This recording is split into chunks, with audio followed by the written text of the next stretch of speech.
Chapter 1. Caspar Machin. The well-known shrill voice startled Almayer from his dream of splendid future into the unpleasant realities of the present hour. An unpleasant voice, too. He had heard it for many years, and with every year he liked it less. No matter, there would be an end to all this soon. He shuffled uneasily, but took no further notice of the call.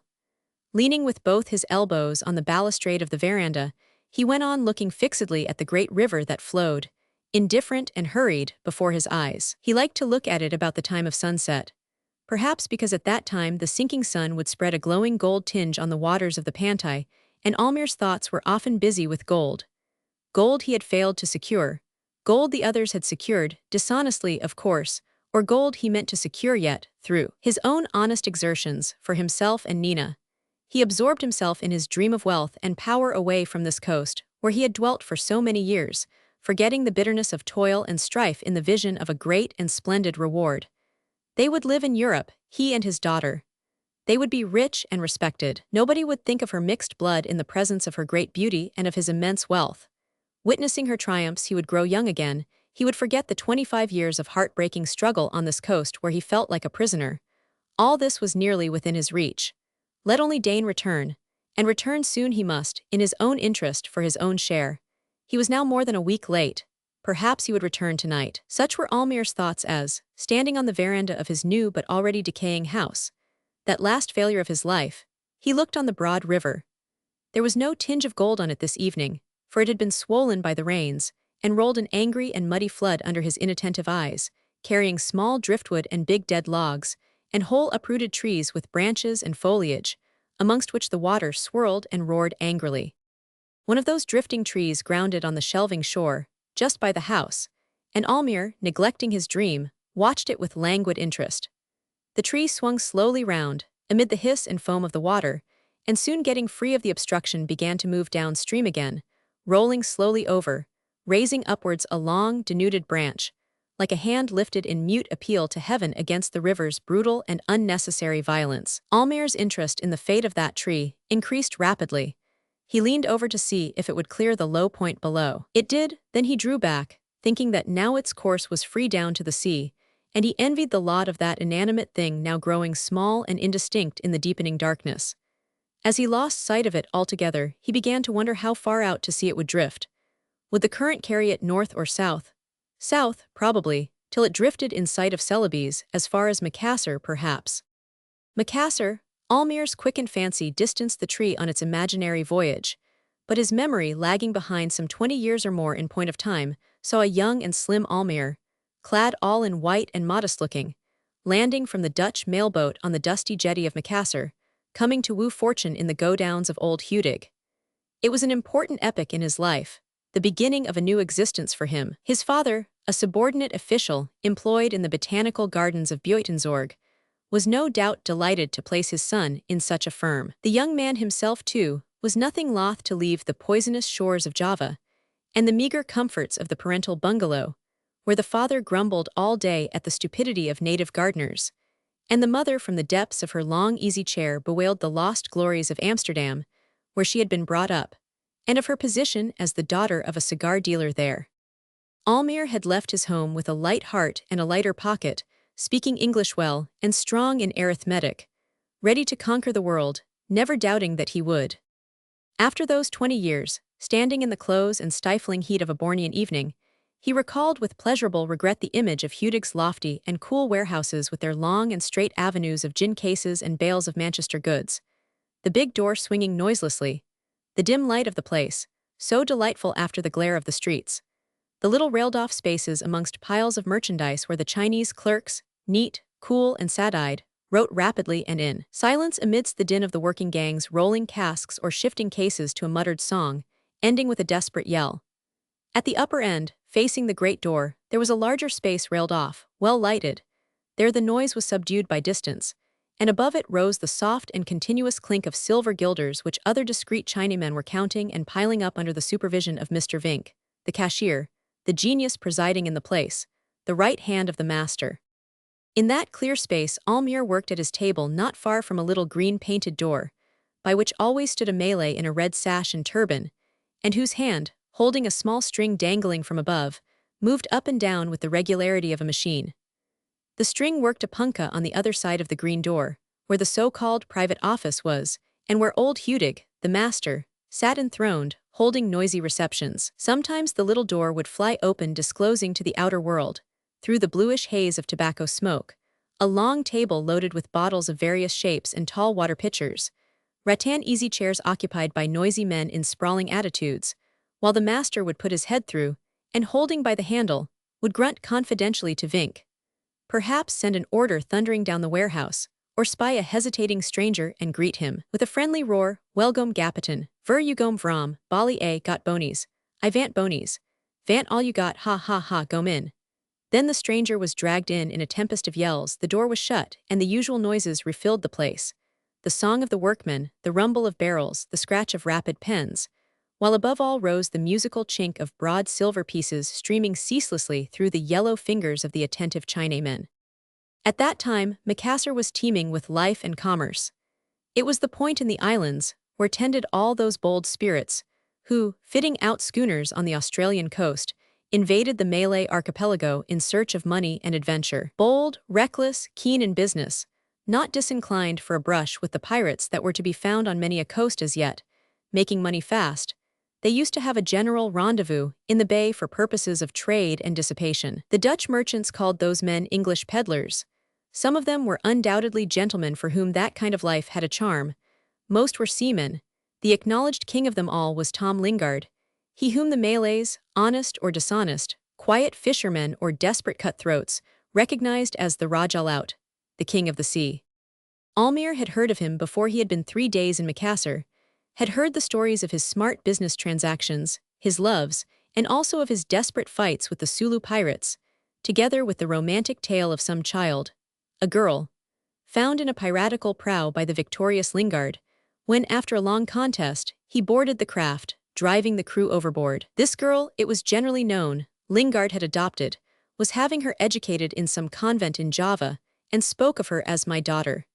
He had sworn a mighty oath to marry her to a white man before he went home, and to leave her all his money. "And Captain Lingard has lots of money," would say Mr. Vink solemnly with his head on one side, "lots of money, more than Hudig." And after a pause, just to let his hearers recover from their astonishment at such an incredible assertion, he would add in an explanatory whisper, "You know, he has discovered a river." That was it. He had discovered a river. That was the fact, placing old Lingard so much above the common crowd of seagoing adventurers who traded with Hudig in the daytime and drank champagne, gambled, sang noisy songs, and made love to half-caste girls under the broad veranda of the Sunda Hotel at night. Into that river, whose entrances himself only knew, Lingard used to take his assorted cargo of Manchester goods, brass gongs, rifles, and gunpowder. His brig Flash, which he commanded himself, would on those occasions disappear quietly during the night from the roadstead, while his companions were sleeping off the effects of the midnight carouse, Lingard seeing them drunk under the table before going on board, himself unaffected by any amount of liquor. Many tried to follow him and find that land of plenty for gutta percha and rattans, pearl shells and birds, nests, wax and gumdammer, but the little Flash could outsail every craft in those seas. A few of them came to grief on hidden sandbanks and coral reefs, losing their all and barely escaping with life from the cruel grip of this sunny and smiling sea. Others got discouraged, and for many years, the green and peaceful-looking islands guarding the entrances to the promised land kept their secret with all the merciless serenity of tropical nature. And so Lingard came and went on his secret or open expeditions, becoming a hero in Almayer's eyes by the boldness and enormous profits of his ventures, seeming to Almayer a very great man indeed as he saw him marching up the warehouse, grunting a "How are you?" to Vink, or greeting Hudig, the master, with a boisterous, hallow old pirate, alive yet, as a preliminary to transacting business behind the little green door. Often of an evening, in the silence of the then deserted warehouse, Almayer putting away his papers before driving home with Mr. Vink, in whose household he lived, would pause listening to the noise of a hot discussion in the private office, would hear the deep and monotonous growl of the master, and the roared-out interruptions of Lingard, 2 mastiffs fighting over a marrowy bone. But to Almayer's ears it sounded like a quarrel of titans, a battle of the gods. After a year or so, Lingard, having been brought often in contact with Almayer in the course of business, took a sudden, and to the onlookers, a rather inexplicable fancy to the young man. He sang his praises, late at night, over a convivial glass to his cronies in the Sunda Hotel, and one fine morning electrified Vink by declaring that he must have that young fellow for supercargo. Kind of captain's clerk. Do all my quill driving for me. Hudig consented. Almayer, with youth's natural craving for change, was nothing loth, and packing his few belongings, started in the flash on one of those long cruises when the old seaman was wont to visit almost every island in the archipelago. Months slipped by, and Lingard's friendship seemed to increase, often pacing the deck with Almayer, when the faint night breeze, heavy with aromatic exhalations of the islands, shoved the brig gently along under the peaceful and sparkling sky. Did the old seaman open his heart to his entranced listener? He spoke of his past life, of escaped dangers, of big profits in his trade, of new combinations that were in the future to bring profits bigger still. Often he had mentioned his daughter, the girl found in the pirate prow, speaking of her with a strange assumption of fatherly tenderness. She must be a big girl now, he used to say. It's nigh unto 4 years since I have seen her. Damn Almayer if I don't think we will run into Sauerabia this trip. And after such a declaration, he always dived into his cabin muttering to himself, something must be done, must be done. More than once he would astonish Almayer by walking up to him rapidly, clearing his throat with a powerful hem, as if he was going to say something, and then turning abruptly away to lean over the bulwarks in silence, and watch, motionless, for hours, the gleam and sparkle of the phosphorescent sea along the ship's side. It was the night before arriving in Sauerabia when one of those attempts at confidential communication succeeded. After clearing his throat, he spoke. He spoke to some purpose. He wanted Almayer to marry his adopted daughter. And don't you kick because you're white, he shouted suddenly, not giving the surprised young man the time to say a word. None of that with me. Nobody will see the color of your wife's skin. The dollars are too thick for that, I tell you. And mind you, they will be thicker yet before I die. There will be millions, Caspar, millions I say, and all for her, and for you, if you do what you are told. Startled by the unexpected proposal, Almayer hesitated and remained silent for a minute.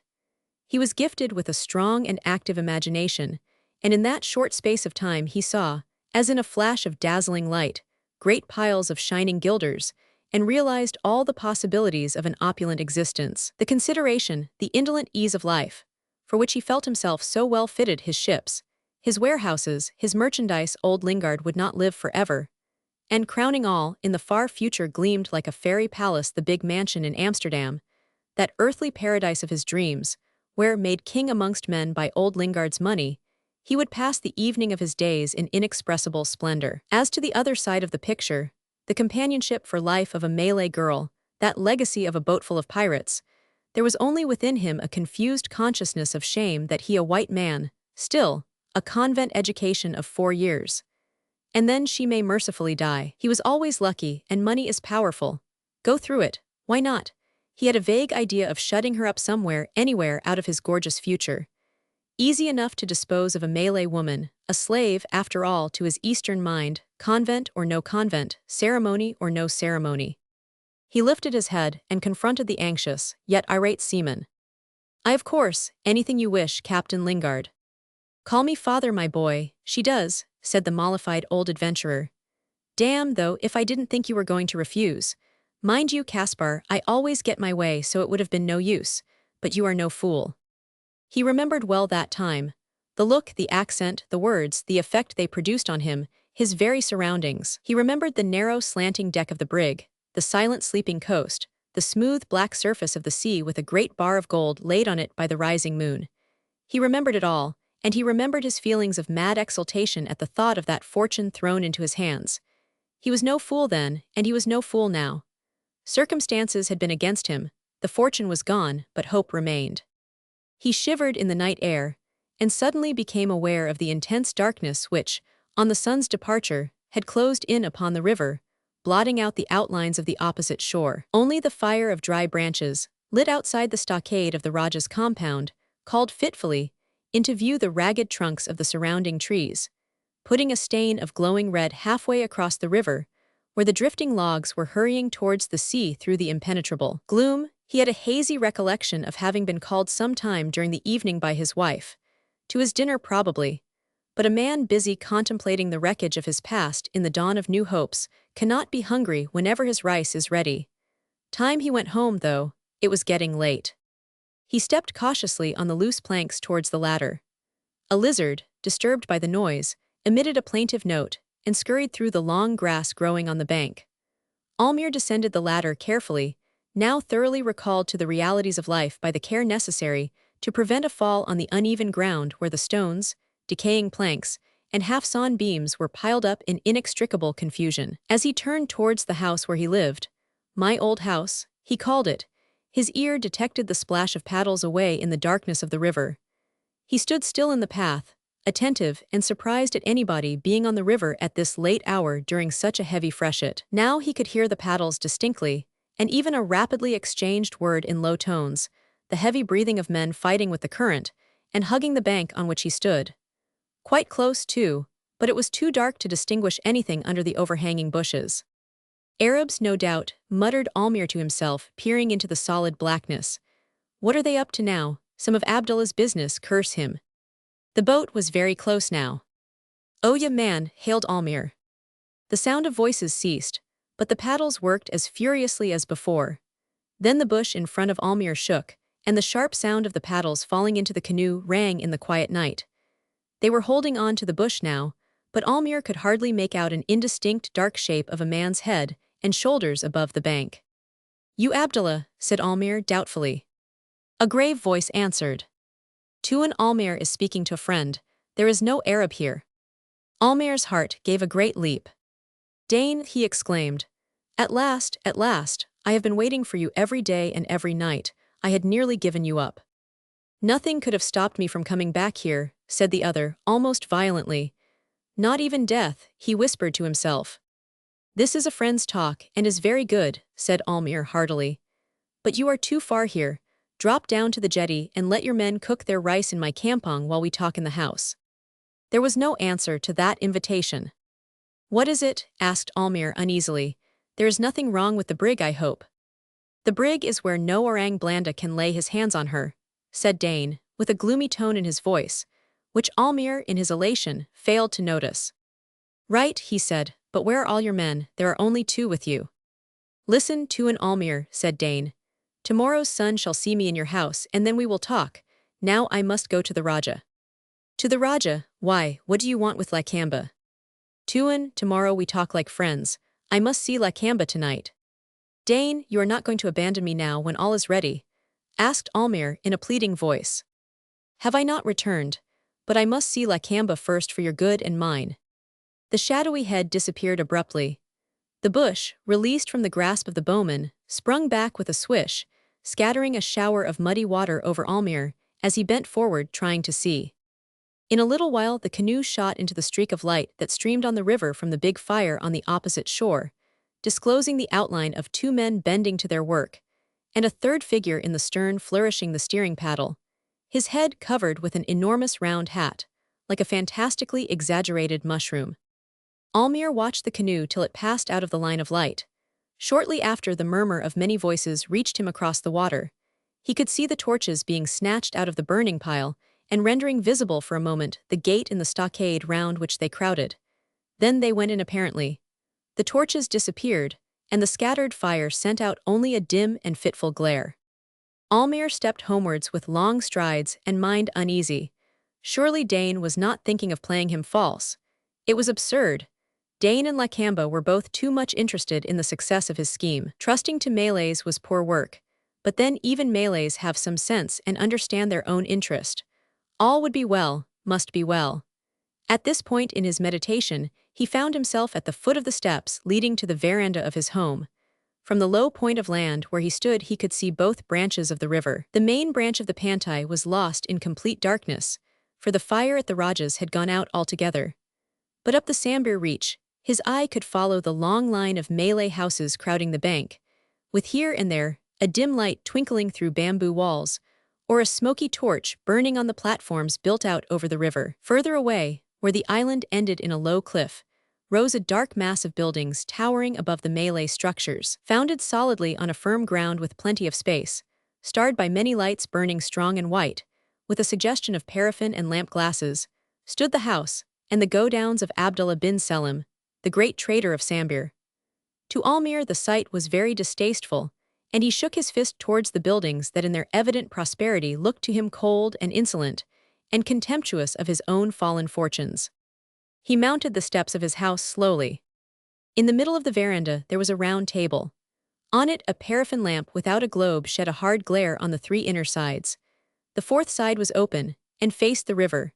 Between the rough supports of the high-pitched roof hung torn rattan screens.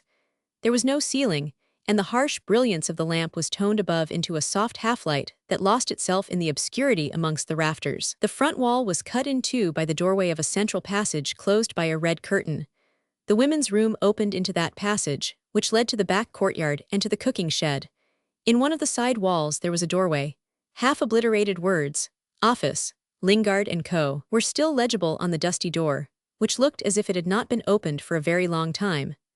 Close to the other side wall stood a bentwood rocking chair, and by the table and about the veranda 4 wooden armchairs straggled forlornly, as if ashamed of their shabby surroundings. A heap of common mats lay in one corner, with an old hammock slung diagonally above. In the other corner, his head wrapped in a piece of red calico, huddled into a shapeless heap, slept a Malay, one of Almayer's domestic slaves. My own people, he used to call them. A numerous and representative assembly of moths were holding high revels round the lamp to the spirited music of swarming mosquitoes. Under the palm-leaf thatch lizards raced on the beams, calling softly. A monkey, chained to one of the veranda supports, retired for the night under the eaves, peered and grinned at Almayer, as it swung to one of the bamboo roof sticks, and caused a shower of dust and bits of dried leaves to settle on the shabby table. The floor was uneven, with many withered plants and dried earth scattered about. A general air of squalid neglect pervaded the place. Great red stains on the floor and walls testified to frequent and indiscriminate betel nut chewing. The light breeze from the river swayed gently the tattered blinds, sending from the woods opposite a faint and sickly perfume as of decaying flowers. Under Almayer's heavy tread the boards of the veranda creaked loudly. The sleeper in the corner moved uneasily, muttering indistinct words. There was a slight rustle behind the curtained doorway, and a soft voice asked in Malay, "Is it you, father?" "Yes, Nina, I am hungry. Is everybody asleep in this house?" Almayer spoke jovially, and dropped with a contented sigh into the armchair nearest to the table. Nina Almayer came through the curtained doorway followed by an old Malay woman, who busied herself in setting upon the table a plateful of rice and fish, a jar of water, and a bottle half full of Genever. After carefully placing before her master a cracked glass tumbler and a tin spoon, she went away noiselessly. Nina stood by the table, one hand lightly resting on its edge, the other hanging listlessly by her side. Her face turned towards the outer darkness, through which her dreamy eyes seemed to see some entrancing picture, wore a look of impatient expectancy. She was tall for a half-caste, with the correct profile of the father, modified and strengthened by the squareness of the lower part of the face inherited from her maternal ancestors, the Sulu pirates. Her firm mouth, with the lips slightly parted and disclosing a gleam of white teeth, put a vague suggestion of ferocity into the impatient expression of her features. And yet her dark and perfect eyes had all the tender softness of expression common to Malay women, but with a gleam of superior intelligence. They looked gravely, wide open and steady, as if facing something invisible to all other eyes, while she stood there all in white, straight, flexible, graceful, unconscious of herself. Her low but broad forehead crowned with a shining mass of long black hair that fell in heavy tresses over her shoulders, and made her pale olive complexion look paler still by the contrast of its coal-black hue. Almayer attacked his rice greedily, but after a few mouthfuls he paused, spoon in hand, and looked at his daughter curiously. "Did you hear a boat pass about half an hour ago, Nina?" he asked. The girl gave him a quick glance, and moving away from the light stood with her back to the table. "No," she said slowly. "There was a boat, at last, Dain himself, and he went on to Lakamba. I know it, for he told me so. I spoke to him, but he would not come here tonight. Will come tomorrow, he said." He swallowed another spoonful, then said, "I am almost happy tonight, Nina. I can see the end of a long road, and it leads us away from this miserable swamp. We shall soon get away from here, I and you, my dear little girl, and then—" He rose from the table, and stood looking fixedly before him, as if contemplating some enchanting vision. "And then," he went on, "we shall be happy, you and one. Live rich and respected far from here, and forget this life, and all this struggle, and all this misery." He approached his daughter, and passed his hand caressingly over her hair. "It is bad to have to trust a Malay," he said, But I must own that this Dain is a perfect gentleman. A perfect gentleman, he repeated. Did you ask him to come here, father? Inquired Nina, not looking at him. Well, of course, we shall start on the day after tomorrow, said Almayer joyously. We must not lose any time. Are you glad, little girl? She was nearly as tall as himself, but he liked to recall the time when she was little, and they were all in all to each other. I am glad, she said very low. Of course, said Almayer vivaciously, you cannot imagine what is before you. I myself have not been to Europe, but I have heard my mother talk so often that I seem to know all about it. We shall live a glorious life, you shall see. Again he stood silent by his daughter's side, looking at that enchanting vision. After a while, he shook his clenched hand towards the sleeping settlement. Ah, my friend Abdullah, he cried, we shall see who will have the best of it after all these years. He looked up the river and remarked calmly. Another thunderstorm. Well, no thunder will keep me awake tonight, I know. Good night, little girl, he whispered, tenderly kissing her cheek. You do not seem to be very happy tonight, but tomorrow you will show a brighter face. Nina had listened to her father with her face unmoved, with her half-closed eyes still gazing into the night now, made more intense by a heavy thundercloud that had crept down from the hills blotting out the stars, merging sky, forest, and river into one mass of almost palpable blackness. The faint breeze had died out, but the distant rumble of thunder and pale flashes of lightning gave warning of the approaching storm. With a sigh, the girl turned towards the table. Almayer was in his hammock now, already half asleep. Take the lamp, Nina, he muttered drowsily. This place is full of mosquitoes, go to sleep, daughter. But Nina put the lamp out and turned back again towards the balustrade of the veranda, standing with her arm round the wooden support and looking eagerly towards the pantai reach. And motionless there, in the oppressive calm of the tropical night, she could see at each flash of lightning the forest lining both banks up the river, bending before the furious blast of the coming tempest. The upper reach of the river whipped into white foam by the wind, and the black clouds torn into fantastic shapes trailing low over the swaying trees. Round her all was as yet stillness and peace, but she could hear afar off the roar of the wind, the hiss of heavy rain, the wash of the waves on the tormented river. It came nearer and nearer, with loud thunderclaps and long flashes of vivid lightning, followed by short periods of appalling blackness. When the storm reached the low point dividing the river, the house shook in the wind, and the rain pattered loudly on the palm leaf roof. The thunder spoke in one prolonged roll, and the incessant lightning disclosed a turmoil of leaping waters, driving logs, and the big trees bending before a brutal and merciless force. Undisturbed by the nightly event of the rainy monsoon, the father slept quietly, oblivious alike of his hopes, his misfortunes, his friends, and his enemies, and the daughter stood motionless, at each flash of lightning eagerly scanning the broad river with a steady and anxious gaze. Chapter 2. When, in compliance with Lingard's abrupt demand, Almayer consented to wed the Malay girl, no one knew that on the day when the interesting young convert had lost all her natural relations and found a white father, she had been fighting desperately like the rest of them on board the prow, and was only prevented from leaping overboard, like the few other survivors, by a severe wound in the leg. There, on the foredeck of the prow, old Lingard found her under a heap of dead and dying pirates, and had her carried on the poop of the Flash before the Malay craft was set on fire and sent adrift. She was conscious, and in the great peace and stillness of the tropical evening succeeding the turmoil of the battle, she watched all she held dear on earth after her own savage manner drift away into the gloom in a great roar of flame and smoke. She lay there unheeding the careful hands attending to her wound, silent and absorbed in gazing at the funeral pile of those brave men she had so much admired, and so well helped in their contest with the redoubtable Rajalaut. The light night breeze fanned the brig gently to the southward, and the great blaze of light got smaller and smaller till it twinkled only on the horizon like a setting star. It set. The heavy canopy of smoke reflected the glare of hidden flames for a short time, and then disappeared also. She realized that with this vanishing gleam her old life departed too. Thenceforth there was slavery in the far countries, amongst strangers, in unknown and perhaps terrible surroundings. Being 14 years old, she realized her position and came to that conclusion, the only one possible to a Malay girl, soon ripened under a tropical sun, and not unaware of her personal charms, of which she heard many a young brave warrior of her father's crew express an appreciative admiration. There was in her the dread of the unknown, Otherwise, she accepted her position calmly, after the manner of her people, and even considered it quite natural. For was she not a daughter of warriors, conquered in battle, and did she not belong rightfully to the victorious Raja?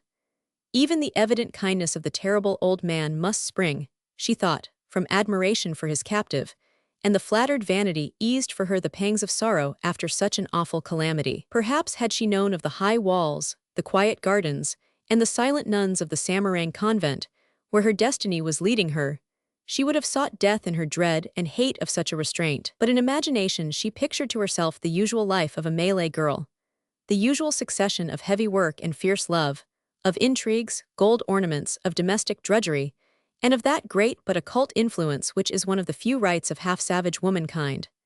But her destiny in the rough hands of the old sea-dog, acting under unreasoning impulses of the heart, took a strange, and to her a terrible shape. She bore it all, the restraint, and the teaching and the new faith, with calm submission, concealing her hate and contempt for all that new life. She learned the language very easily, yet understood but little of the new faith the good sisters taught her, assimilating quickly only the superstitious elements of the religion. She called Lingard father, gently and caressingly, at each of his short and noisy visits, under the clear impression that he was a great and dangerous power it was good to propitiate. Was he not now her master? And during those long 4 years she nourished a hope of finding favor in his eyes and ultimately becoming his wife, counselor, and guide. Those dreams of the future were dispelled by the Raja Laut's fiat, which made Almayer's fortune, as that young man fondly hoped. And dressed in the hateful finery of Europe, the center of an interested circle of Batavian society, the young convert stood before the altar with an unknown and sulky-looking white man. For Almayer was uneasy, a little disgusted, and greatly inclined to run away. A judicious fear of the adopted father-in-law, and a just regard for his own material welfare prevented him from making a scandal. Yet, while swearing fidelity, he was concocting plans for getting rid of the pretty Malay girl in a more or less distant future. She, however, had retained enough of conventual teaching to understand well that according to white men's laws, she was going to be Almayer's companion and not his slave, and promised to herself to act accordingly. So when the Flash freighted with materials for building a new house left the harbor of Batavia, taking away the young couple into the unknown Borneo, she did not carry on her deck so much love and happiness as old Lingard was wont to boast of before his casual friends in the verandas of various hotels. The old seaman himself was perfectly happy. Now he had done his duty by the girl. "You know I made her an orphan," he often concluded solemnly, when talking about his own affairs to a scratch audience of shore loafers, as it was his habit to do, and the approbative shouts of his half-intoxicated auditors filled his simple soul with delight and pride. "I carry everything right through," was another of his sayings, and in pursuance of that principle, he pushed the building of house and go-downs on the Pantai River with feverish haste. The house for the young couple, the go-downs for the big trade Almayer was going to develop, while he, Lingard, would be able to give himself up to some mysterious work which was only spoken of in hints, but was understood to relate to gold and diamonds in the interior of the island. Almayer was impatient too. Had he known what was before him, he might not have been so eager and full of hope, as he stood watching the last canoe of the Lingard expedition disappear in the bend up the river. When, turning round, he beheld the pretty little house, the big go-downs built neatly by an army of Chinese carpenters, the new jetty round which were clustered the trading canoes, he felt a sudden elation in the thought that the world was his. But the world had to be conquered first, and its conquest was not so easy as he thought. He was very soon made to understand that he was not wanted in that corner of it, where old Lingard and his own weak will placed him, in the midst of unscrupulous intrigues and of a fierce trade competition. The Arabs had found out the river, had established a trading post in Sambir, and where they traded they would be masters and suffer no rival. Lingard returned unsuccessful from his first expedition, and departed again spending all the profits of the legitimate trade on his mysterious journeys. Almayer struggled with the difficulties of his position, friendless and unaided, save for the protection given to him for Lingard's sake by the old Raja, the predecessor of Lakamba. Lakamba himself, then living as a private individual on a rice clearing, 7 miles down the river, exercised all his influence towards the help of the white man's enemies, plotting against the old Raja, and Almayer with a certainty of combination, pointing clearly to a profound knowledge of their most secret affairs. Outwardly friendly, His portly form was often to be seen on Almayer's veranda. His green turban and gold-embroidered jacket shone in the front rank of the decorous throng of Malays coming to greet Lingard on his returns from the interior. His salams were of the lowest, and his handshakings of the heartiest, when welcoming the old trader. But his small eyes took in the signs of the times, and he departed from those interviews with a satisfied and furtive smile to hold long consultations with his friend and ally, Sid Abdallah, the chief of the Arab trading post, a man of great wealth and of great influence in the islands. It was currently believed at that time, in the settlement, that Lakamba's visits to Almayer's house were not limited to those official interviews. Often on moonlight nights, the belated fishermen of Sambira saw a small canoe shooting out from the narrow creek at the back of the white man's house, and the solitary occupant paddle cautiously down the river in the deep shadows of the bank. And those events, duly reported, were discussed round the evening fires far into the night, with the cynicism of expression common to aristocratic Malays, and with a malicious pleasure in the domestic misfortunes of the Orang Blando, the hated Dutchman. Almayer went on struggling desperately, but with a feebleness of purpose depriving him of all chance of success against men so unscrupulous and resolute as his rivals the Arabs. The trade fell away from the large godowns, and the godowns themselves rotted piecemeal. The old man's banker, Hudig of Macassar, failed, and with this went the whole available capital. The profits of past years had been swallowed up in Lingard's exploring craze. Lingard was in the interior, perhaps dead, at all events giving no sign of life. Almayer stood alone in the midst of those adverse circumstances, deriving only a little comfort from the companionship of his little daughter, born 2 years after the marriage, and at the time some 6 years old. His wife had soon commenced to treat him with a savage contempt expressed by sulky silence, only occasionally varied by a flood of savage invective. He felt she hated him, and saw her jealous eyes watching himself and the child with almost an expression of hate. She was jealous of the little girl's evident preference for the father, and Almayer felt he was not safe with that woman in the house. While she was burning the furniture and tearing down the pretty curtains in her unreasoning hate of those signs of civilization, Almayer, cowed by these outbursts of savage nature, meditated in silence on the best way of getting rid of her. He thought of everything, even planned murder in an undecided and feeble sort of way, but dared do nothing, expecting every day the return of Lingard with news of some immense good fortune. He returned indeed, but aged, ill, a ghost of his former self, with the fire of fever burning in his sunken eyes, almost the only survivor of the numerous expedition. But he was successful at last. Untold riches were in his grasp. He wanted more money, only a little more to realize a dream of fabulous fortune. And Hudig had failed. Almayer scraped all he could together, but the old man wanted more. If Almayer could not get it, he would go to Singapore, to Europe even, but before all to Singapore, and he would take the little Nina with him. The child must be brought up decently. He had good friends in Singapore who would take care of her and have her taught properly. All would be well, and that girl, upon whom the old seaman seemed to have transferred all his former affection for the mother, would be the richest woman in the East, in the world even. So old Lingard shouted, pacing the veranda with his heavy quarterdeck step, gesticulating with a smoldering cheroot, ragged, disheveled, enthusiastic. And Almayer, sitting huddled up on a pile of mats, thought with dread of the separation with the only human being he loved, with greater dread still, perhaps, of the scene with his wife, the savage tigress deprived of her young. She will poison me, thought the poor wretch, well aware of that easy and final manner of solving the social, political, or family problems in Malay life. To his great surprise, she took the news very quietly, giving only him and Lingard a furtive glance, and saying not a word.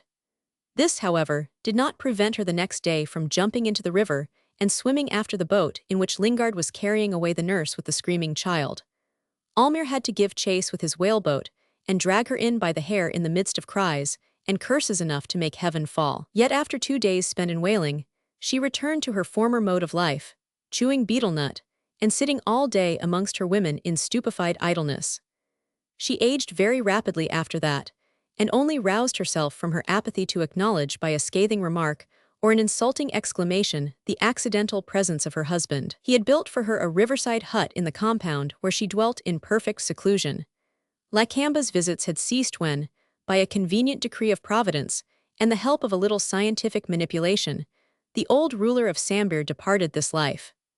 Lakamba reigned in his stead now, having been well served by his Arab friends with the Dutch authorities. Sid Abdallah was the great man and traitor of the Pantai. Almayer lay ruined and helpless under the close-meshed net of their intrigues, owing his life only to his supposed knowledge of Lingard's valuable secret. Lingard had disappeared. He wrote once from Singapore saying the child was well, and under the care of a Mrs. Vink, and that he himself was going to Europe to raise money for the great enterprise. He was coming back soon. There would be no difficulties, he wrote. People would rush in with their money. Evidently they did not, for there was only one letter more from him saying he was ill, had found no relation living, but little else besides. Then came a complete silence. Europe had swallowed up the Raja loud apparently, and Almayer looked vainly westward for a ray of light out of the gloom of his shattered hopes. Years passed, and the rare letters from Mrs. Vink, later on from the girl herself, were the only thing to be looked to make life bearable amongst the triumphant savagery of the river. Almayer lived now alone, having even ceased to visit his debtors who would not pay, sure of Lakamba's protection. The faithful Sumatrees Ali cooked his rice and made his coffee, for he dared not trust anyone else, and least of all his wife. He killed time wandering sadly in the overgrown paths round the house, visiting the ruined go-downs, where a few brass guns covered with verdigris, and only a few broken cases of mouldering Manchester goods reminded him of the good early times when all this was full of life and merchandise, and he overlooked a busy scene on the river bank, his little daughter by his side. Now the up-country canoes glided past the little rotten wharf of Lingard and Co. to paddle up the Pantai branch and cluster round the new jetty belonging to Abdallah. Not that they loved Abdallah, but they dared not trade with the man whose star had set. Had they done so, they knew there was no mercy to be expected from Arab or Raja, no rice to be got on credit in the times of scarcity from either, and Almayer could not help them, having at times hardly enough for himself. Almayer, in his isolation and despair, often envied his near neighbor the Chinaman, Jimeng, whom he could see stretched on a pile of cool mats, a wooden pillow under his head, an opium pipe in his nerveless fingers. He did not seek, however, consolation in opium. Perhaps it was too expensive. Perhaps his white man's pride saved him from that degradation, but most likely it was the thought of his little daughter in the far-off Straits settlements. He heard from her oftener since Abdallah bought a steamer, which ran now between Singapore and the Pantai settlement every 3 months or so. Almayer felt himself nearer his daughter. He longed to see her, and planned a voyage to Singapore, but put off his departure from year to year, always expecting some favorable turn of fortune. He did not want to meet her with empty hands and with no words of hope on his lips. He could not take her back into that savage life to which he was condemned himself. He was also a little afraid of her. What would she think of him? He reckoned the years, a grown woman, a civilized woman, young and hopeful, while he felt old and hopeless and very much like those savages round him. He asked himself what was going to be her future. He could not answer that question yet, and he dared not face her. And yet he longed after her. He hesitated for years. His hesitation was put an end to by Nina's unexpected appearance in Sambir. She arrived in the steamer under the captain's care.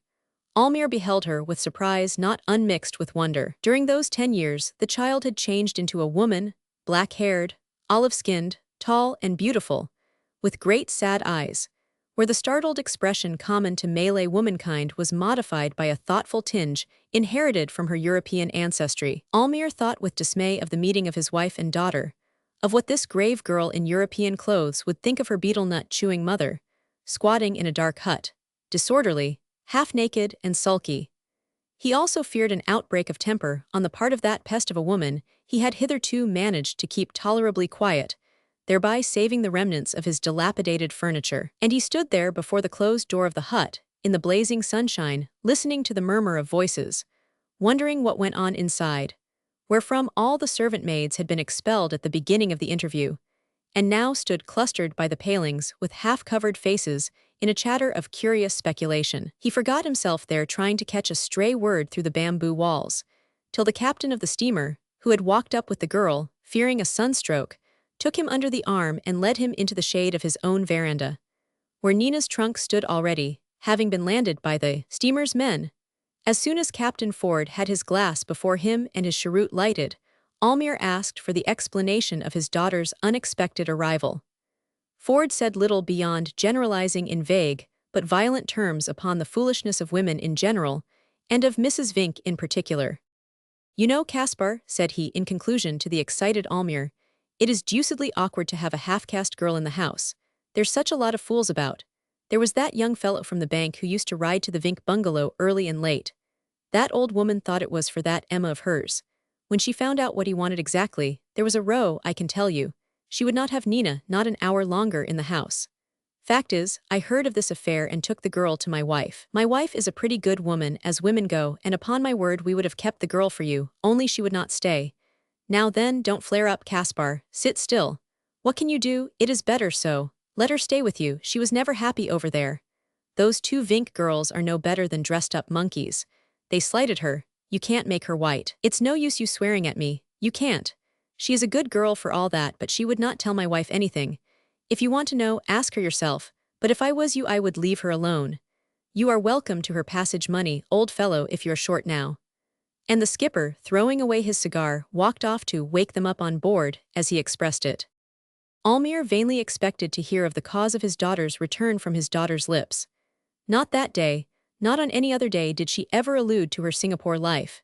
He did not care to ask, awed by the calm impassiveness of her face, by those solemn eyes looking past him on the great, still forests sleeping in majestic repose to the murmur of the broad river. He accepted the situation, happy in the gentle and protecting affection the girl showed him, fitfully enough, for she had, as she called it, her bad days when she used to visit her mother and remain long hours in the riverside hut, coming out as inscrutable as ever, but with a contemptuous look and a short word ready to answer any of his speeches.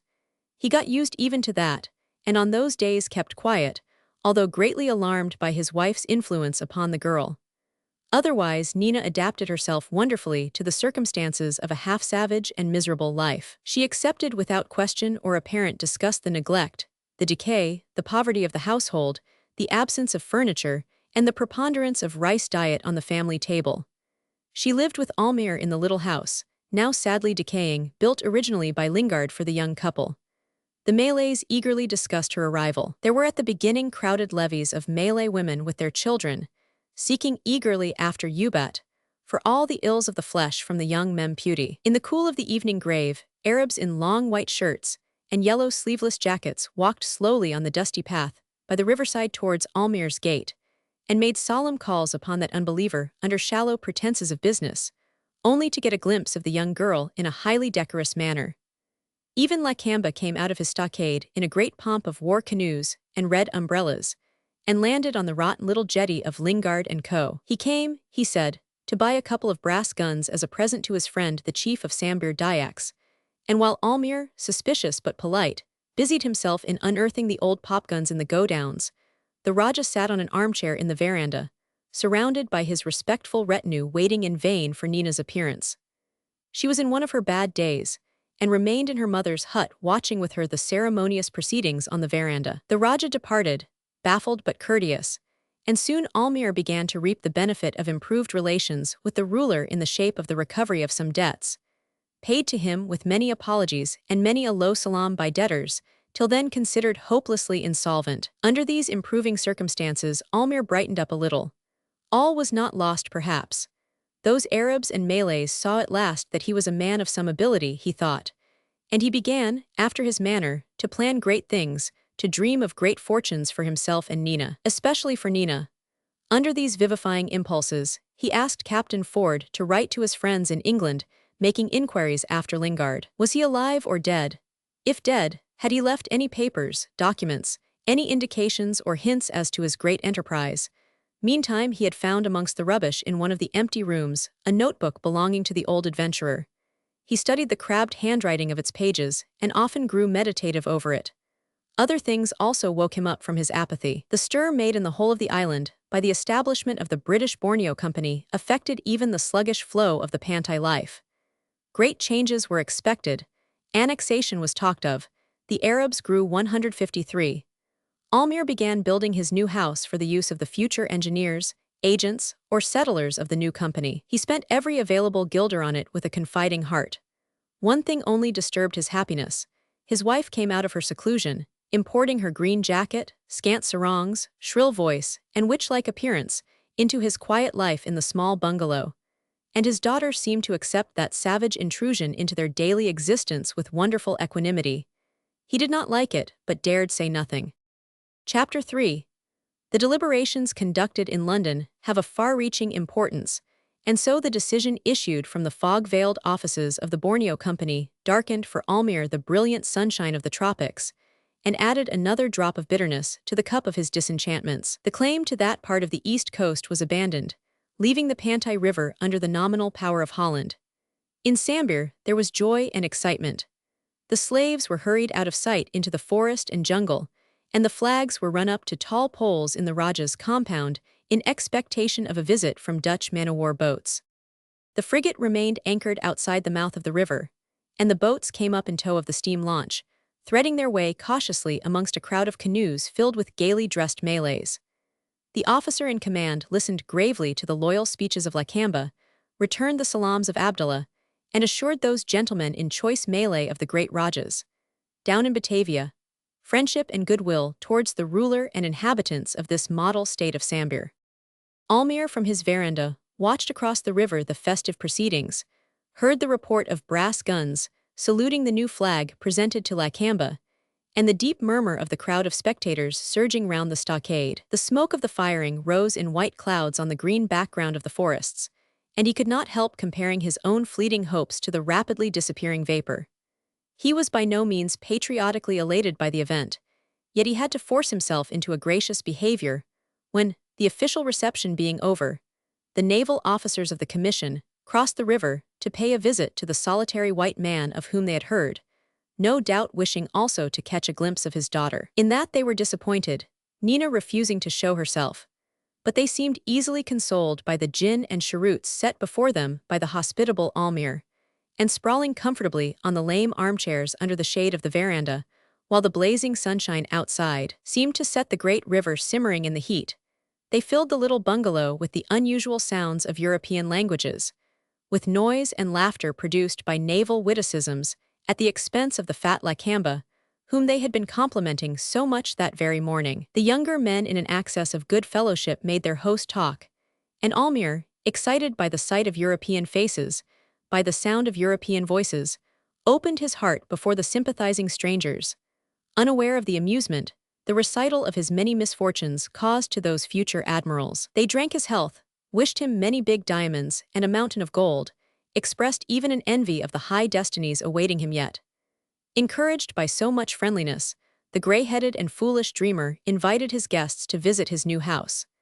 They went there through the long grass in a straggling procession, while their boats were got ready for the return down the river in the cool of the evening. And in the great empty rooms, where the tepid wind, entering through the sashless windows, whirled gently the dried leaves and the dust of many days of neglect, Almayer in his white jacket and flowered sarong, surrounded by a circle of glittering uniforms, stamped his foot to show the solidity of the neatly fitting floors and expatiated upon the beauties and convenience of the building.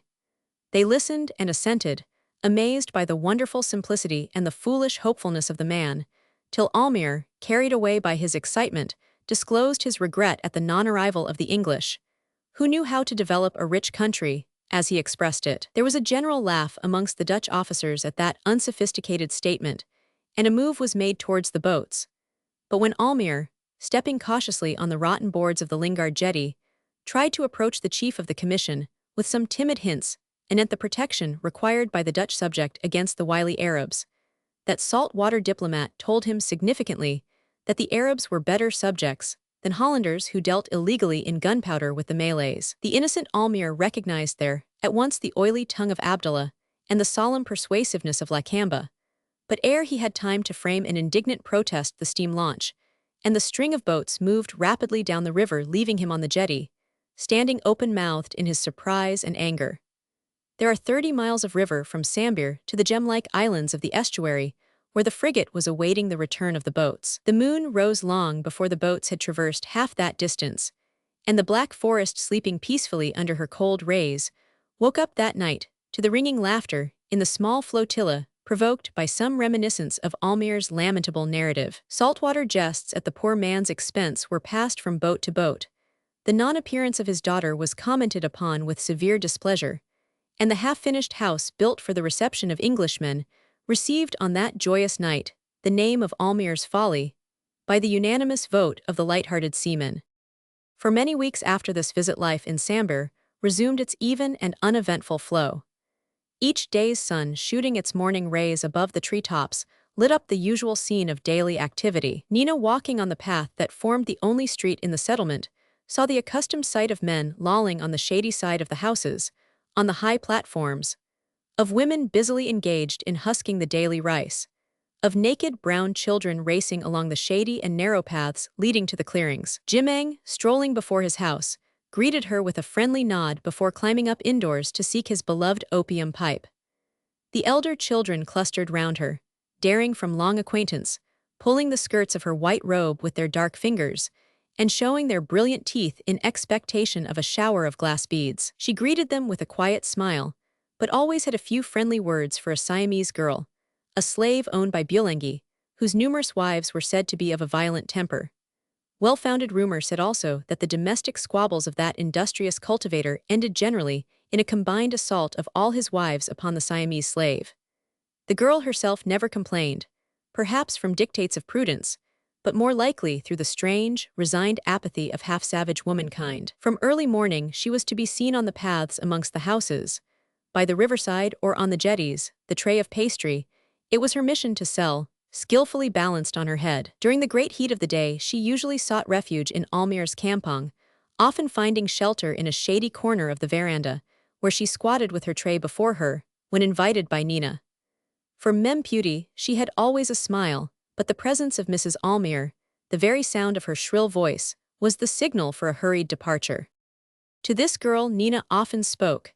The other inhabitants of Sambir seldom or never heard the sound of her voice.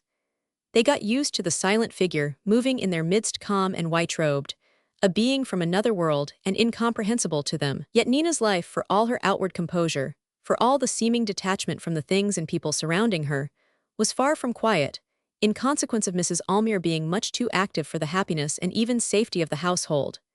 She had resumed some intercourse with Lakamba, not personally, it is true, for the dignity of that potentate kept him inside his stockade, but through the agency of that potentate's prime minister, harbor master, financial advisor, and general factotum. That gentleman of Sulu origin was certainly endowed with statesmanlike qualities, although he was totally devoid of personal charms.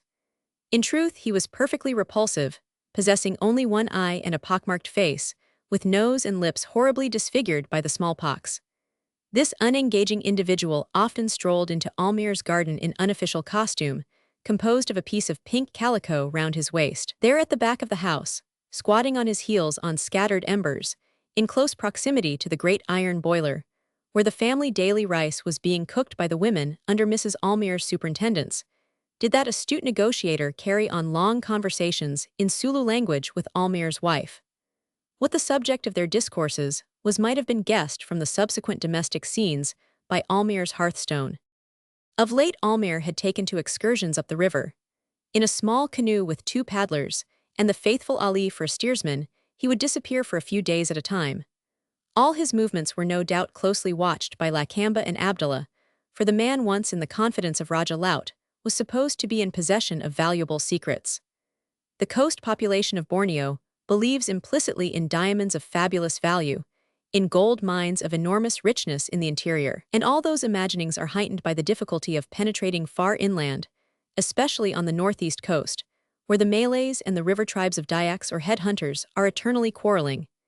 It is true enough that some gold reaches the coast in the hands of those Dayaks when, during short periods of truce in the desultory warfare, they visit the coast settlements of Malays. And so, the wildest exaggerations are built up and added to on the slight basis of that fact. Almayer, in his quality of white man, as Lingard before him, had somewhat better relations with the upriver tribes. Yet even his excursions were not without danger, and his returns were eagerly looked for by the impatient Lakamba. But every time the Raja was disappointed. Vain were the conferences by the rice-pot of his factotum Babalachi with the white man's wife. The white man himself was impenetrable to persuasion, coaxing, abuse, to soft words and shrill revilings, to desperate beseechings or murderous threats. For Mrs. Almayer, in her extreme desire to persuade her husband into an alliance with Lakamba, played upon the whole gamut of passion. With her soiled robe wound tightly under the armpits across her lean bosom, Her scant grayish hair tumbled in disorder over her projecting cheekbones. In suppliant attitude, she depicted with shrill volubility the advantages of close union with a man so good and so fair dealing. "Why don't you go to the Raja?" she screamed. "Why do you go back to those Dayaks in the great forest? They should be killed. You cannot kill them, you cannot, but our Raja's men are brave. You tell the Raja where the old white man's treasure is. Our Raja is good, he is our very grandfather, Datu Basar. He will kill those wretched Dayaks and you shall have half the treasure. Oh Caspar, tell where the treasure is. Tell me out of the old man's surat where you read so often at night." On those occasions, Almayer sat with rounded shoulders, bending to the blast of this domestic tempest, accentuating only each pause in the torrent of his wife's eloquence by an angry growl. "There is no treasure.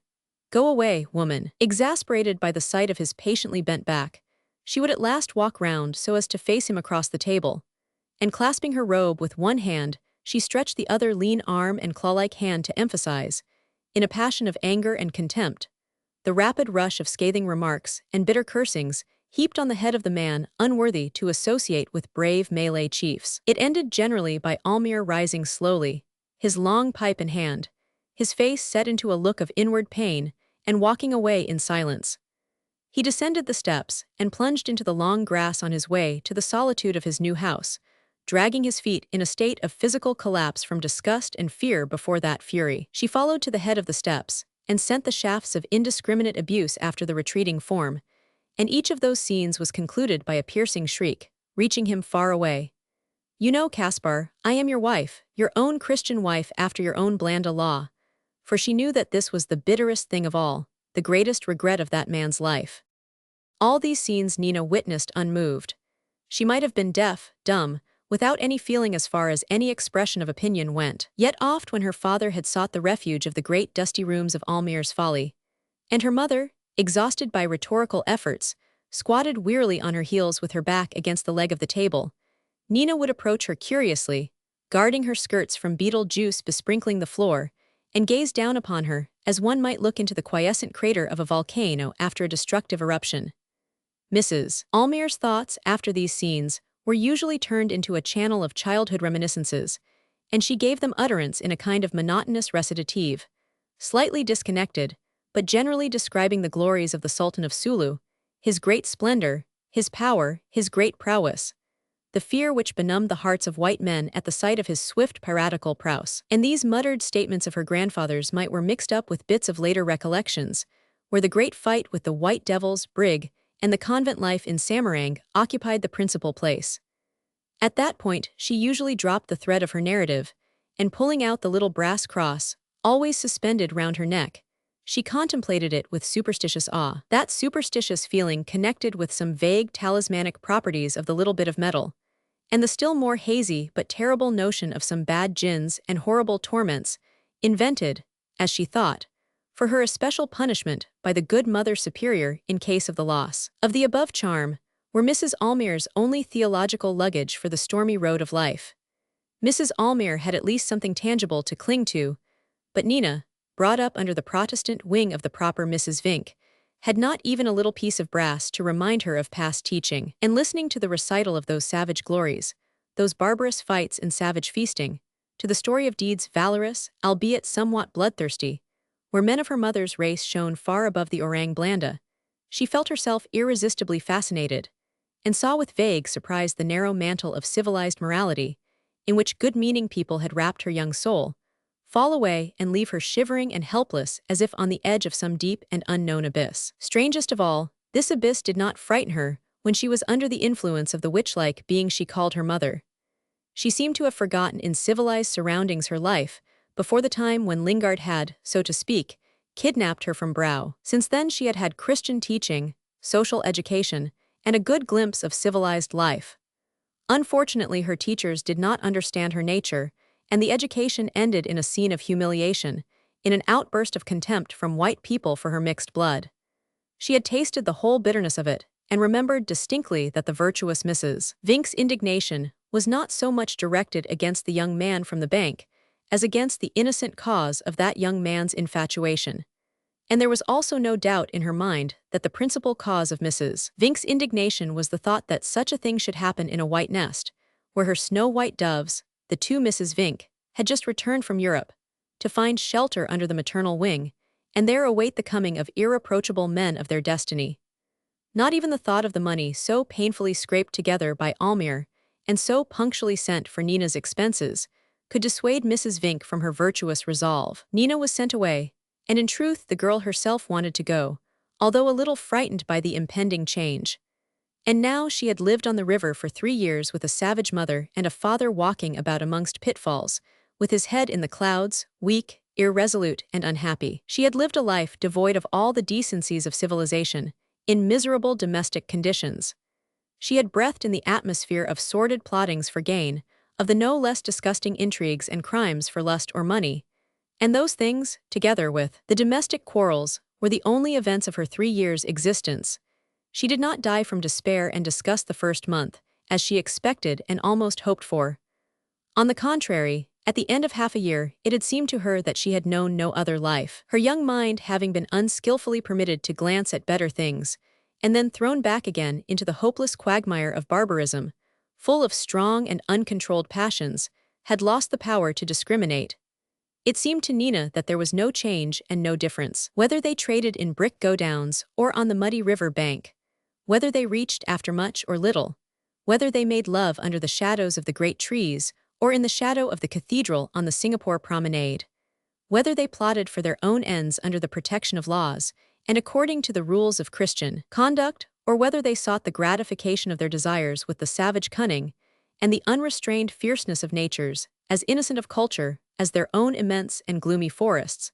Nina saw only the same manifestations of love and hate, and of sordid greed chasing the uncertain dollar in all its multifarious and vanishing shapes. To her resolute nature, however, after all these years, the savage and uncompromising sincerity of purpose shown by her Malay kinsmen seemed at last preferable to the sleek hypocrisy, to the polite disguises, to the virtuous pretenses of such white people as she had had the misfortune to come in contact with. After all, it was her life.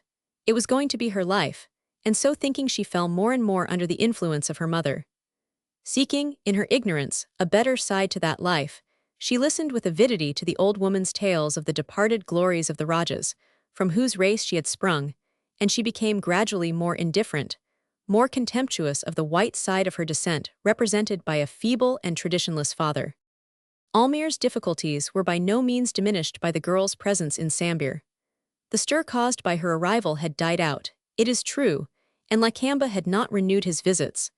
But about a year after the departure of the man-o-war boats, the nephew of Abdullah, Sid Rashid, returned from his pilgrimage to Mecca, rejoicing in a green jacket and the proud title of Haji. There was a great letting off of rockets on board the steamer which brought him in, and a great beating of drums all night in Abdullah's compound, while the feast of welcome was prolonged far into the small hours of the morning. Rashid was the favorite nephew and heir of Abdullah, and that loving uncle, meeting Almayer one day by the riverside, stopped politely to exchange civilities and to ask solemnly for an interview. Almayer suspected some attempt at a swindle, or at any rate something unpleasant, but of course consented with a great show of rejoicing. Accordingly, the next evening, after sunset, Abdullah came, accompanied by several other greybeards and by his nephew. That young man, of a very rakish and dissipated appearance, affected the greatest indifference as to the whole of the proceedings. When the torchbearers had grouped themselves below the steps, and the visitors had seated themselves on various lame chairs, Rashid stood apart in the shadow, examining his aristocratically small hands with great attention. Almayer, surprised by the great solemnity of his visitors, perched himself on the corner of the table, with a characteristic want of dignity quickly noted by the Arabs with grave disapproval. But Abdullah spoke now, looking straight past Almayer at the red curtain hanging in the doorway, where a slight tremor disclosed the presence of women on the other side. He began by neatly complimenting Almayer upon the long years they had dwelt together in cordial neighborhood, and called upon Allah to give him many more years to gladden the eyes of his friends by his welcome presence. He made a polite allusion to the great consideration shown him Almayer by the Dutch commissary, and drew thence the flattering inference of Almayer's great importance amongst his own people. He, Abdullah, was also important amongst all the Arabs, and his nephew Rashid would be heir of that social position and of great riches. Now Rashid was a Haji. He was possessor of several Malay women, went on Abdullah, but it was time he had a favorite wife.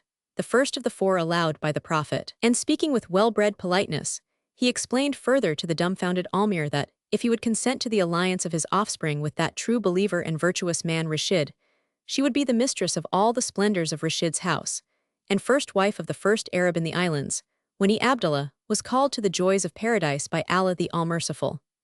You know Tuan, he said, in conclusion, the other women would be her slaves, and Rashid's house is great. From Bombay he has brought great divans, and costly carpets, and European furniture. There is also a great looking-glass in a frame shining like gold. What could a girl want more?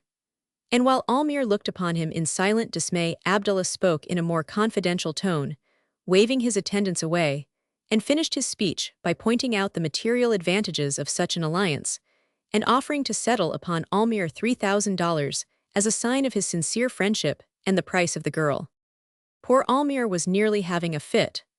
Burning with the desire of taking Abdullah by the throat, he had but to think of his helpless position in the midst of lawless men to comprehend the necessity of diplomatic conciliation. He mastered his impulses, and spoke politely and coldly, saying the girl was young, and as the apple of his eye. Tuan Rashid, a faithful and a haji, would not want an infidel woman in his harem, and seeing Abdullah smile skeptically at that last objection, he remained silent, not trusting himself to speak more, not daring to refuse point-blank, nor yet to say anything compromising.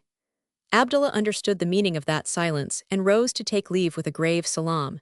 He wished his friend Almayer 1,000 years, and moved down the steps, helped dutifully by Rashid. The torchbearers shook their torches, scattering a shower of sparks into the river, and the cortege moved off, leaving Almayer agitated but greatly relieved by their departure.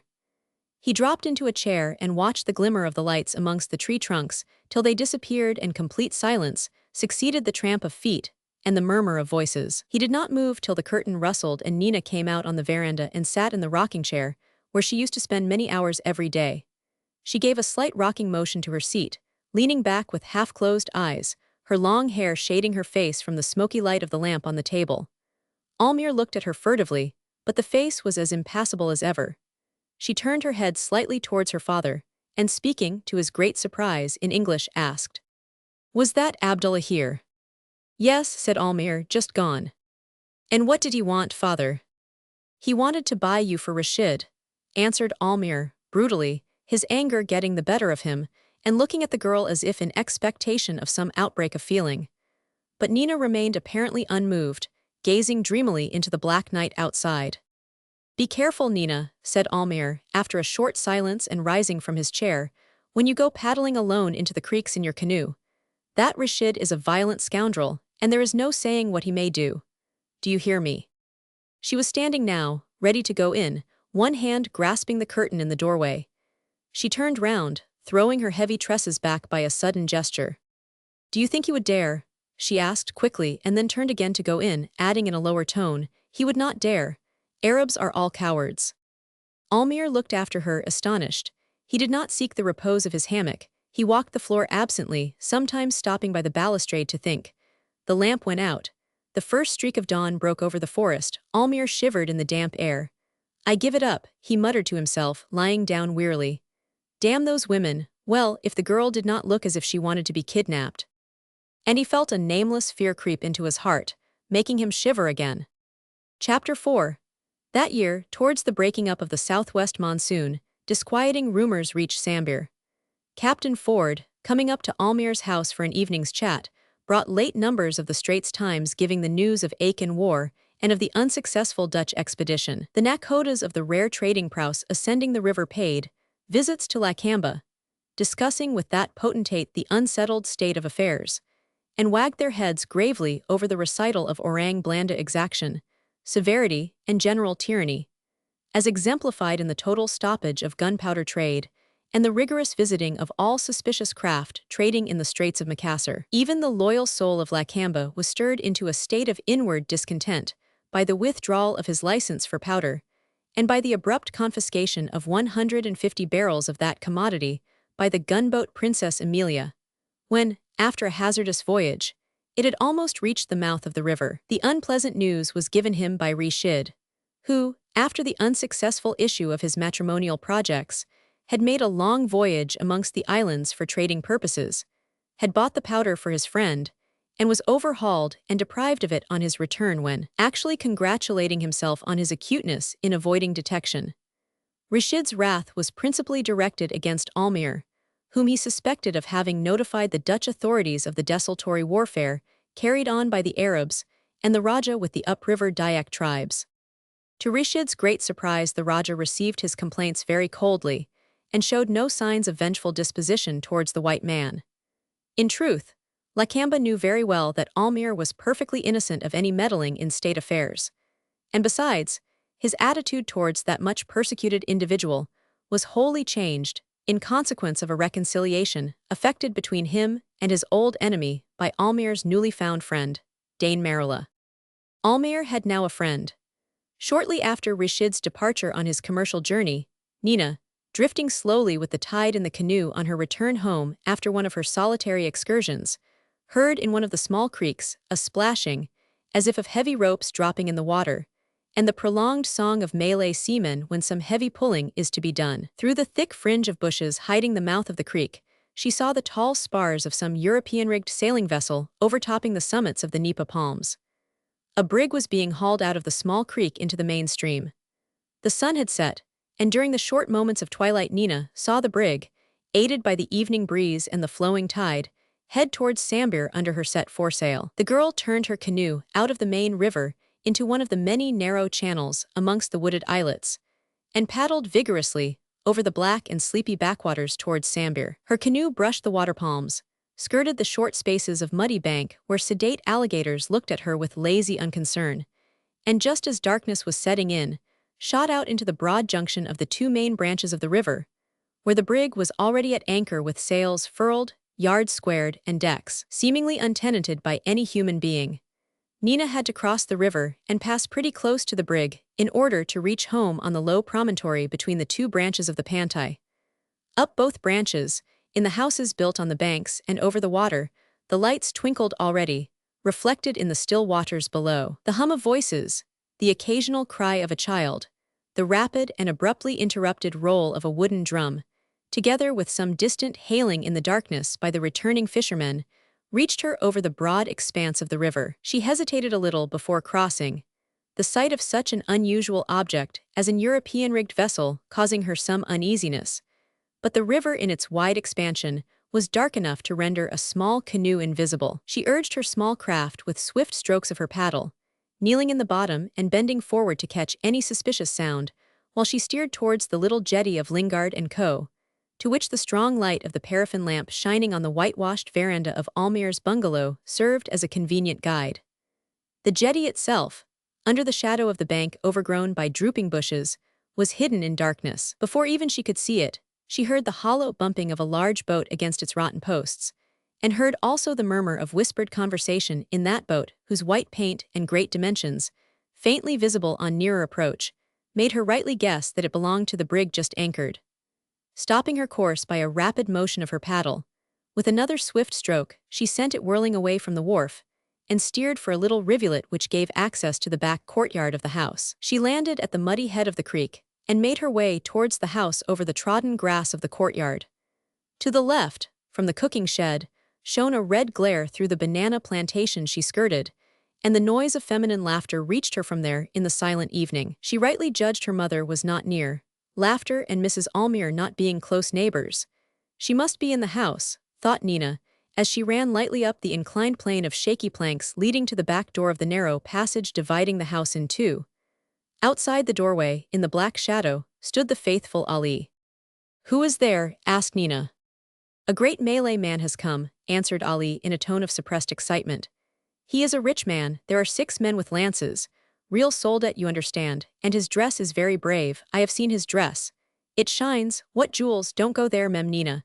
Tuan said not, but the old Mem is gone. Tuan will be angry. Merciful Allah, what jewels that man has got.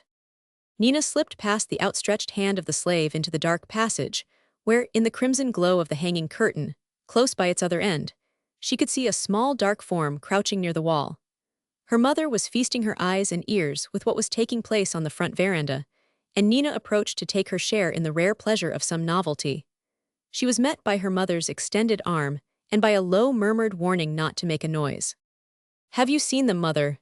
asked Nina in a breathless whisper. Mrs. Almayer turned her face towards the girl, and her sunken eyes shone strangely in the red half-light of the passage.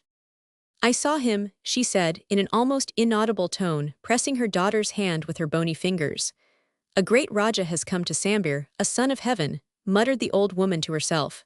Go away, girl. The two women stood close to the curtain, Nina wishing to approach the rent in the stuff, and her mother defending the position with angry obstinacy. On the other side there was a lull in the conversation, but the breathing of several men, the occasional light tinkling of some ornaments, the clink of metal scabbards, or of brasserie vessels passed from hand to hand, was audible during the short pause.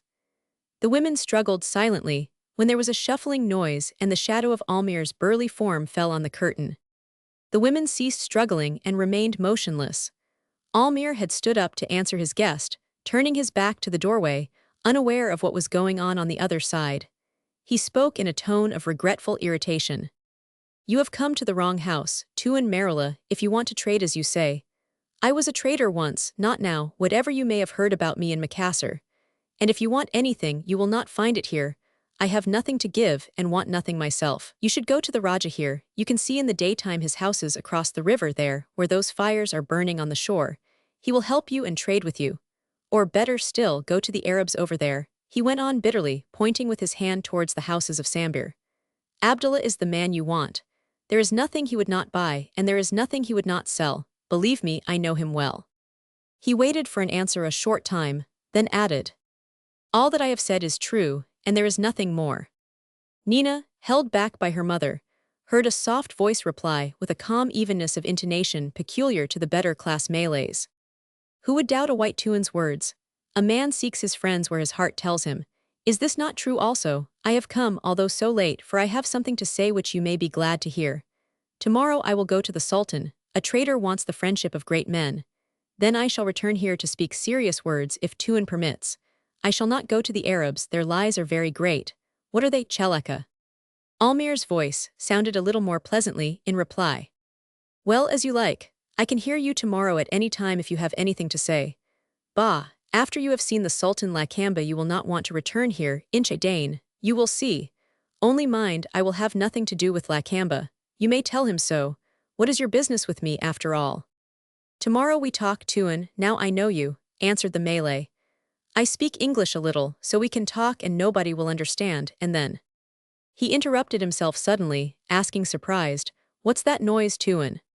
Almayer had also heard the increasing noise of the scuffle, recommenced on the women's side of the curtain. Evidently, Nina's strong curiosity was on the point of overcoming Mrs. Almayer's exalted sense of social proprieties. Hard breathing was distinctly audible, and the curtain shook during the contest, which was mainly physical, although Mrs. Almayer's voice was heard in angry remonstrance with its usual want of strictly logical reasoning, but with the well-known richness of invective. You shameless woman, are you a slave? Shouted shrilly the irate matron. Veil your face, abandoned wretch, you white snake, I will not let you. Almayer's face expressed annoyance, and also doubt as to the advisability of interfering between mother and daughter. He glanced at his Malay visitor, who was waiting silently for the end of the uproar in an attitude of amused expectation, and waving his hand contemptuously, he murmured. It is nothing, some women. The Malay nodded his head gravely, and his face assumed an expression of serene indifference, as etiquette demanded after such an explanation. The contest was ended behind the curtain, and evidently the younger will had its way, for the rapid shuffle and click of Mrs. Almayer's high-heeled sandals died away in the distance. The tranquilized master of the house was going to resume the conversation when, struck by an unexpected change in the expression of his guest's countenance, he turned his head and saw Nina standing in the doorway.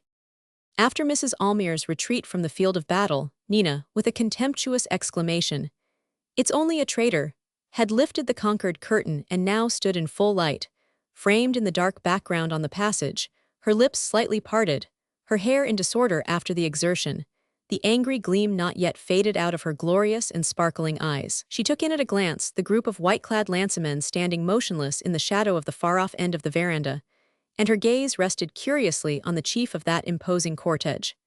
He stood, almost facing her, a little on one side, and struck by the beauty of the unexpected apparition had bent low, elevating his joint hands above his head in a sign of respect accorded by Malays only to the great of this earth. The crude light of the lamp shone on the gold embroidery of his black silk jacket, broke in 1,000 sparkling rays on the jeweled hilt of his kriss, protruding from under the many folds of the red sarong, gathered into a sash round his waist, and played on the precious stones of the many rings on his dark fingers. He straightened himself up quickly after the low bow, putting his hand with a graceful ease on the hilt of his heavy short sword, ornamented with brilliantly dyed fringes of horsehair. Nina, hesitating on the threshold, saw an erect, lithe figure of medium height, with a breadth of shoulder suggesting great power. Under the folds of a blue turban, whose fringed ends hung gracefully over the left shoulder, was a face full of determination and expressing a reckless good humor, not devoid, however, of some dignity. The squareness of lower jaw, the full red lips, the mobile nostrils, and the proud carriage of the head gave the impression of a being half savage, untamed, perhaps cruel, and corrected the liquid softness of the almost feminine eye, that general characteristic of the race. Now, the first surprise over, Nina saw those eyes fixed upon her with such an uncontrolled expression of admiration and desire that she felt a hitherto unknown feeling of shyness, mixed with alarm and some delight, enter and penetrate her whole being.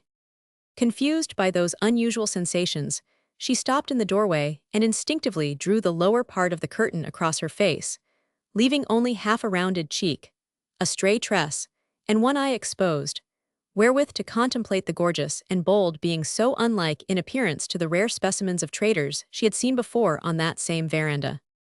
Dain Maroola, dazzled by the unexpected vision, forgot the confused Almayer, forgot his brig, his escort staring in open-mouthed admiration, the object of his visit and all things else, in his overpowering desire to prolong the contemplation of so much loveliness met so suddenly, in such an unlikely place, as he thought. "It is my daughter," said Almayer in an embarrassed manner. "It is of no consequence. White women have their customs, as you know too, and having traveled much as you say. However, it is late, we will finish our talk tomorrow." Dain bent low, trying to convey in a last glance towards the girl the bold expression of his overwhelming admiration. The next minute, he was shaking Almayer's hand with grave courtesy, his face wearing a look of stolid unconcern as to any feminine presence. His men filed off, and he followed them quickly, closely attended by a thick-set, savage-looking Sumatrees he had introduced before as the commander of his brig. Nina walked to the balustrade of the veranda and saw the sheen of moonlight on the steel spearheads, and heard the rhythmic jingle of brass anklets as the men moved in single file towards the jetty. The boat shoved off after a little while, looming large in the full light of the moon, a black shapeless mass in the slight haze hanging over the water. Nina fancied she could distinguish the graceful figure of the trader standing erect in the stern sheets, but in a little while all the outlines got blurred, confused, and soon disappeared in the folds of white vapor shrouding the middle of the river. Almayer had approached his daughter, and leaning with both arms over the rail, was looking moodily down on the heap of rubbish and broken bottles at the foot of the veranda. "What was all that noise just now?" he growled peevishly without looking up.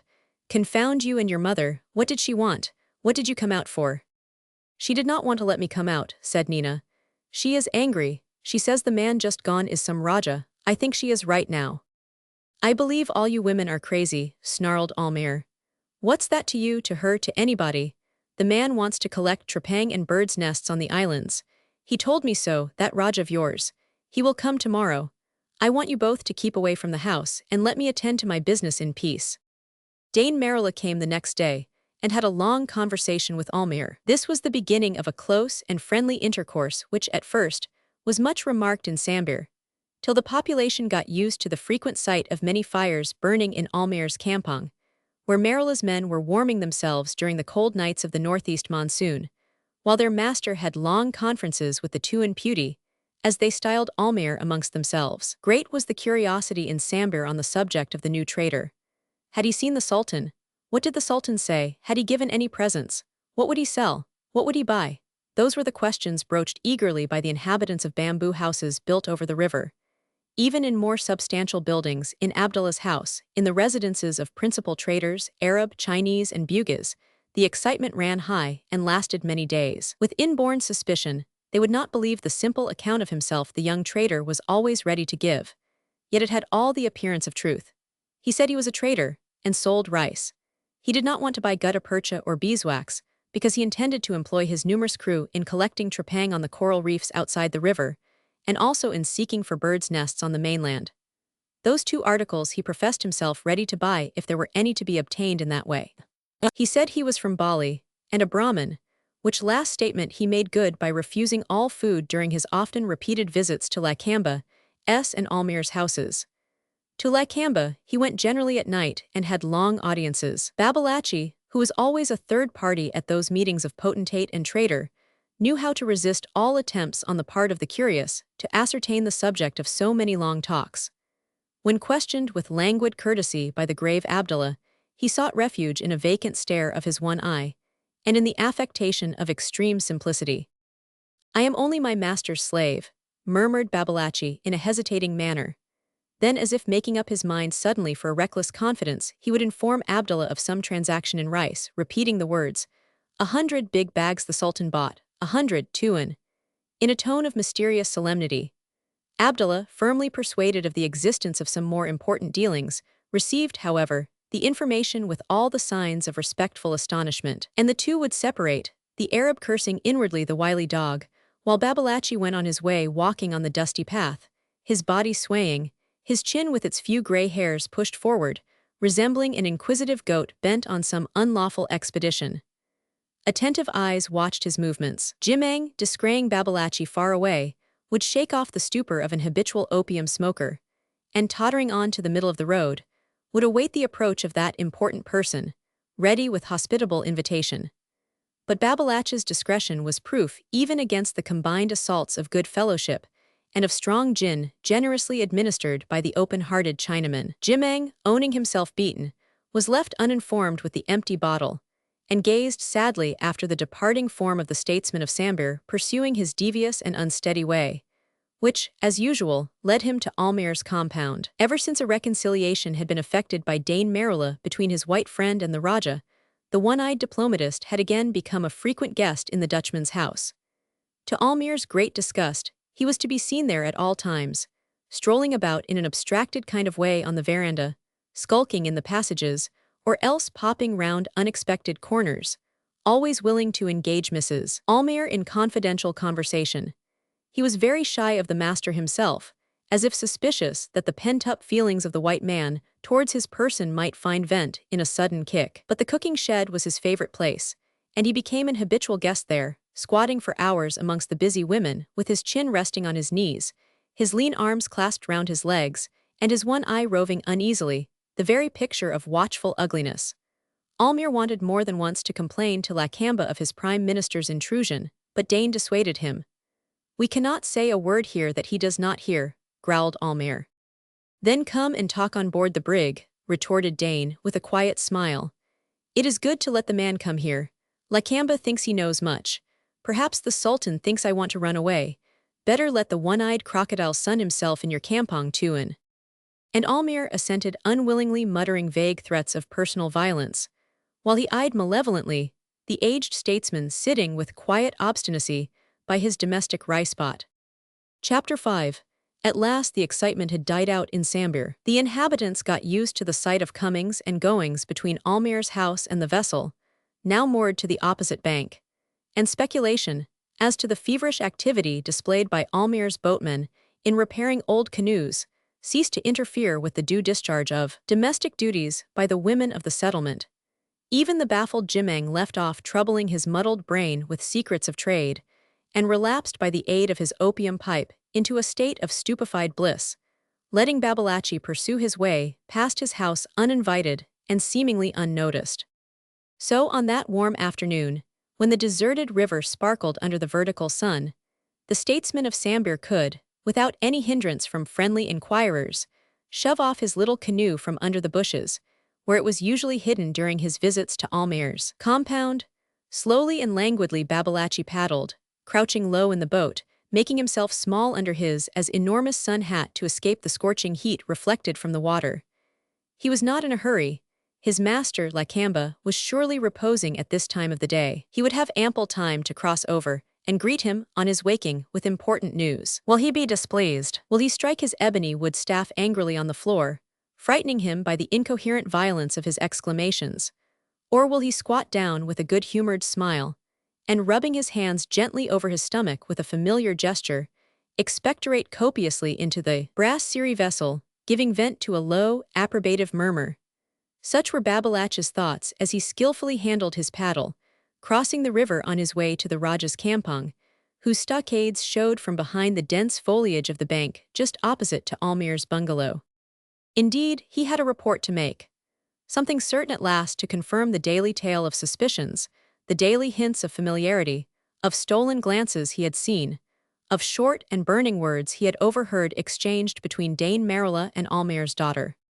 Lakamba had, till then, listened to it all calmly and with evident distrust. Now he was going to be convinced, for Babalachi had the proof, had it this very morning, when fishing at break of day in the creek over which stood Bulengi's house. There from his skiff he saw Nina's long canoe drift past, the girl sitting in the stern bending over Dain, who was stretched in the bottom with his head resting on the girl's knees. He saw it. He followed them, but in a short time they took to the paddles and got away from under his observant eye. A few minutes afterwards, he saw Bulengi's slave girl paddling in a small dugout to the town with her cakes for sale. She also had seen them in the grey dawn. And Babalachi grinned confidentially to himself at the recollection of the slave girl's discomposed face, of the hard look in her eyes, of the tremble in her voice, when answering his questions. That little Tamina evidently admired Dain Maroola. That was good. And Babalachi laughed aloud at the notion. Then becoming suddenly serious, he began by some strange association of ideas to speculate upon the price for which Bulengi would, possibly, sell the girl. He shook his head sadly at the thought that Bulengi was a hard man, and had refused $100 for that same Tamina only a few weeks ago. Then he became suddenly aware that the canoe had drifted too far down during his meditation. He shook off the despondency caused by the certitude of Bulengi's mercenary disposition, and taking up his paddle, in a few strokes sheered alongside the water gate of the Rajah's house. That afternoon Almayer, as was his wont lately, moved about on the waterside, overlooking the repairs to his boats. He had decided at last. Guided by the scraps of information contained in old Lingard's pocketbook, he was going to seek for the rich gold mine, for that place where he had only to stoop to gather up an immense fortune and realize the dream of his young days. To obtain the necessary help he had shared his knowledge with Dain Maroola. He had consented to be reconciled with Lakamba, who gave his support to the enterprise on condition of sharing the profits. He had sacrificed his pride, his honor, and his loyalty in the face of the enormous risk of his undertaking, dazzled by the greatness of the results to be achieved by this alliance so distasteful yet so necessary. The dangers were great, but Maroola was brave. His men seemed as reckless as their chief, and with Lakamba's aid success seemed assured. For the last fortnight Almayer was absorbed in the preparations, walking amongst his workmen and slaves in a kind of waking trance, where practical details as to the fitting out of the boats were mixed up with vivid dreams of untold wealth, where the present misery of burning sun, of the muddy and malodorous river bank disappeared in a gorgeous vision of a splendid future existence for himself and Nina. He hardly saw Nina during these last days, although the beloved daughter was ever present in his thoughts. He hardly took notice of Dain, whose constant presence in his house had become a matter of course to him. Now they were connected by a community of interests. When meeting the young chief he gave him an absent greeting and passed on, seemingly wishing to avoid him, bent upon forgetting the hated reality of the present by absorbing himself in his work, or else by letting his imagination soar far above the treetops into the great white clouds away to the westward, where the paradise of Europe was awaiting the future Eastern millionaire. And Maroola, now the bargain was struck and there was no more business to be talked over, evidently did not care for the white man's company.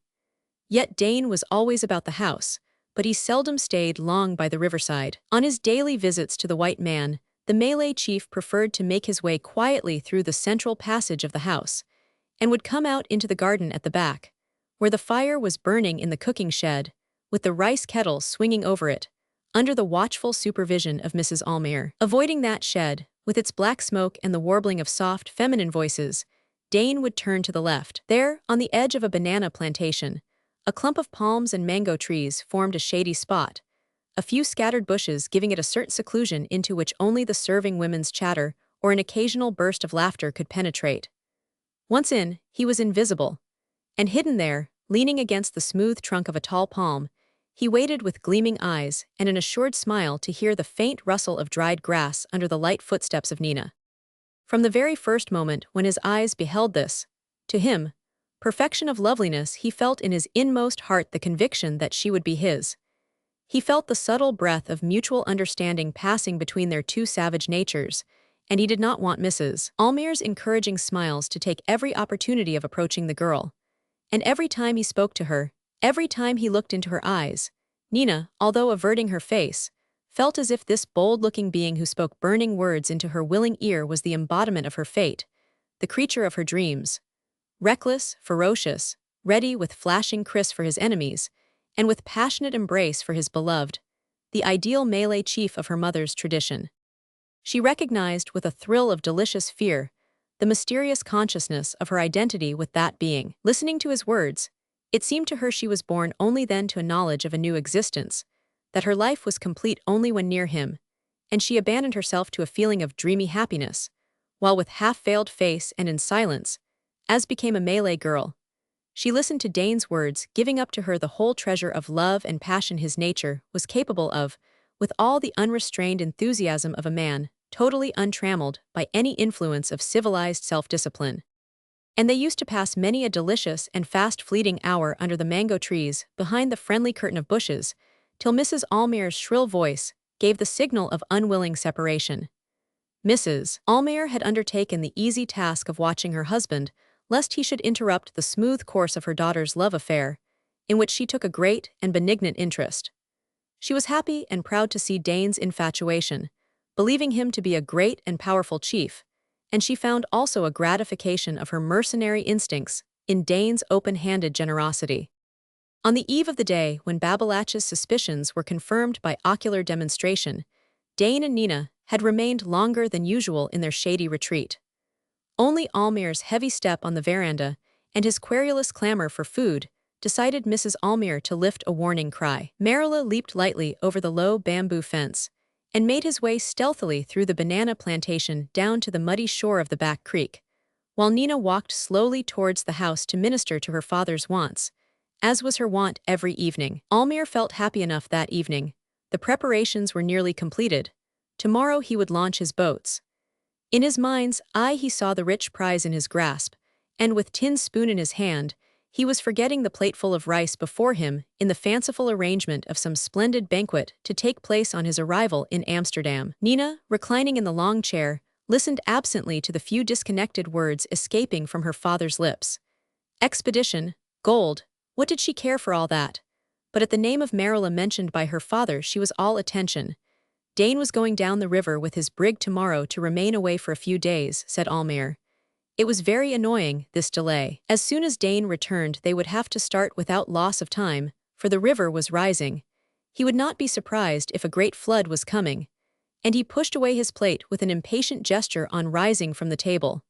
But now Nina heard him not. Dain going away, that's why he had ordered her, with that quiet masterfulness it was her delight to obey, to meet him at break of day in Bulangi's Creek. Was there a paddle in her canoe, she thought. Was it ready? She would have to start early, at 4 in the morning in a very few hours. She rose from her chair, thinking she would require rest before the long pull in the early morning.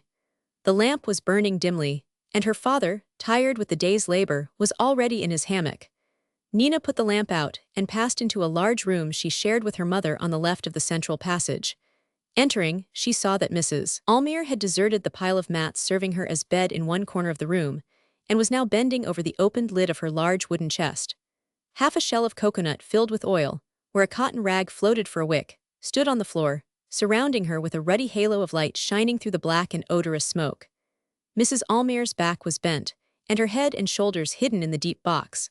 Her hands rummaged in the interior, where a soft clink as of silver money could be heard. She did not notice at first her daughter's approach, and Nina, standing silently by her, looked down on many little canvas bags ranged in the bottom of the chest, wherefrom her mother extracted handfuls of shining guilders and Mexican dollars, letting them stream slowly back again through her claw-like fingers.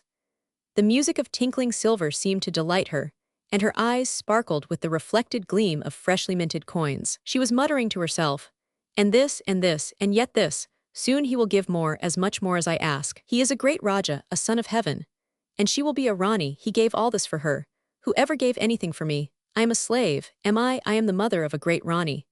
She became aware suddenly of her daughter's presence and ceased her droning, shutting the lid down violently. Then, without rising from her crouching position, she looked up at the girl standing by with a vague smile on her dreamy face. You have seen, have you? She shouted shrilly. That is all mine, and for you, it is not enough. He will have to give more before he takes you away to the southern island where his father is king. You hear me? You are worth more, granddaughter of Rajas, more, more. The sleepy voice of Almayer was heard on the veranda recommending silence. Mrs. Almayer extinguished the light and crept into her corner of the room. Nina laid down on her back on a pile of soft mats, her hands entwined under her head, gazing through the shutterless hole, serving as a window at the stars twinkling on the black sky. She was awaiting the time of start for her appointed meeting place. With quiet happiness she thought of that meeting in the great forest, far from all human eyes and sounds. Her soul, lapsing again into the savage mood, which the genius of civilization working by the hand of Mrs. Vink could never destroy, experienced a feeling of pride and of some slight trouble at the high value her worldly wise mother had put upon her person. But she remembered the expressive glances and words of Dain, and tranquilized, she closed her eyes in a shiver of pleasant anticipation. There are some situations where the barbarian and the so-called civilized man meet upon the same ground. It may be supposed that Dain Maroola was not exceptionally delighted with his prospective mother-in-law, nor that he actually approved of that worthy woman's appetite for shining dollars. Yet on that foggy morning when Babalachi, laying aside the cares of state, went to visit his fish baskets in the Bulangi Creek, Maroola had no misgivings, experienced no feelings but those of impatience and longing, when paddling to the east side of the island forming the backwater in question. He hid his canoe in the bushes and strode rapidly across the islet, pushing with impatience through the twigs of heavy undergrowth intercrossed over his path. From motives of prudence, he would not take his canoe to the meeting place, as Nina had done. He had left it in the main stream till his return from the other side of the island. The heavy warm fog was closing rapidly round him, but he managed to catch a fleeting glimpse of a light away to the left, proceeding from Bulangi's house. Then he could see nothing in the thickening vapor, and kept to the path only by a sort of instinct, which also led him to the very point on the opposite shore he wished to reach. A great log had stranded there, at right angles to the bank, forming a kind of jetty against which the swiftly flowing stream broke with a loud ripple. He stepped on it with a quick but steady motion, and in 2 strides found himself at the outer end, with the rush and swirl of the foaming water at his feet. Standing there alone, as if separated from the world, the heavens, earth, the very water roaring under him swallowed up in the thick veil of the morning fog, he breathed out the name of Nina before him into the apparently limitless space, sure of being heard, instinctively sure of the nearness of the delightful creature, certain of her being aware of his near presence as he was aware of hers. The bow of Nina's canoe loomed up close to the log, canted high out of the water by the weight of the sitter in the stern.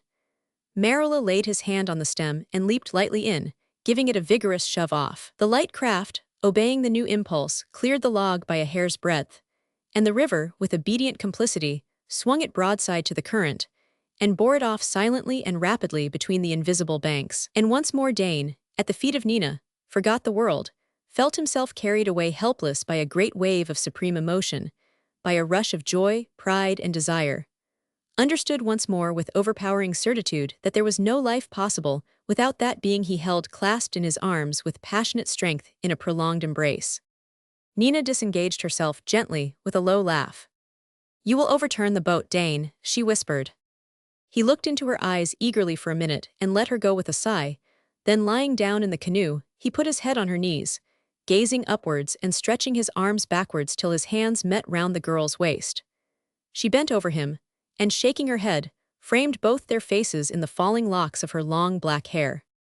And so they drifted on, he speaking with all the rude eloquence of a savage nature giving itself up without restraint to an overmastering passion, she bending low to catch the murmur of words sweeter to her than life itself. To those two, nothing existed then outside the gunwales of the narrow and fragile craft. It was their world, filled with their intense and all-absorbing love. They took no heed of thickening mist, or of the breeze dying away before sunrise. they forgot the existence of the great forests surrounding them, of all the tropical nature awaiting the advent of the sun in a solemn and impressive silence. Over the low river mist hiding the boat with its freight of young passionate life and all-forgetful happiness, the stars paled, and a silvery-gray tint crept over the sky from the eastward. There was not a breath of wind, not a rustle of stirring leaf, not a splash of leaping fish to disturb the serene repose of all living things on the banks of the great river. Earth, river, and sky were wrapped up in a deep sleep, from which it seemed there would be no waking. All the seething life and movement of tropical nature seemed concentrated in the ardent eyes, in the tumultuously beating hearts of the two beings drifting in the canoe, under the white canopy of mist, over the smooth surface of the river. Suddenly, a great sheaf of yellow rays shot upwards from behind the black curtain of trees, lining the banks of the Pantai. The stars went out, the little black clouds at the zenith glowed for a moment with crimson tints, and the thick mist, stirred by the gentle breeze, the sigh of waking nature, whirled round and broke into fantastically torn pieces, disclosing the wrinkled surface of the river sparkling in the broad light of day. Great flocks of white birds wheeled screaming above the swaying tree-tops. The sun had risen on the east coast. Dain was the first to return to the cares of everyday life. He rose and glanced rapidly up and down the river. His eye detected Babalach's boat astern and another small black speck on the glittering water, which was Tamina's canoe. He moved cautiously forward and, kneeling, took up a paddle. Nina at the stern took hers. They bent their bodies to the work, throwing up the water at every stroke, and the small craft went swiftly ahead, leaving a narrow wake fringed with a lace-like border of white and gleaming foam. Without turning his head, Dain spoke. "Somebody behind us, Nina. We must not let him gain. I think he is too far to recognize us." "Somebody before us also," panted out Nina, without ceasing to paddle. "I think I know," rejoined Dain. "The sun shines over there, but I fancy it is the girl Tamina. She comes down every morning to my brig to sell cakes, stays often all day. It does not matter, steer more into the bank, we must get under the bushes. My canoe is hidden not far from here." As he spoke, his eyes watched the broad-leaved nipas, which they were brushing in their swift and silent course. "Look out, Nina," he said at last. "There, where the water palms end and the twigs hang down under the leaning tree. Steer for the big green branch." He stood up attentive, and the boat drifted slowly inshore, Nina guiding it by a gentle and skillful movement of her paddle. When near enough, Dain laid hold of the big branch, and leaning back shot the canoe under a low green archway of thickly matted creepers, giving access to a miniature bay formed by the caving in of the bank during the last great flood. His own boat was there anchored by a stone, and he stepped into it, keeping his hand on the gunwale of Nina's canoe. In a moment, the two little nutshells with their occupants floated quietly side by side, reflected by the black water in the dim light struggling through a high canopy of dense foliage.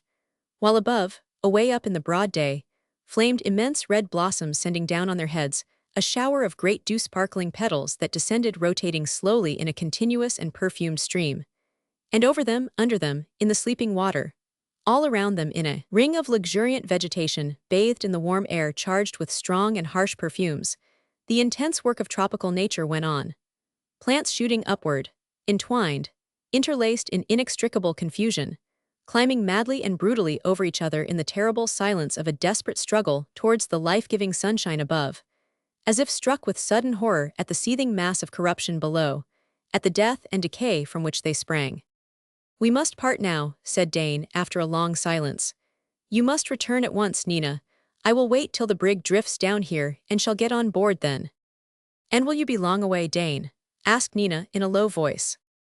"Long," exclaimed Dain. "Would a man willingly remain long in a dark place? When I am not near you, Nina, I am like a man that is blind. What is life to me without light?"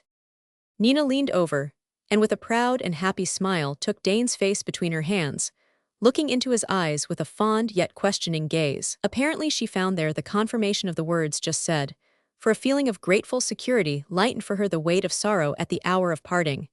She believed that he, the descendant of many great Rajas, the son of a great chief, the master of life and death, knew the sunshine of life only in her presence.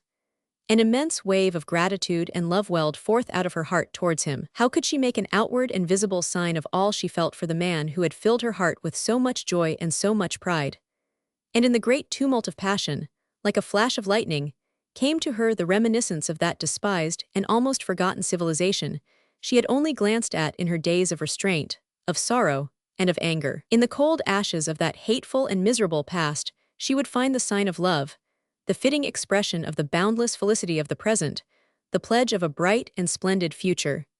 She threw her arms around Dain's neck and pressed her lips to his in a long and burning kiss. He closed his eyes, surprised and frightened at the storm raised in his breast by the strange and to him, hitherto unknown contact. And long after Nina had pushed her canoe into the river, he remained motionless, without daring to open his eyes, afraid to lose the sensation of intoxicating delight he had tasted for the first time. Now he wanted but immortality, he thought, to be the equal of gods, and the creature that could open so the gates of paradise must be his, soon would be his forever.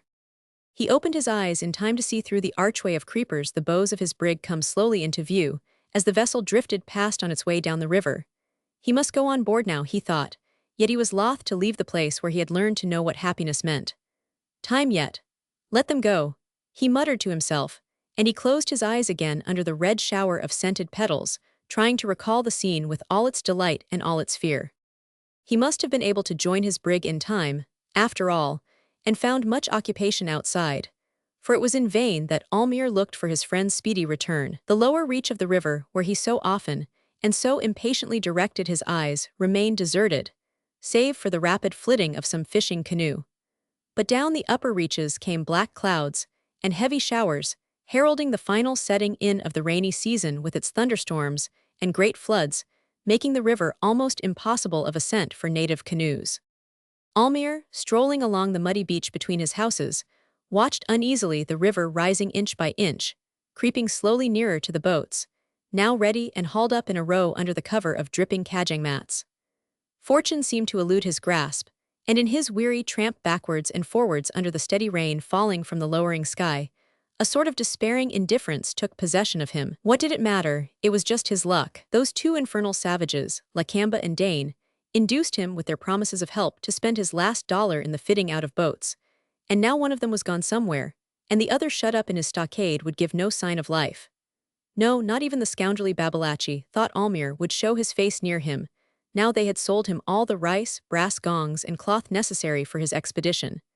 They had his very last coin, and did not care whether he went or stayed. And with a gesture of abandoned discouragement, Almayer would climb up slowly to the veranda of his new house to get out of the rain, and leaning on the front rail with his head sunk between his shoulders, he would abandon himself to the current of bitter thoughts, oblivious of the flight of time and the pangs of hunger, deaf to the shrill cries of his wife calling him to the evening meal. When, roused from his sad meditations by the first roll of the evening thunderstorm, he stumbled slowly towards the glimmering light of his old house, his half-dead hope made his ears preternaturally acute to any sound on the river. Several nights in succession he had heard the splash of paddles and had seen the indistinct form of a boat. But when hailing the shadowy apparition, his heart bounding with sudden hope of hearing Dain's voice, he was disappointed each time by the sulky answer conveying to him the intelligence that the Arabs were on the river, bound on a visit to the home-staying Lakamba. This caused him many sleepless nights, spent in speculating upon the kind of villainy those estimable personages were hatching now. At last, when all hope seemed dead, he was overjoyed on hearing Dain's voice. But Dain also appeared very anxious to see Lakamba, and Almayer felt uneasy owing to a deep and ineradicable distrust as to that ruler's disposition towards himself. Still, Dain had returned at last. Evidently he meant to keep to his bargain. Hope revived, and that night Almayer slept soundly, while Nina watched the angry river under the lash of the thunderstorm sweeping onward towards the sea. Chapter 6. Dain was not long in crossing the river after leaving Almayer. He landed at the water gate of the stockade, enclosing the group of houses which composed the residence of the Raja of Sambir. Evidently somebody was expected there, for the gate was open, and men with torches were ready to precede the visitor up the inclined plane of planks leading to the largest house, where Lakamba actually resided, and where all the business of state was invariably transacted. The other buildings within the enclosure served only to accommodate the numerous household and the wives of the ruler. Lakamba's own house was a strong structure of solid planks, raised on high piles, with a veranda of split bamboos surrounding it on all sides. The whole was covered in by an immensely high-pitched roof of palm leaves, resting on beams blackened by the smoke of many torches. The building stood parallel to the river, one of its long sides facing the water gate of the stockade. There was a door in the short side looking up the river, and the inclined plankway led straight from the gate to that door. By the uncertain light of smoky torches, Dain noticed the vague outlines of a group of armed men in the dark shadows to his right. From that group, Babalatchi stepped forward to open the door, and Dain entered the audience chamber of the Raja's residence. About 1/3 of the house was curtained off, by heavy stuff of European manufacture, for that purpose. Close to the curtain there was a big armchair of some black wood, much carved, and before it a rough deal table. Otherwise the room was only furnished with mats in great profusion. To the left of the entrance stood a rude arm-rack, with 3 rifles with fixed bayonets in it. By the wall, in the shadow, the bodyguard of Lakamba, all friends or relations, slept in a confused heap of brown arms, legs, and multicolored garments, from whence issued an occasional snore or a subdued groan of some uneasy sleeper. An European lamp with a green shade standing on the table made all this indistinctly visible to Dain. "You are welcome to your rest here," said Babalatchi, looking at Dain interrogatively. "I must speak to the Raja at once," answered Dain. Babalatchi made a gesture of assent, and turning to the brass gong suspended under the arm-rack, struck 2 sharp blows. The ear-splitting din woke up the guard. The snores ceased, outstretched legs were drawn in, the whole heap moved, and slowly resolved itself into individual forms, with much yawning and rubbing of sleepy eyes. Behind the curtains there was a burst of feminine chatter, then the bass voice of Lakamba was heard. "Is that the Arab trader?" "No, Tuan," answered Babalatchi. "Dain has returned at last. He is here for an important talk, Bichara, if you mercifully consent." Evidently Lakamba's mercy went so far, for in a short while he came out from behind the curtain, but it did not go to the length of inducing him to make an extensive toilet. A short red sarong tightened hastily round his hips was his only garment. The merciful ruler of Sambir looked sleepy and rather sulky. He sat in the armchair, his knees well apart, his elbows on the armrests, his chin on his breast, breathing heavily and waiting malevolently for Dain to open the important talk. But Dain did not seem anxious to begin. He directed his gaze towards Babalatchi, squatting comfortably at the feet of his master, and remained silent with a slightly bent head, as if in attentive expectation of coming words of wisdom. Babalatchi coughed discreetly, and leaning forward, pushed over a few mats for Dain to sit upon. Then lifting up his squeaky voice, he assured him with eager volubility of everybody's delight at this long-looked-for return.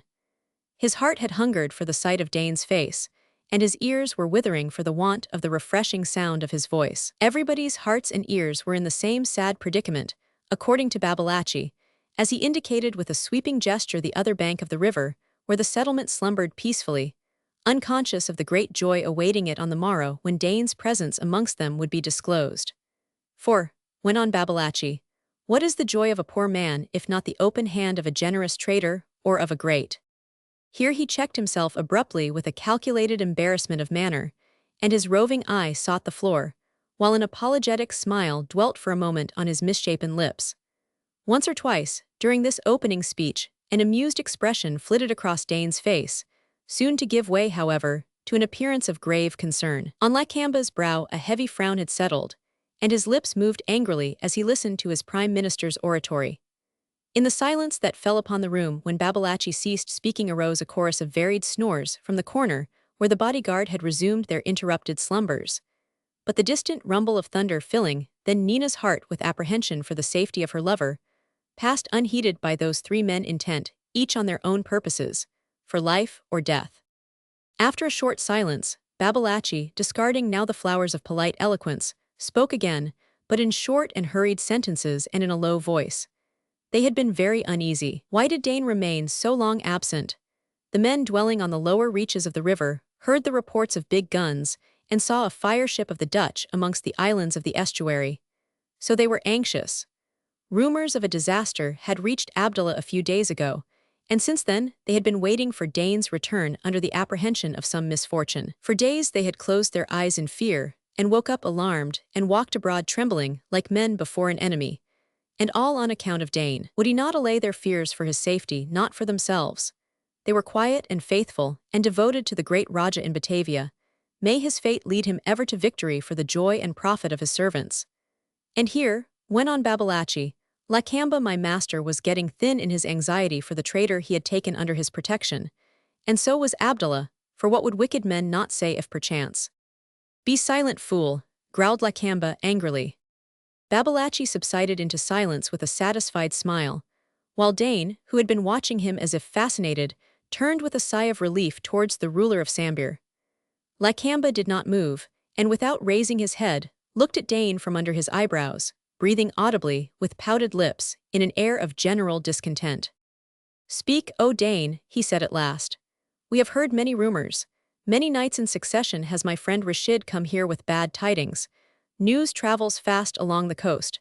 But they may be untrue. There are more lies in men's mouths in these days than when I was young, but I am not easier to deceive now. All my words are true, said Dain carelessly. If you want to know what befell my brig, then learn that it is in the hands of the Dutch. Believe me, Raja, he went on, with sudden energy, the Orang Blanda have good friends in Sambir, or else how did they know I was coming thence? Lakamba gave Dain a short and hostile glance. Babalatchi rose quietly, and going to the arm rack, struck the gong violently. Outside the door there was a shuffle of bare feet. Inside, the guard woke up and sat staring in sleepy surprise. Yes, you faithful friend of the White Raja, went on Dain, scornfully, turning to Babalatchi who had returned to his place. I have escaped, and I am here to gladden your heart.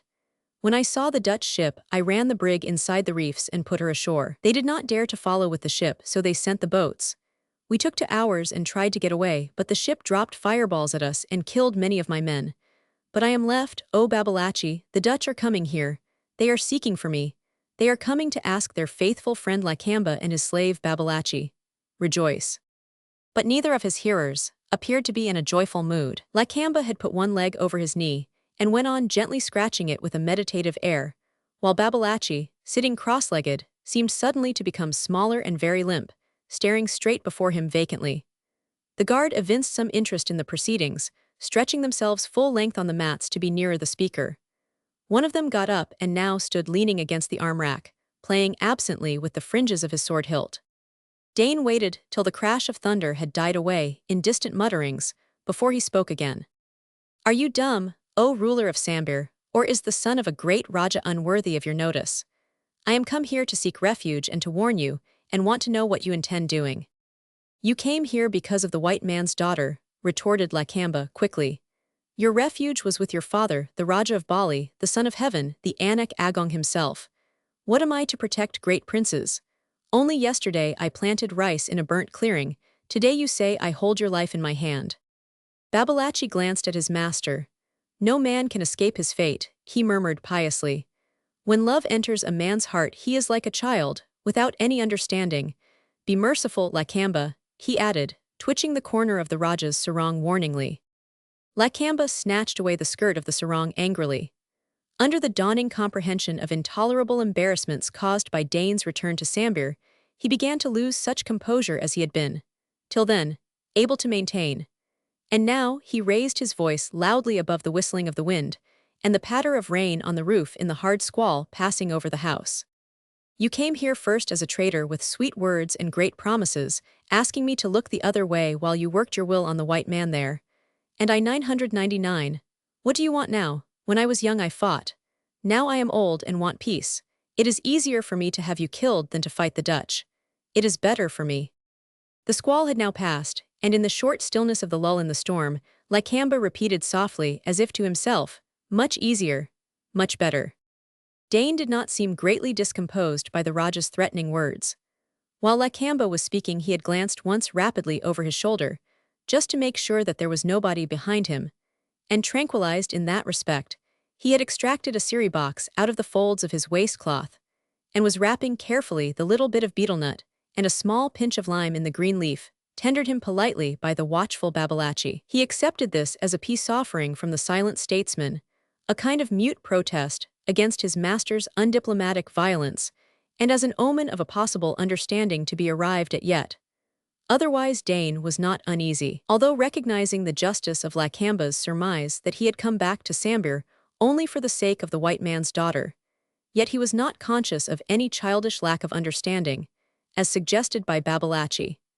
In fact, Dain knew very well that Lakamba was too deeply implicated in the gunpowder smuggling to care for an investigation the Dutch authorities into that matter. When sent off by his father, the independent Raja of Bali, at the time when the hostilities between Dutch and Malays threatened to spread from Sumatra over the whole archipelago, Dain had found all the big traders deaf to his guarded proposals, and above the temptation of the great prices he was ready to give for gunpowder. He went to Sambir as a last and almost hopeless resort, having heard in Makassar of the white man there, and of the regular steamer trading from Singapore, allured also by the fact that there was no Dutch resident on the river, which would make things easier, no doubt. His hopes got nearly wrecked against the stubborn loyalty of Lakamba, arising from well-understood self-interest. But at last the young man's generosity, his persuasive enthusiasm, the prestige of his father's great name, overpowered the prudent hesitation of the ruler of Sambir. Lakamba would have nothing to do himself with any illegal traffic. He also objected to the Arabs being made use of in that matter. But he suggested Almayer, saying that he was a weak man easily persuaded, and that his friend, the English captain of the steamer, could be made very useful, very likely even would join in the business, smuggling the powder in the steamer without Abdullah's knowledge. There again Dain met an Almayer with unexpected resistance. Lakamba had to send Babalatchi over with the solemn promise that his eyes would be shut in friendship for the white man, Dain paying for the promise and the friendship in good silver guilders of the hated Orang Blanda. Almayer, at last consenting, said the powder would be obtained, but Dain must trust him with dollars to send to Singapore in payment for it. He would induce Ford to buy and smuggle it in the steamer on board the brig. He did not want any money for himself out of the transaction, but Dain must help him in his great enterprise after sending off the brig. Almayer had explained to Dain that he could not trust Lakamba alone in that matter. He would be afraid of losing his treasure and his life through the cupidity of the Raja. Yet the Raja had to be told, and insisted on taking a share in that operation, or else his eyes would remain shut no longer. To this Almayer had to submit. Had Dain not seen Nina, he would have probably refused to engage himself and his men in the projected expedition to Gunung Mas, the mountain of gold. As it was, he intended to return with half of his men as soon as the brig was clear of the reefs. But the persistent chase given him by the Dutch frigate had forced him to run south and ultimately to wreck and destroy his vessel in order to preserve his liberty or perhaps even his life. Yes, he had come back to Sambir for Nina, although aware that the Dutch would look for him there, but he had also calculated his chances of safety in Lakamba's hands. For all his ferocious talk, the merciful ruler would not kill him, for he had long ago been impressed with the notion that Dain possessed the secret of the white man's treasure. Neither would he give him up to the Dutch, for fear of some fatal disclosure of complicity in the treasonable trade. So Dain felt tolerably secure as he sat meditating quietly his answer to the Raja's bloodthirsty speech. Yes, he would point out to him the aspect of his position should he Dain fall into the hands of the Dutch and should he speak the truth. He would have nothing more to lose then, and he would speak the truth. And if he did return to Sambir, disturbing thereby Lakamba's peace of mind, what then? He came to look after his property. Did he not pour a stream of silver into Mrs. Almayer's greedy lap? He had paid, for the girl, a price worthy of a great prince, although unworthy of that delightfully maddening creature for whom his untamed soul longed in an intensity of desire far more tormenting than the sharpest pain. He wanted his happiness. He had the right to be in Sambir. He rose and, approaching the table, leaned both his elbows on it. Lakamba responsively edged his seat a little closer, while Babalatchi scrambled to his feet and thrust his inquisitive head between his master S and Dain S. They interchanged their ideas rapidly, speaking in whispers into each other's faces. Very close now, Dain suggesting, Lakamba contradicting, Babalatchi conciliating, and anxious in his vivid apprehension of coming difficulties. He spoke most, whispering earnestly, turning his head slowly from side to side so as to bring his solitary eye to bear upon each of his interlocutors in turn. Why should there be strife? Said he. Let Tuan Dain, whom he loved only less than his master, go trustfully into hiding. There were many places for that. Bulengi's house away in the clearing was best. Bulengi was a safe man. In the network of crooked channels no white man could find his way. White men were strong but very foolish. It was undesirable to fight them, but deception was easy. They were like silly women. They did not know the use of reason, and he was a match for any of them, went on Babalatchi, with all the confidence of deficient experience. Probably the Dutch would seek Almayer. Maybe they would take away their countrymen if they were suspicious of him. That would be good. After the Dutch went away, Lakamba and Dain would get the treasure without any trouble, and there would be one person less to share it. Did he not speak wisdom? Will Tu and Dain go to Buelengi's house till the danger is over? Go at once.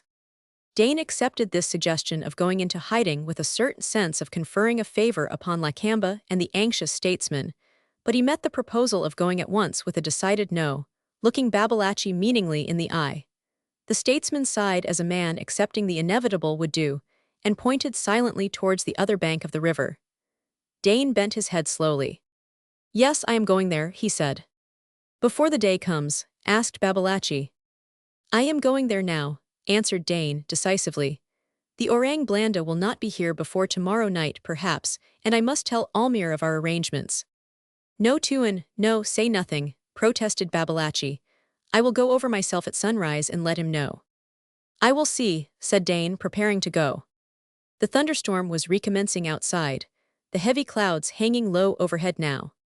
There was a constant rumble of distant thunder, punctuated by the nearer sharp crashes, and in the continuous play of blue, lightning the woods and the river showed fitfully, with all the elusive distinctness of detail characteristic of such a scene. Outside the door of the Rajah's house Dain and Babalatchi stood on the shaking veranda, as if dazed and stunned by the violence of the storm.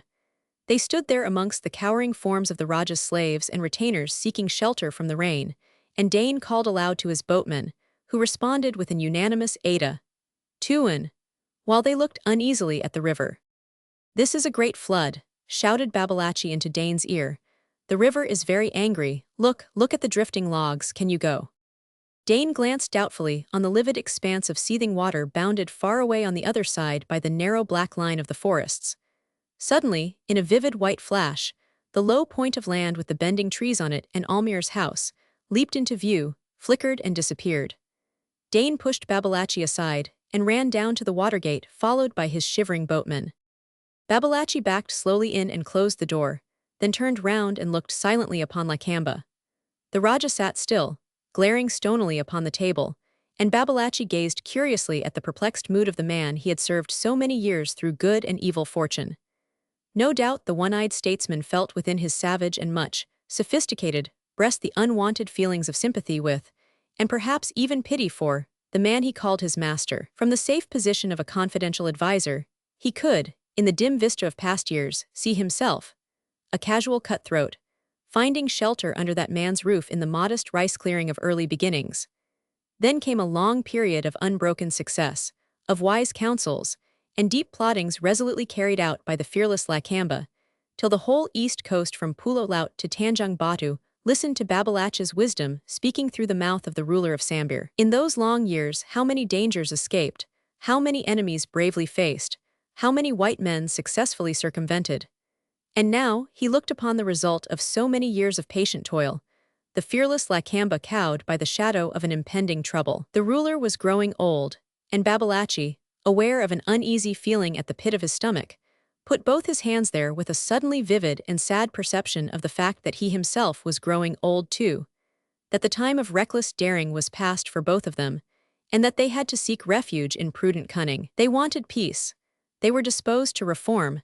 They were ready even to retrench, so as to have the wherewithal to bribe the evil days away, if bribed away they could be. Babalatchi sighed for the second time that night as he squatted again at his master's feet, and tendered him his betel nut box in mute sympathy. And they sat there, in close yet silent communion of betel nut chewers, moving their jaws slowly, expectorating decorously into the wide-mouthed brass vessel they passed to one another, and listening to the awful din of the battling elements outside. There is a very great flood, remarked Babalatchi sadly. Yes, said Lakamba, did Dain go? He went, Tuan. He ran down to the river like a man possessed of the shaitan himself. There was another long pause. He may get drowned, suggested Lakamba at last, with some show of interest. The floating logs are many, answered Babalatchi, but he is a good swimmer, he added languidly. He ought to live, said Lakamba. He knows where the treasure is. Babalatchi assented with an ill-humored grunt. His want of success in penetrating the white man's secret, as to the locality where the gold was to be found, was a sore point with the statesman of Sambir, as the only conspicuous failure in an otherwise brilliant career. A great peace had now succeeded the turmoil of the storm. Only the little belated clouds, which hurried past overhead to catch up the main body flashing silently in the distance, sent down short showers that pattered softly with a soothing hiss over the palm leaf roof. Lakamba roused himself from his apathy, with an appearance of having grasped the situation at last. Babalachi, he called briskly, giving him a slight kick. Ada Tuan, I am listening. If the Orang Blanda come here, Babalachi, and take Almayer to Batavia to punish him for smuggling gunpowder, what will he do, you think? I do not know, Tuan. You are a fool, commented Lakamba exultingly. He will tell them where the treasure is so as to find mercy. He will. Babalachi looked up at his master and nodded his head with by no means a joyful surprise. He had not thought of this. There was a new complication. Almayer must die, said Lakamba decisively, to make our secret safe. He must die quietly, Babalachi, you must do it. Babalachi assented and rose wearily to his feet. Tomorrow, he asked. Yes, before the Dutch come. He drinks much coffee, answered Lakamba with seeming irrelevancy.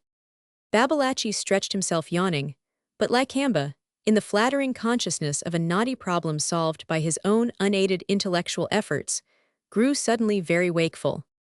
Babalachi, he said to the exhausted statesman, fetch the box of music the white captain gave me. I cannot sleep. At this order, a deep shade of melancholy settled upon Babalachi's features. He went reluctantly behind the curtain and soon reappeared carrying in his arms a small hand organ, which he put down on the table with an air of deep dejection. Lakamba settled himself comfortably in his armchair. Turn, Babalachi, turn, he murmured with closed eyes. Babalachi's hand grasped the handle with the energy of despair, and as he turned, the deep gloom on his countenance changed into an expression of hopeless resignation. Through the open shutter, the notes of Verdi's music floated out on the great silence over the river and forest. Lakamba listened with closed eyes and a delighted smile. Babalachi turned, at times dozing off and swaying over, then catching himself up in a great fright with a few quick turns of the handle. Nature slept in an exhausted repose after the fierce turmoil, while under the unsteady hand of the statesman of Sambir, the Travetter fitfully wept, wailed, and bade goodbye to his Leonore again and again, in a mournful round of tearful and endless iteration. Chapter 7. The bright sunshine of the clear Missel's morning, after the stormy night, flooded the main path of the settlement leading from the low shore of the Pantai branch of the river to the gate of Abdullah's compound. The path was deserted this morning. It stretched its dark yellow surface, hard beaten by the tramp of many bare feet, between the clusters of palm trees, whose tall trunks barred it with strong black lines at irregular intervals, while the newly risen sun threw the shadows of their leafy heads far away over the roofs of the buildings lining the river, even over the river itself as it flowed swiftly and silently past the deserted houses. For the houses were deserted too. On the narrow strip of trodden grass intervening between their open doors and the road, the morning fires smoldered untended, sending thin fluted columns of smoke into the cool air, and spreading the thinnest veil of mysterious blue haze over the sunlit solitude of the settlement. Almayer, just out of his hammock, gazed sleepily at the unwonted appearance of Sambir, wondering vaguely at the absence of life. His own house was very quiet. He could not hear his wife's voice, nor the sound of Nina's footsteps in the big room, opening on the veranda, which he called his sitting room, whenever, in the company of white men, he wished to assert his claims to the commonplace decencies of civilization. Nobody ever sat there. There was nothing there to sit upon, for Mrs. Almayer in her savage moods, when excited by the reminiscences of the piratical period of her life, had torn off the curtains to make sarongs for the slave girls, and had burnt the showy furniture piecemeal to cook the family rice. But Almayer was not thinking of his furniture now. He was thinking of Dain's return, of Dain's nocturnal interview with Lakamba, of its possible influence on his long-matured plans, now nearing the period of their execution. He was also uneasy at the non-appearance of Dain, who had promised him an early visit. The fellow had plenty of time to cross the river, he mused, and there was so much to be done today. The settling of details for the early start on the morrow, the launching of the boats, the 1,001 finishing touches. For the expedition must start complete, nothing should be forgotten, nothing should. The sense of the unwanted solitude grew upon him suddenly, and in the unusual silence, he caught himself longing even for the usually unwelcome sound of his wife's voice to break the oppressive stillness which seemed, to his frightened fancy, to portend the advent of some new misfortune. What has happened? He muttered half aloud, as he shuffled in his imperfectly adjusted slippers towards the balustrade of the veranda. Is everybody asleep or dead? The settlement was alive and very much awake. It was awake ever since the early break of day, when Mahmat Banjir, in a fit of unheard-of energy, arose and, taking up his hatchet, stepped over the sleeping forms of his two wives and walked shivering to the water's edge to make sure that the new house he was building had not floated away during the night. The house was being built by the enterprising Mahmat on a large raft, and he had securely moored it just inside the muddy point of land at the junction of the two branches of the Pantai, so as to be out of the way of drifting logs that would no doubt strand on the point during the freshet.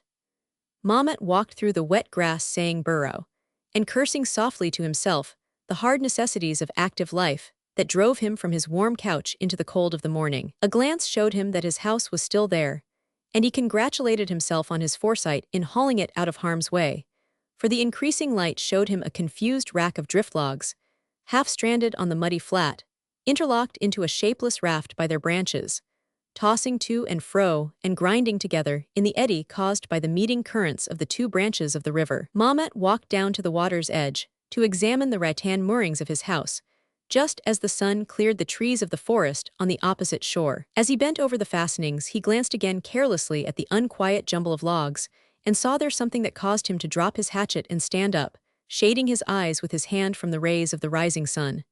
It was something red, and the logs rolled over it, at times closing round it, sometimes hiding it. It looked to him at first like a strip of red cloth. The next moment Mahmat had made it out and raised a great shout. "Ayah, there!" yelled Mahmat. "There's a man amongst the logs." He put the palms of his hand to his lips and shouted, enunciating distinctly, his face turned towards the settlement. "There's a body of a man in the river. Come and see, a dead stranger." The women of the nearest house were already outside kindling the fires and husking the morning rice.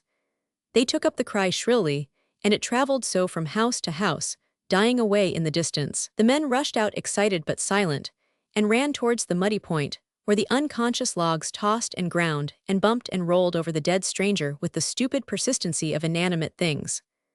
The women followed, neglecting their domestic duties and disregarding the possibilities of domestic discontent, while groups of children brought up the rear, warbling joyously, in the delight of unexpected excitement. Almayer called aloud for his wife and daughter, but receiving no response, stood listening intently. The murmur of the crowd reached him faintly, bringing with it the assurance of some unusual event. He glanced at the river just as he was going to leave the veranda and checked himself at the sight of a small canoe crossing over from the Raja's landing place. The solitary occupant, in whom Almayer soon recognized Babalachi, effected the crossing a little below the house, and paddled up to the Lingard jetty in the dead water under the bank. Babalachi clambered out slowly and went on fastening his canoe with fastidious care, as if not in a hurry to meet Almayer, whom he saw looking at him from the veranda. This delay gave Almayer time to notice and greatly wonder at Babalachi's official get-up. The statesman of Sambir was clad in a costume befitting his high rank. A loudly checkered sarong encircled his waist, and from its many folds peeped out the silver hilt of the kris that saw the light only on great festivals or during official receptions. Over the left shoulder and across the otherwise unclad breast of the aged diplomatist glistened a patent leather belt bearing a brass plate with the arms of Netherlands under the inscription, Sultan of Sambir. Babalachi's head was covered by a red turban, whose fringed ends falling over the left cheek and shoulder gave to his aged face a ludicrous expression of joyous recklessness. When the canoe was at last fastened to his satisfaction, he straightened himself up, shaking down the folds of his sarong, and moved with long strides towards Almayer's house, swinging regularly his long ebony staff, whose gold head ornamented with precious stones flashed in the morning sun. Almayer waved his hand to the right towards the point of land, to him invisible, but in full view from the jetty. "Oh, Babalachi, oh," he called out, "what is the matter there, can you see?" Babalachi stopped and gazed intently at the crowd on the river bank, and after a little while the astonished Almayer saw him leave the path, gather up his sarong in one hand, and break into a trot through the grass towards the muddy point. Almayer, now greatly interested, ran down the steps of the veranda. The murmur of men's voices and the shrill cries of women reached him quite distinctly now, and as soon as he turned the corner of his house, he could see the crowd on the low promontory swaying and pushing round some object of interest. He could indistinctly hear Babalachi's voice, then the crowd opened before the aged statesman and closed after him with an excited hum, ending in a loud shout. As Almayer approached the throng, a man ran out and rushed past him towards the settlement, unheeding his call to stop and explain the cause of this excitement. On the very outskirts of the crowd, Almayer found himself arrested by an unyielding mass of humanity, regardless of his entreaties for a passage, insensible to his gentle pushes as he tried to work his way through it towards the riverside. In the midst of his gentle and slow progress, he fancied suddenly he had heard his wife's voice in the thickest of the throng. He could not mistake very well Mrs. Almayer's high-pitched tones, yet the words were too indistinct for him to understand their purport. He paused in his endeavors to make a passage for himself, intending to get some intelligence from those around him, when a long and piercing shriek rent the air, silencing the murmurs of the crowd and the voices of his informants. For a moment Almayer remained as if turned into stone with astonishment and horror, for he was certain now that he had heard his wife wailing for the dead. He remembered Nina's unusual absence, and maddened by his apprehensions as to her safety, he pushed blindly and violently forward, the crowd falling back with cries of surprise and pain before his frantic advance. On the point of land, in a little clear space, lay the body of the stranger just hauled out from amongst the logs. On one side stood Babalatchi, his chin resting on the head of his staff, and his one eye gazing steadily at the shapeless mass of broken limbs, torn flesh, and blood-stained rags. As Almayer burst through the ring of horrified spectators, Mrs. Almayer threw her own head veil over the upturned face of the drowned man, and squatting by it with another mournful howl, sent a shiver through the now silent crowd. Mahmet, dripping wet, turned to Almayer, eager to tell his tale. In the first moment of reaction from the anguish of his fear, the sunshine seemed to waver before Almayer's eyes, and he listened to words spoken around him without comprehending their meaning. When, by a strong effort of will, he regained the possession of his senses, Mahmet was saying, "That is the way, Tuan." His sarong was caught in the broken branch, and he hung with his head under water. When I saw what it was, I did not want it here. I wanted it to get clear and drift away. Why should we bury a stranger in the midst of our houses for his ghost to frighten our women and children? Have we not enough ghosts about this place? A murmur of approval interrupted him here. Mahmet looked reproachfully at Babalatchi. But the Tuan Babalatchi ordered me to drag the body ashore. He went on looking round at his audience, but addressing himself only to Almayer, and I dragged him by the feet. In through the mud I have dragged him, although my heart longed to see him float down the river to strand perchance on Bulengi's clearing. May his father's grave be defiled. There was subdued laughter at this, for the enmity of Mahmet and Bulengi was a matter of common notoriety and of undying interest to the inhabitants of Sambir. In the midst of that mirth, Mrs. Almayer wailed suddenly again. "Allah, what ails the woman?" exclaimed Mahmet angrily. "Here, I have touched this carcass which came from nobody knows where, and have most likely defiled myself before eating rice. By orders of Tuan Babalatchi, I did this thing to please the white man. Are you pleased, O Tuan Almayer? And what will be my recompense?" Tuan Babalatchi said, "A recompense there will be, and from you. Now consider, I have been defiled, and if not defiled, I may be under the spell. Look at his anklets.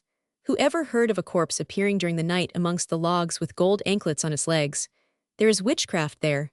However," added Mahmet after a reflective pause, "I will have the anklet if there is permission, for I have a charm against the ghosts and am not afraid. God is great." A fresh outburst of noisy grief from Mrs. Almayer checked the flow of Mahmet's eloquence. Almayer, bewildered, looked in turn at his wife, at Mahmet, at Babalatchi, and at last arrested his fascinated gaze on the body lying on the mud with covered face in a grotesquely unnatural contortion of mangled and broken limbs, one twisted and lacerated arm, with white bones protruding in many places through the torn flesh, stretched out, the hand with outspread fingers nearly touching his foot.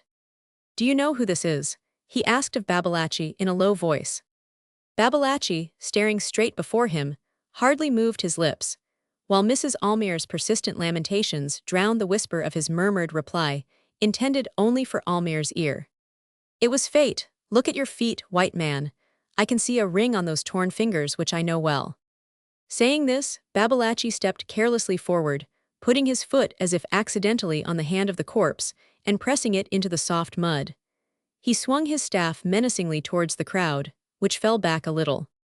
"Go away," he said sternly, "and send your women to their cooking fires, which they ought not to have left to run after a dead stranger. This is men's work here. I take him now in the name of the Raja. Let no man remain here but Tuan Almayer's slaves." now go." The crowd reluctantly began to disperse. The women went first, dragging away the children that hung back with all their weight on the maternal hand. The men strolled slowly after them, in ever-forming and changing groups that gradually dissolved as they neared the settlement, and every man regained his own house, with steps quickened by the hungry anticipation of the morning rice. Only on the slight elevation, where the land sloped down towards the muddy point, a few men, either friends or enemies of Mamet, remained gazing curiously for some time longer at the small group standing around the body on the river bank. "I do not understand what you mean, Babalatchi," said Almayer. "What is the ring you are talking about? Whoever he is, you have trodden the poor fellow's hand right into the mud. Uncover his face," he went on, addressing Mrs. Almayer, who, squatting by the head of the corpse, rocked herself to and fro, shaking from time to time her disheveled grey locks and muttering mournfully.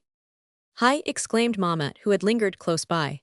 "Look, Tuan, the logs came together so," and here he pressed the palms of his hands together, "and his head must have been between them, and now there is no face for you to look at. There are his flesh and his bones, the nose and the lips, and maybe his eyes, but nobody could tell the one from the other. It was written the day he was born that no man could look at him in death and be able to say, 'This is my friend's face.'"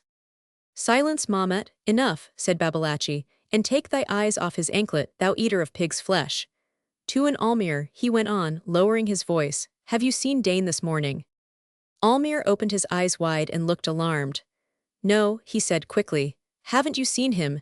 Is he not with the Raja? I am waiting, why does he not come?" Babalatchi nodded his head sadly. "He is come, Tuan. He left last night when the storm was great and the river spoke angrily. The night was very black, but he had within him a light that showed the way to your house as smooth as a narrow backwater, and the many logs no bigger than wisps of dried grass. Therefore he went, and now he lies here." And Babalatchi nodded his head towards the body. "How can you tell?" said Almayer excitedly, pushing his wife aside. He snatched the cover off and looked at the formless mass of flesh, hair, and drying mud, where the face of the drowned man should have been. "Nobody can tell," he added, turning away with a shudder. Babalatchi was on his knees, wiping the mud from the stiffened fingers of the outstretched hand. He rose to his feet, and flashed before Almayer's eyes a gold ring set with a large green stone. "You know this well," he said. "This never left Dain's hand. I had to tear the flesh now to get it off. Do you believe now?" Almayer raised his hands to his head, and let them fall listlessly by his side in the utter abandonment of despair. Babalatchi, looking at him curiously, was astonished to see him smile. A strange fancy had taken possession of Almayer's brain, distracted by this new misfortune. It seemed to him that for many years he had been falling into a deep precipice. Day after day, month after month, year after year, he had been falling. It was a smooth, round, black thing, and the black walls had been rushing upwards with wearisome rapidity. A great rush, the noise of which he fancied he could hear yet. And now, with an awful shock, he had reached the bottom, and behold, he was alive and whole, and Dain was dead with all his bones broken. It struck him as funny. A dead Malay. He had seen many dead Malays without any emotion, and now he felt inclined to weep, but it was over the fate of a white man he knew, a man that fell over a deep precipice and did not die. He seemed somehow to himself to be standing on one side, a little way off, looking at a certain Almayer who was in great trouble. Poor fellow, why doesn't he cut his throat? He wished to encourage him, he was very anxious to see him lying dead over that other corpse. Why does he not die and end this suffering? He groaned aloud unconsciously and started with a fright at the sound of his own voice. Was he going mad? Terrified by the thought, he turned away and ran towards his house, repeating to himself, "I am not going mad. Of course not, no." He tried to keep a firm hold of the idea. Not mad. He stumbled as he ran blindly up the steps, repeating fast, and ever faster those words, wherein seemed to lie his salvation. He saw Nina standing there, and wished to say something to her, but could not remember what. In his extreme anxiety not to forget that he was not going mad, which he still kept repeating mentally as he ran round the table, till he stumbled against one of the armchairs and dropped into it exhausted. He sat staring wildly at Nina, still assuring himself mentally of his own sanity and wondering why the girl shrank from him in open-eyed alarm. What was the matter with her? This was foolish. He struck the table violently with his clenched fist and shouted hoarsely, "Give me some gin. Run."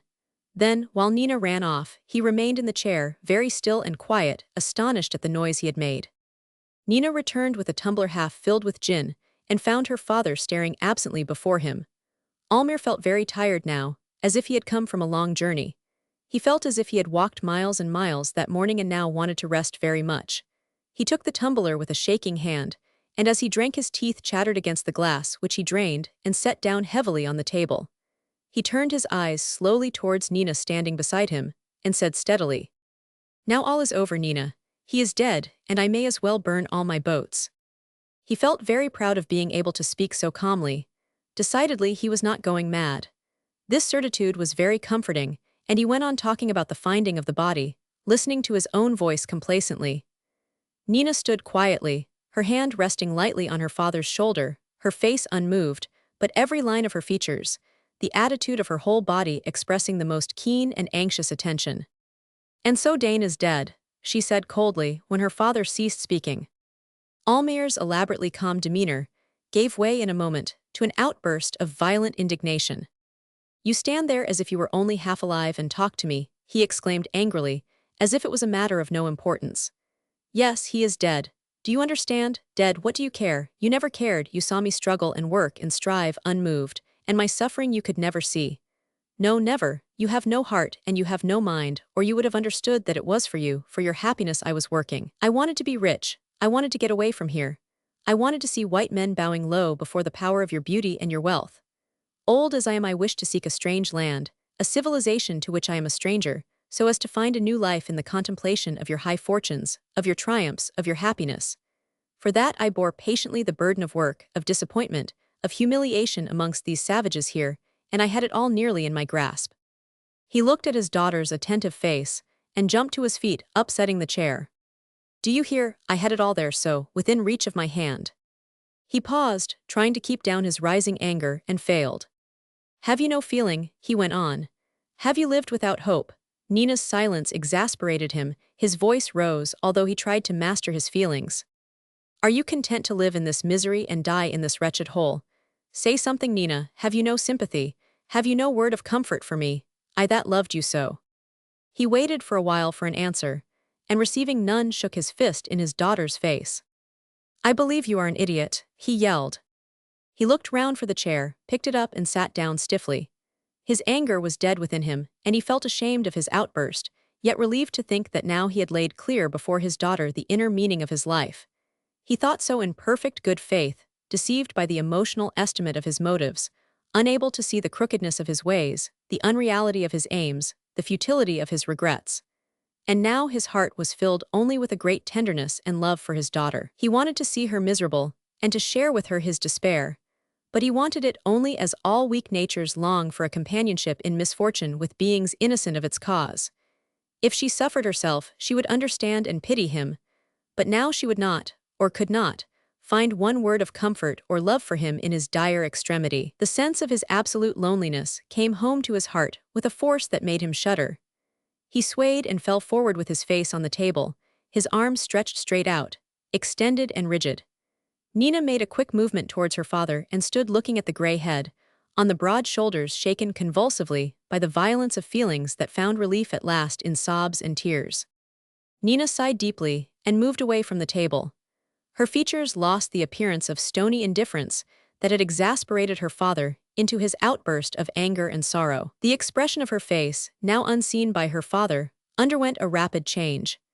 She had listened to Almayer's appeal for sympathy, for one word of comfort, apparently indifferent, yet with her breast torn by conflicting impulses raised unexpectedly by events she had not foreseen, or at least did not expect to happen so soon. With her heart deeply moved by the sight of Almayer's misery, knowing it in her power to end it with a word, longing to bring peace to that troubled heart, she heard with terror the voice of her overpowering love commanding her to be silent. And she submitted, after a short and fierce struggle of her old self against the new principle of her life. She wrapped herself up in absolute silence, the only safeguard against some fatal admission. She could not trust herself to make a sign, to murmur a word for fear of saying too much. And the very violence of the feelings that stirred the innermost recesses of her soul seemed to turn her person into a stone. The dilated nostrils and the flashing eyes were the only signs of the storm raging within, and those signs of his daughter's emotion Almayer did not see, for his sight was dimmed by self-pity, by anger, and by despair.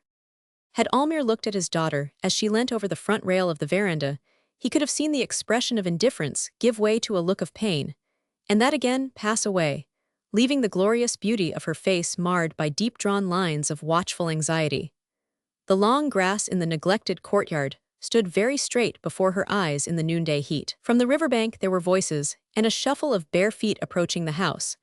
Babalatchi could be heard giving directions to Almayer's men, and Mrs. Almayer's subdued wailing became audible as the small procession bearing the body of the drowned man, and headed by that sorrowful matron, turned the corner of the house. Babalatchi had taken the broken anklet off the man's leg, and now held it in his hand as he moved by the side of the bearers, while Mamet lingered behind timidly, in the hopes of the promised reward. "Lay him there," said Babalatchi to Almayer's men, pointing to a pile of drying planks in front of the veranda. "Lay him there. He was a Kaffir and the son of a dog, and he was the white man's friend. He drank the white man's strong water," he added with affected horror. "That I have seen myself." The men stretched out the broken limbs on 2 planks they had laid level, while Mrs. Almayer covered the body with a piece of white cotton cloth, and after whispering for some time with Babalatchi, departed to her domestic duties. Almayer's men, after laying down their burden, dispersed themselves in quest of shady spots, wherein to idle the day away. Babalatchi was left alone by the corpse that laid rigid under the white cloth in the bright sunshine.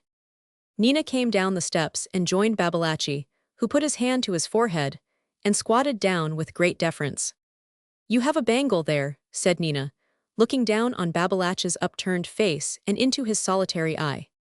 "I have, mem Puty," returned the polite statesman. Then turning towards Mamet he beckoned him closer, calling out, "Come here." Mamet approached with some hesitation. He avoided looking at Nina, but fixed his eyes on Babalatchi. "Now listen," said Babalatchi sharply. "The ring and the anklet you have seen, and you know they belong to Dain the traitor and to no other. Dain returned last night in a canoe. He spoke with the Raja, and in the middle of the night left to cross over to the white man's house.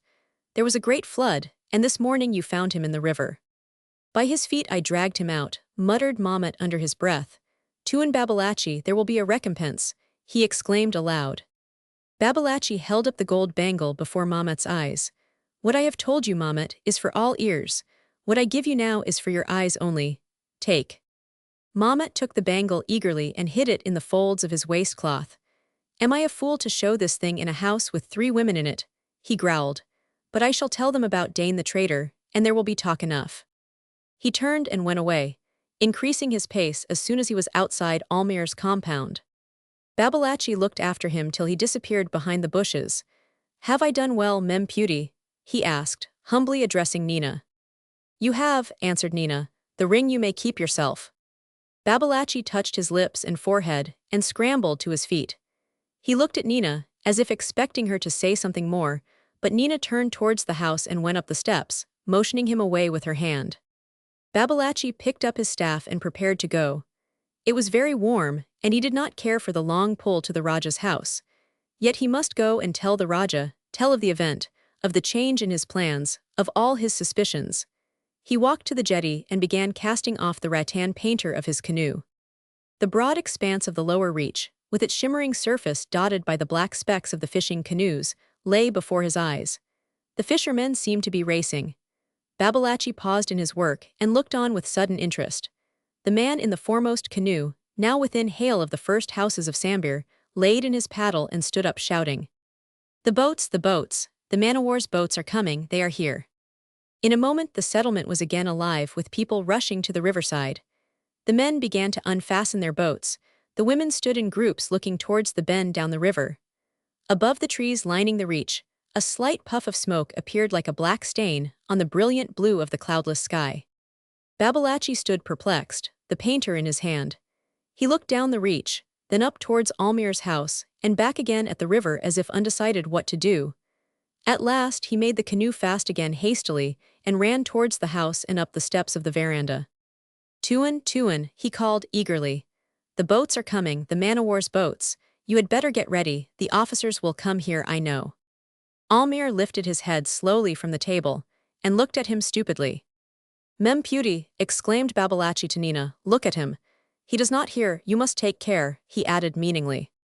Nina nodded to him with an uncertain smile, and was going to speak, when a sharp report from the gun mounted in the bow of the steam launch that was just then coming into view arrested the words on her parted lips. The smile died out, and was replaced by the old look of anxious attention. From the hills far away, the echo came back like a long-drawn and mournful sigh, as if the land had sent it in answer to the voice of its masters. Chapter 8. The news as to the identity of the body lying now in Almayer's compound spread rapidly over the settlement. During the forenoon, most of the inhabitants remained in the long street discussing the mysterious return and the unexpected death of the man who had become known to them as the traitor. His arrival during the northeast monsoon, his long sojourn in their midst, his sudden departure with his brig, and above all, the mysterious appearance of the body, said to be his, amongst the logs, were subjects to wonder at, and to talk over and over again with undiminished interest. Mamet moved from house to house and from group to group, always ready to repeat his tale. How he saw the body caught by the sarong in a forked log. How Mrs. Almayer coming, one of the first, at his cries, recognized it, even before he had it hauled on shore. How Babalatchi ordered him to bring it out of the water. By the feet I dragged him in, and there was no head, exclaimed Mamet. And how could the white man's wife know who it was? She was a witch, it was well known. And did you see how the white man himself ran away at the sight of the body? Like a deer he ran. And here Mamet imitated Almayer's long strides to the great joy of the beholders, and for all his trouble he had nothing. The ring with the green stone too and Babalatchi kept. Nothing, nothing. He spat down at his feet in sign of disgust, and left that group to seek further on a fresh audience. The news spreading to the furthermost parts of the settlement found out Abdallah in the cool recess of his go-down, where he sat overlooking his Arab clerks and the men loading and unloading the up-country canoes. Rashid, who was busy on the jetty, was summoned into his uncle's presence and found him, as usual, very calm and even cheerful, but very much surprised. The rumor of the capture or destruction of Dain's brig had reached the Arabs' ears 3 days before from the sea fishermen, and through the dwellers on the lower reaches of the river. It had been passed upstream from neighbor to neighbor till Bulengi, whose clearing was nearest to the settlement, had brought that news himself to Abdallah, whose favor he courted. But rumor also spoke of a fight, and of Dain's death on board his own vessel. And now all the settlement talked of Dain's visit to the Raja, and of his death when crossing the river in the dark to see Almayer. They could not understand this. Rashid thought that it was very strange. He felt uneasy and doubtful. But Abdallah, after the first shock of surprise, with the old age's dislike for solving riddles, showed a becoming resignation. He remarked that the man was dead now at all events, and consequently no more dangerous. Where was the use to wonder at the decrees of fate, especially if they were propitious to the true believers? And with a pious ejaculation to Allah the Merciful, the Compassionate, Abdallah seemed to regard the incident as closed for the present. Not so Rashid. He lingered by his uncle, pulling thoughtfully his neatly trimmed beard. There are many lies, he murmured. He has been dead once before, and came to life to die again now. The Dutch will be here before many days and clamor for the man. Shall I not believe my eyes sooner than the tongues of women and idle men? They say that the body is being taken to Almayer's compound, said Abdallah. If you want to go there, you must go before the Dutch arrive here. Go late. It should not be said that we have been seen inside that man's enclosure lately. Rashid assented to the truth of this last remark and left his uncle's side. He leaned against the lintel of the big doorway and looked idly across the courtyard through the open gate onto the main road of the settlement. It lay empty, straight, and yellow under the flood of light. In the hot noontide, the smooth trunks of palm trees, the outlines of the houses, and away there at the other end of the road, the roof of Almayer's house visible over the bushes on the dark background of forest, seemed to quiver in the heat radiating from the steaming earth. Swarms of yellow butterflies rose, and settled to rise again in short flights before Rashid's half-closed eyes. From under his feet arose the dull hum of insects in the long grass of the courtyard. He looked on sleepily. From one of the side paths amongst the houses, a woman stepped out on the road, a slight girlish figure walking under the shade of a large tray balanced on its head. The consciousness of something moving stirred Rashid's half-sleeping senses into a comparative wakefulness. He recognized Tamina, Bulengi's slave girl, with her tray of cakes for sale, an apparition of daily recurrence and of no importance whatever. She was going towards Almayer's house. She could be made useful. He roused himself up and ran towards the gate, calling out, "Tamina, oh!" The girl stopped, hesitated, and came back slowly. Rashid waited, signing to her impatiently to come nearer. When near Rashid, Tamina stood with downcast eyes. Rashid looked at her a while before he asked, "Are you going to Almayer's house? They say in the settlement that Dain the traitor, he that was found drowned this morning, is lying in the white man's campong." "I have heard this talk," whispered Tamina, "and this morning by the riverside I saw the body. Where it is now I do not know." "So you have seen it?" asked Rashid eagerly. "Is it Dain? You have seen him many times, you would know him." The girl's lips quivered, and she remained silent for a while, breathing quickly. "I have seen him, not a long time ago," she said at last. "The talk is true, he is dead. What do you want from me, Tuan? I must go." Just then the report of the gun fired on board the steam launch was heard, interrupting Rashid's reply. Leaving the girl, he ran to the house, and met in the courtyard Abdullah coming towards the gate. "The Orang Blanda are come," said Rashid, "and now we shall have our reward."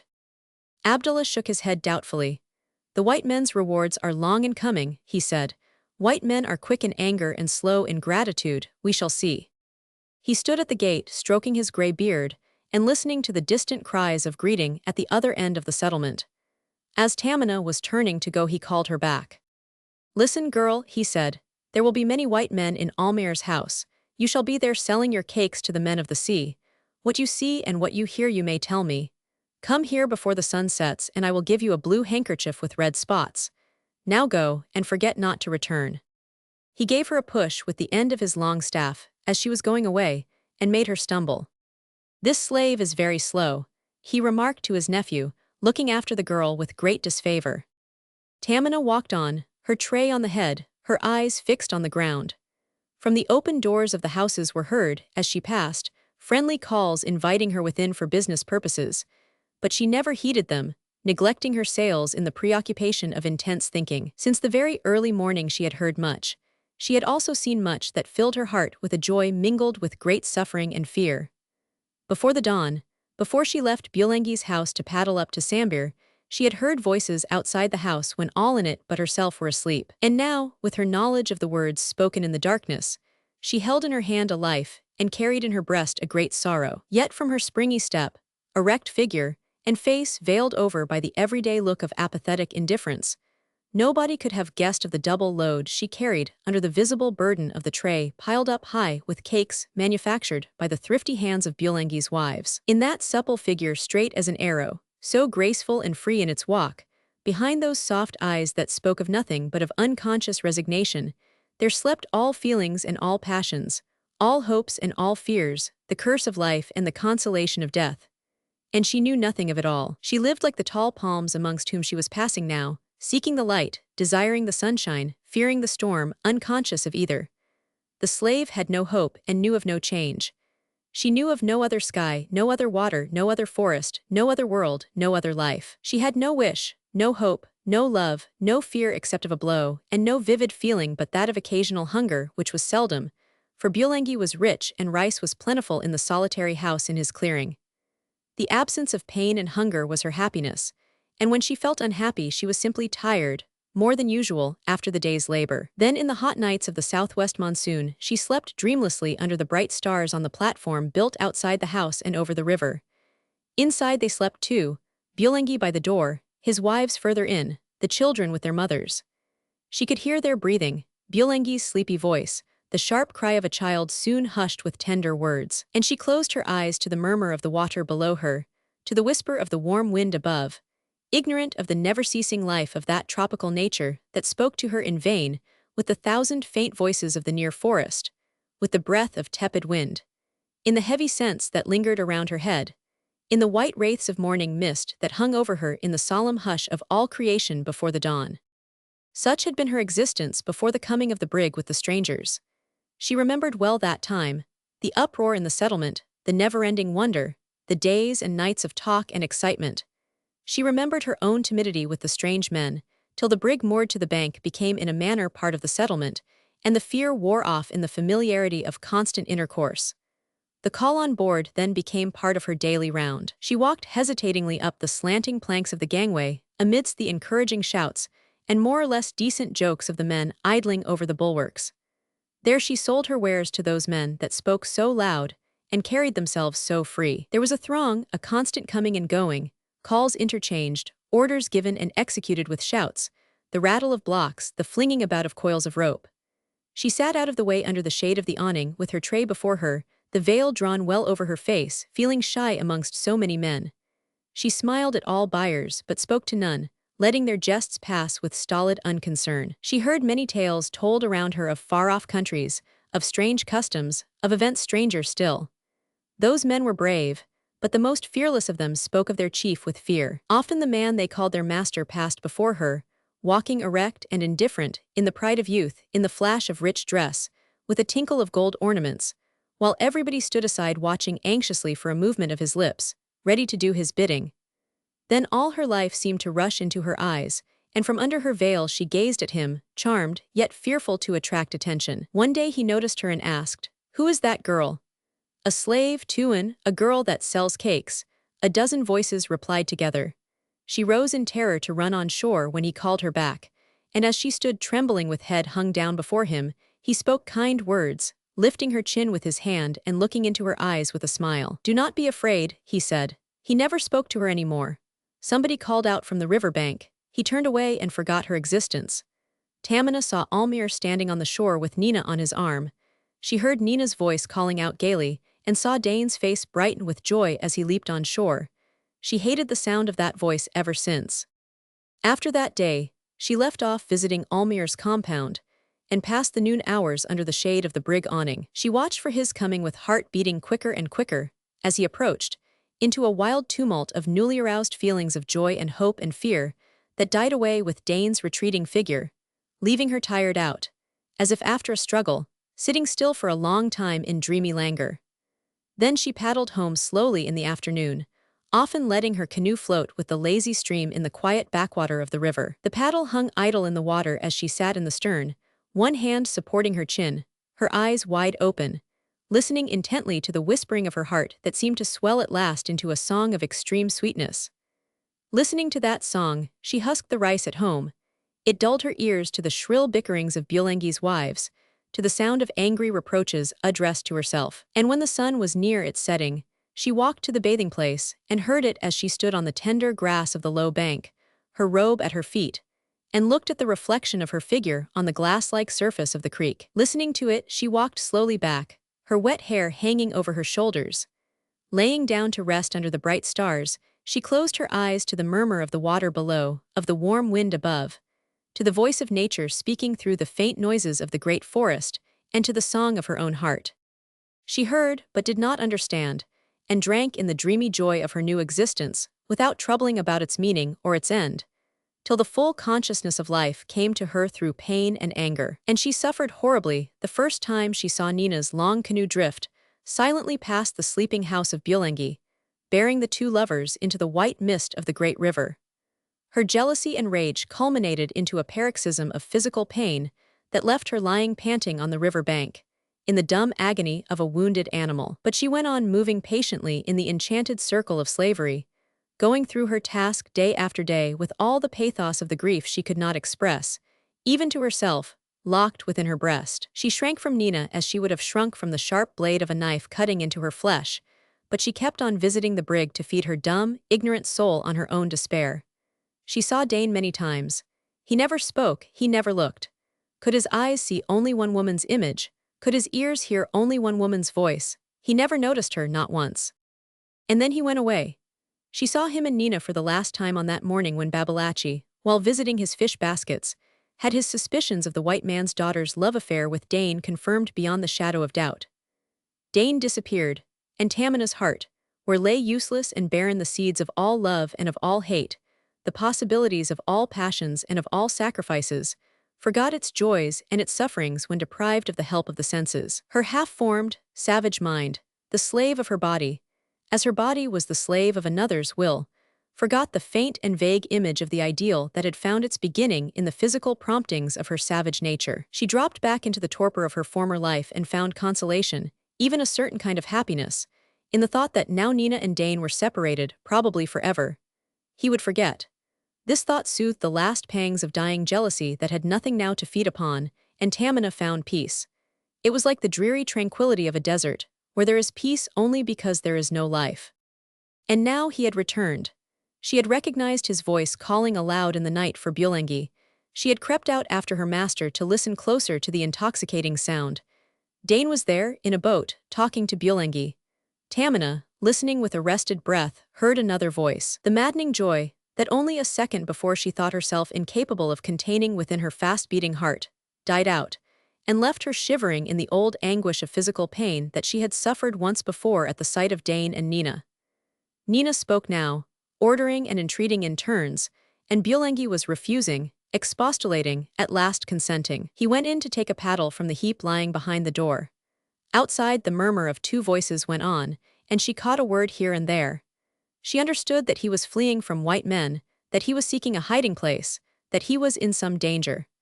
But she heard also words which woke the rage of jealousy that had been asleep for so many days in her bosom. Crouching low on the mud in the black darkness amongst the piles, she heard the whisper in the boat that made light of toil, of privation, of danger, of life itself.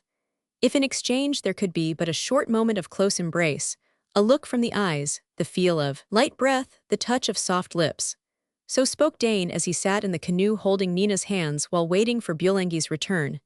And Tamina, supporting herself by the slimy pile, felt as if a heavy weight was crushing her down into the black oily water at her feet. She wanted to cry out, to rush at them and tear their vague shadows apart, to throw Nina into the smooth water, cling to her close, hold her to the bottom where that man could not find her.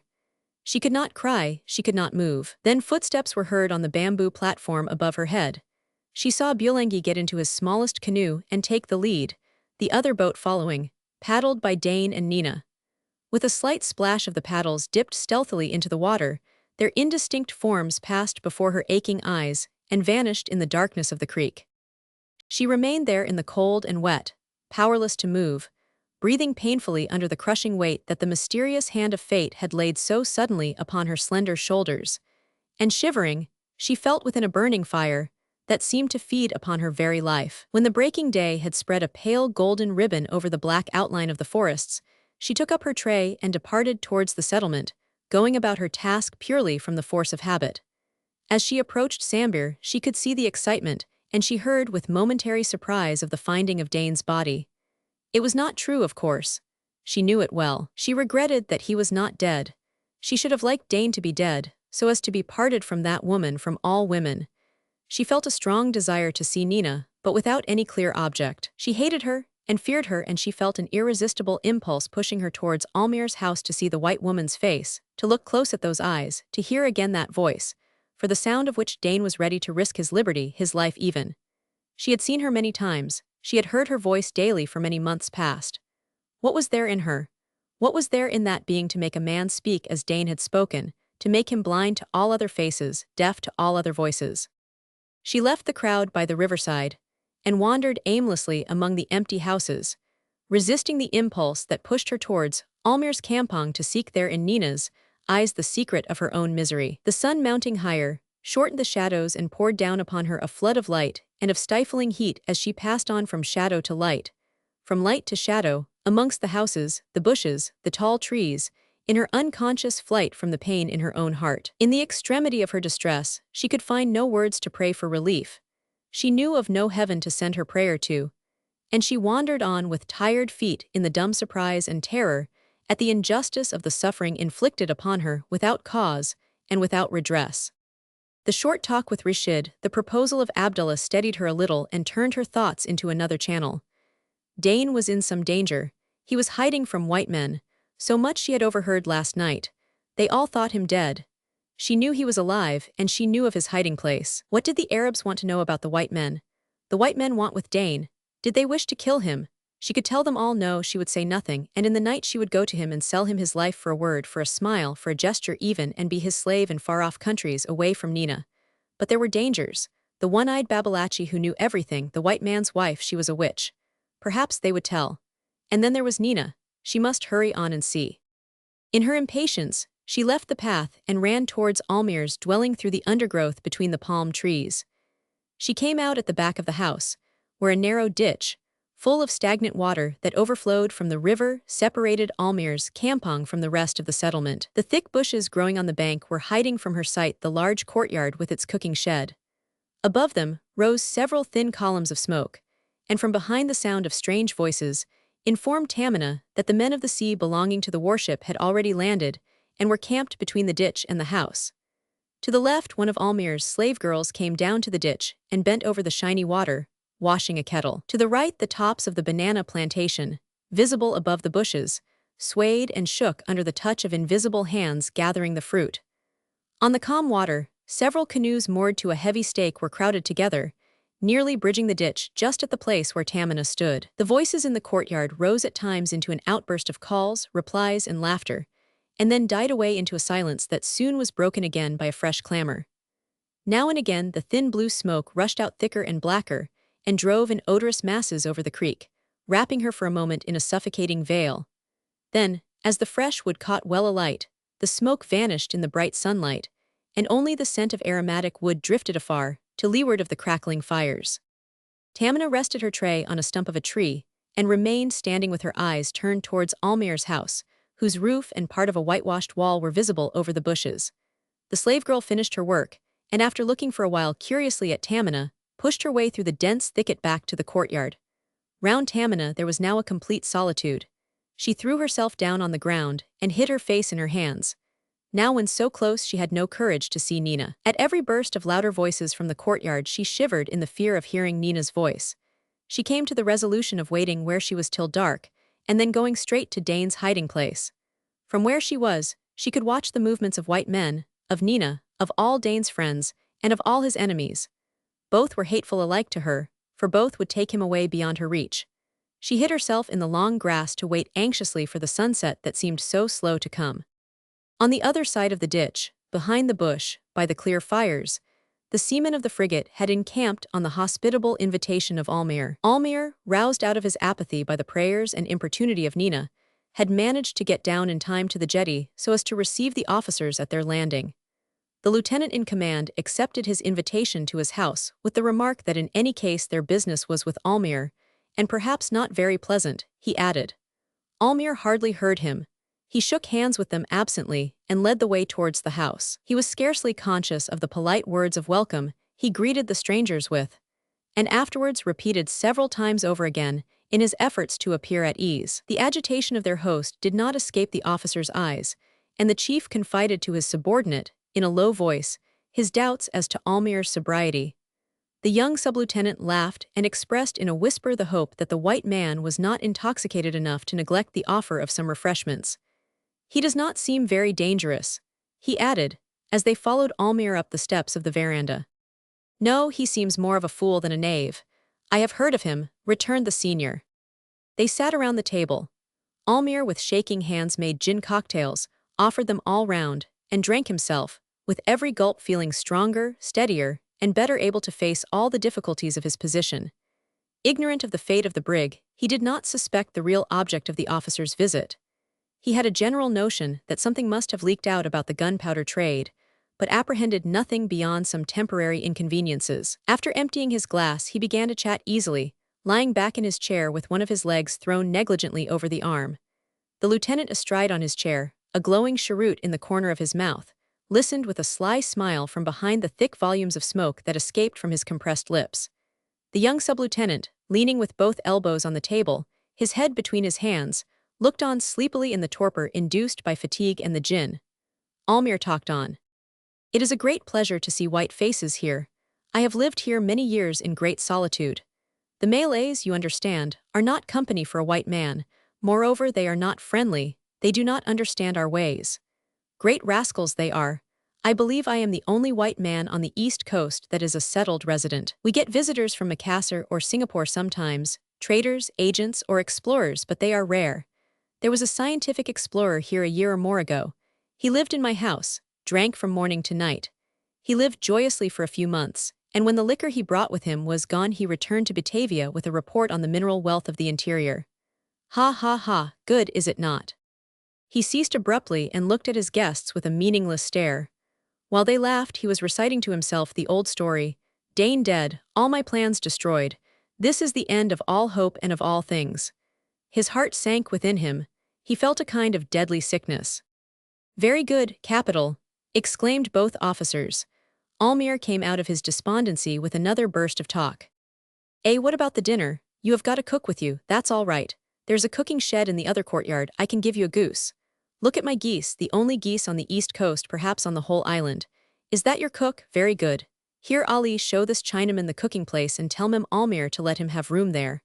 My wife, gentlemen, does not come out, my daughter may. Meantime, have some more drink. It is a hot day. The lieutenant took the cigar out of his mouth, looked at the ash critically, shook it off and turned towards Almayer. We have a rather unpleasant business with you, he said. I am sorry, returned Almayer. It can be nothing very serious, surely. If you think an attempt to blow up 40 men at least, not a serious matter, you will not find many people of your opinion, retorted the officer sharply. Blow up what? I know nothing about it, exclaimed Almayer. Who did that or tried to do it? A man with whom you had some dealings, answered the lieutenant. He passed here under the name of Dain Maroola. You sold him the gunpowder he had in that brig we captured. How did you hear about the brig? Asked Almayer. I know nothing about the powder he may have had. An Arab trader of this place has sent the information about your goings on here to Batavia, a couple of months ago, said the officer. We were waiting for the brig outside, but he slipped past us at the mouth of the river, and we had to chase the fellow to the southward. When he sighted us, he ran inside the reefs and put the brig ashore. The crew escaped in boats before we could take possession. As our boats neared the craft, it blew up with a tremendous explosion. One of the boats, being too near, got swamped. 2 men drowned. That is the result of your speculation, Mr. Almayer. Now we want this Dain. We have good grounds to suppose he is hiding in Sambir. Do you know where he is? You had better put yourself right with the authorities as much as possible by being perfectly frank with me. Where is this Dain?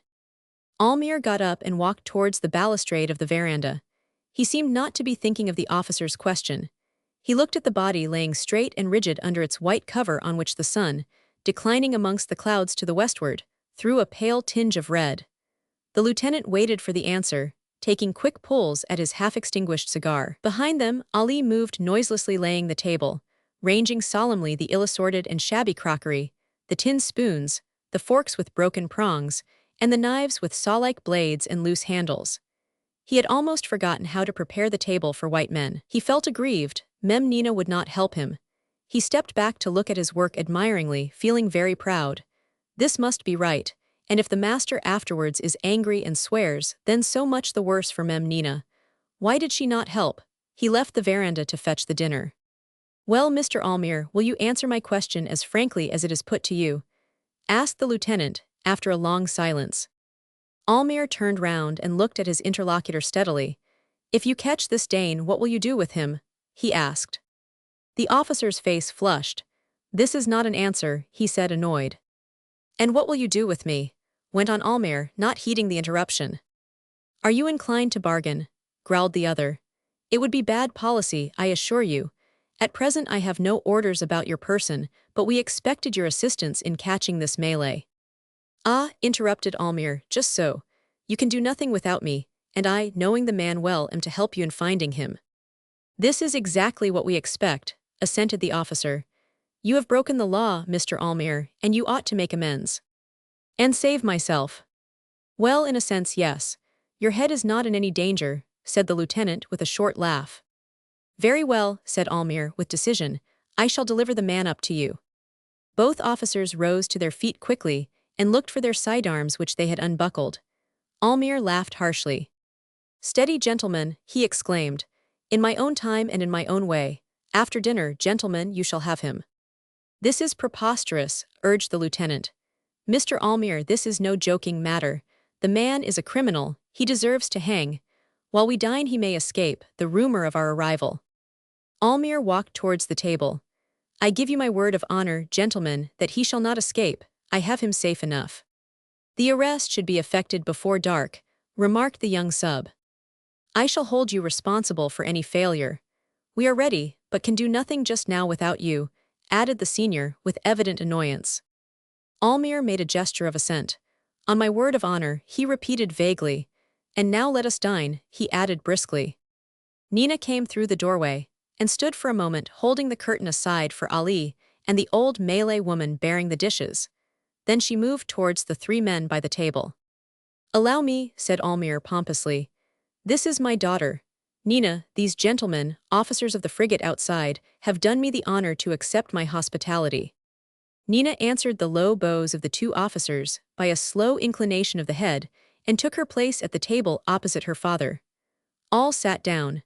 The coxswain of the steam launch came up carrying some bottles of wine. "You will allow me to have this put upon the table," said the lieutenant to Almayer. "What wine? You are very kind. Certainly I have none myself, times are very hard." The last words of his reply were spoken by Almayer in a faltering voice. The thought that Dain was dead recurred to him vividly again, and he felt as if an invisible hand was gripping his throat. He reached for the gin bottle while they were uncorking the wine and swallowed a big gulp. The lieutenant, who was speaking to Nina, gave him a quick glance. The young sub began to recover from the astonishment and confusion caused by Nina's unexpected appearance and great beauty. She was very beautiful and imposing, he reflected, but after all a half-caste girl. This thought caused him to pluck up heart and look at Nina sideways.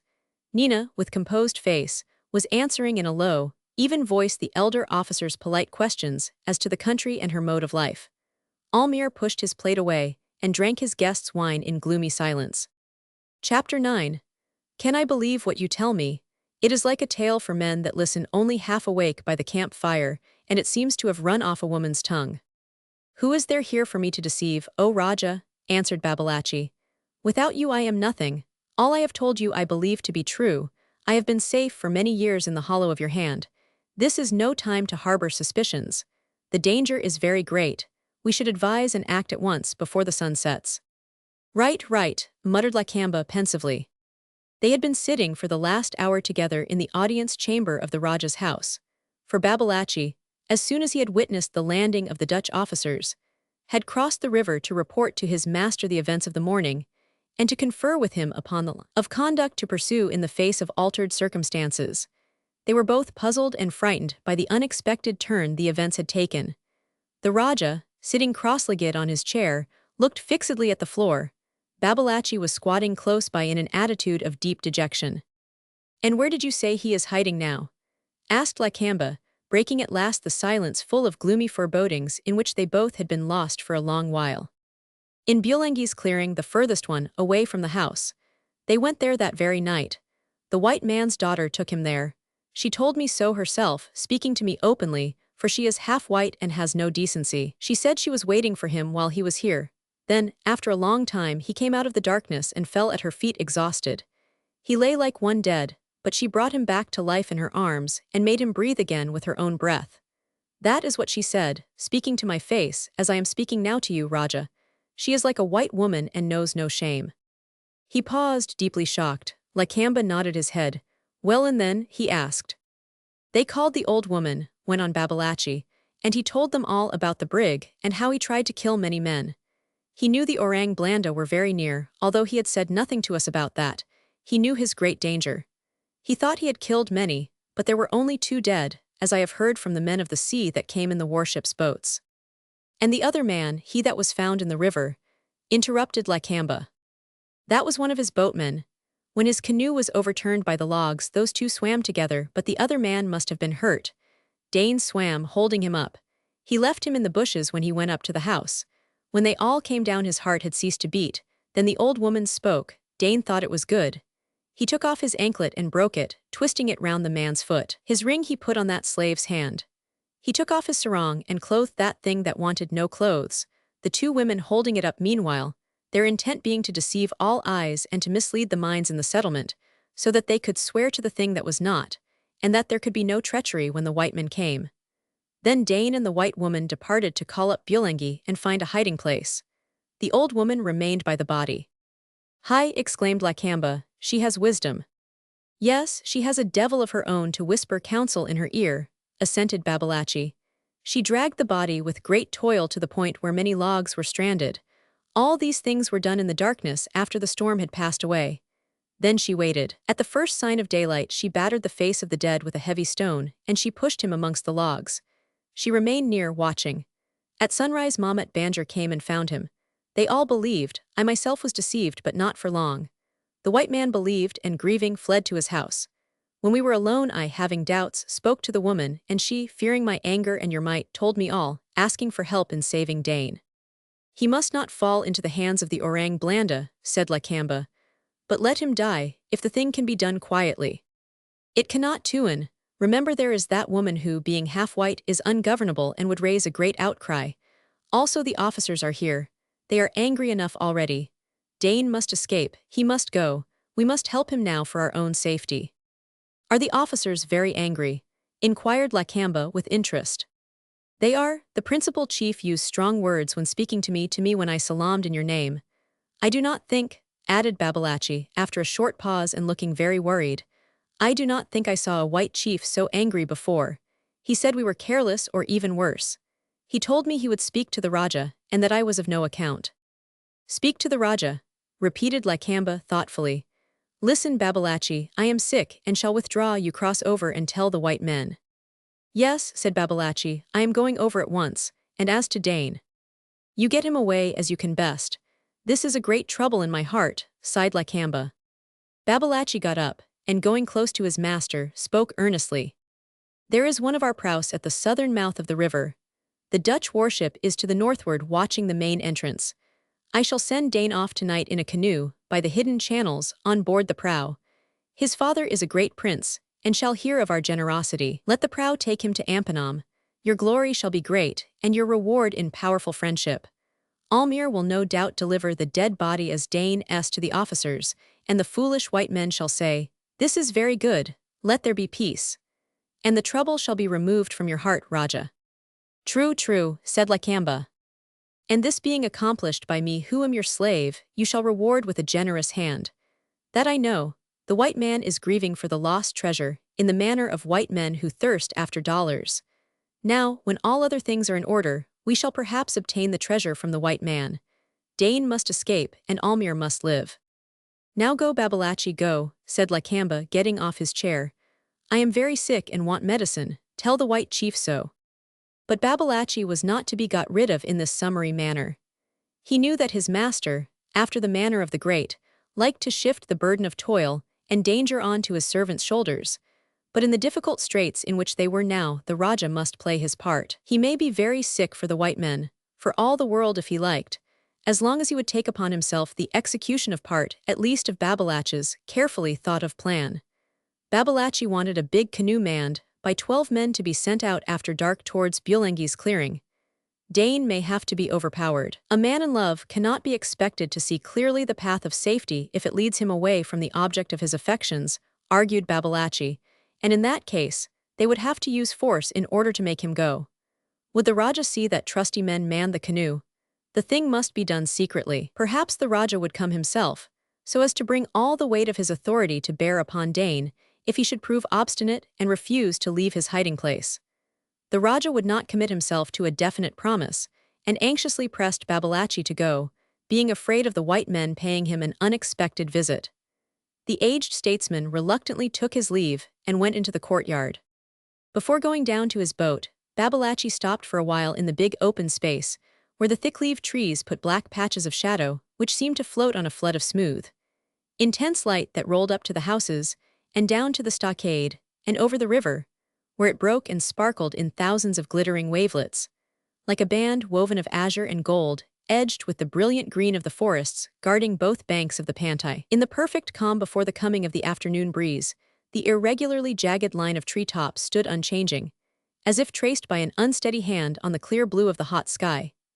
In the space sheltered by the high palisades, there lingered the smell of decaying blossoms from the surrounding forest, a taint of drying fish, with now and then a whiff of acrid smoke from the cooking fires when it eddied down from under the leafy boughs and clung lazily about the burnt-up grass. As Babalatchi looked up at the flagstaff, overtopping a group of low trees in the middle of the courtyard, the tricolour flag of the Netherlands stirred slightly for the first time since it had been hoisted that morning on the arrival of the man-o'-war boats. With a faint rustle of trees, the breeze came down in light puffs, playing capriciously for a time with this emblem of Lakamba's power. That was also the mark of his servitude. Then the breeze freshened in a sharp gust of wind, and the flag flew out straight and steady above the trees. A dark shadow ran along the river, rolling over and covering up the sparkle of declining sunlight. A big white cloud sailed slowly across the darkening sky and hung to the westward, as if waiting for the sun to join it there. Men and things shook off the torpor of the hot afternoon and stirred into life under the first breath of the sea breeze.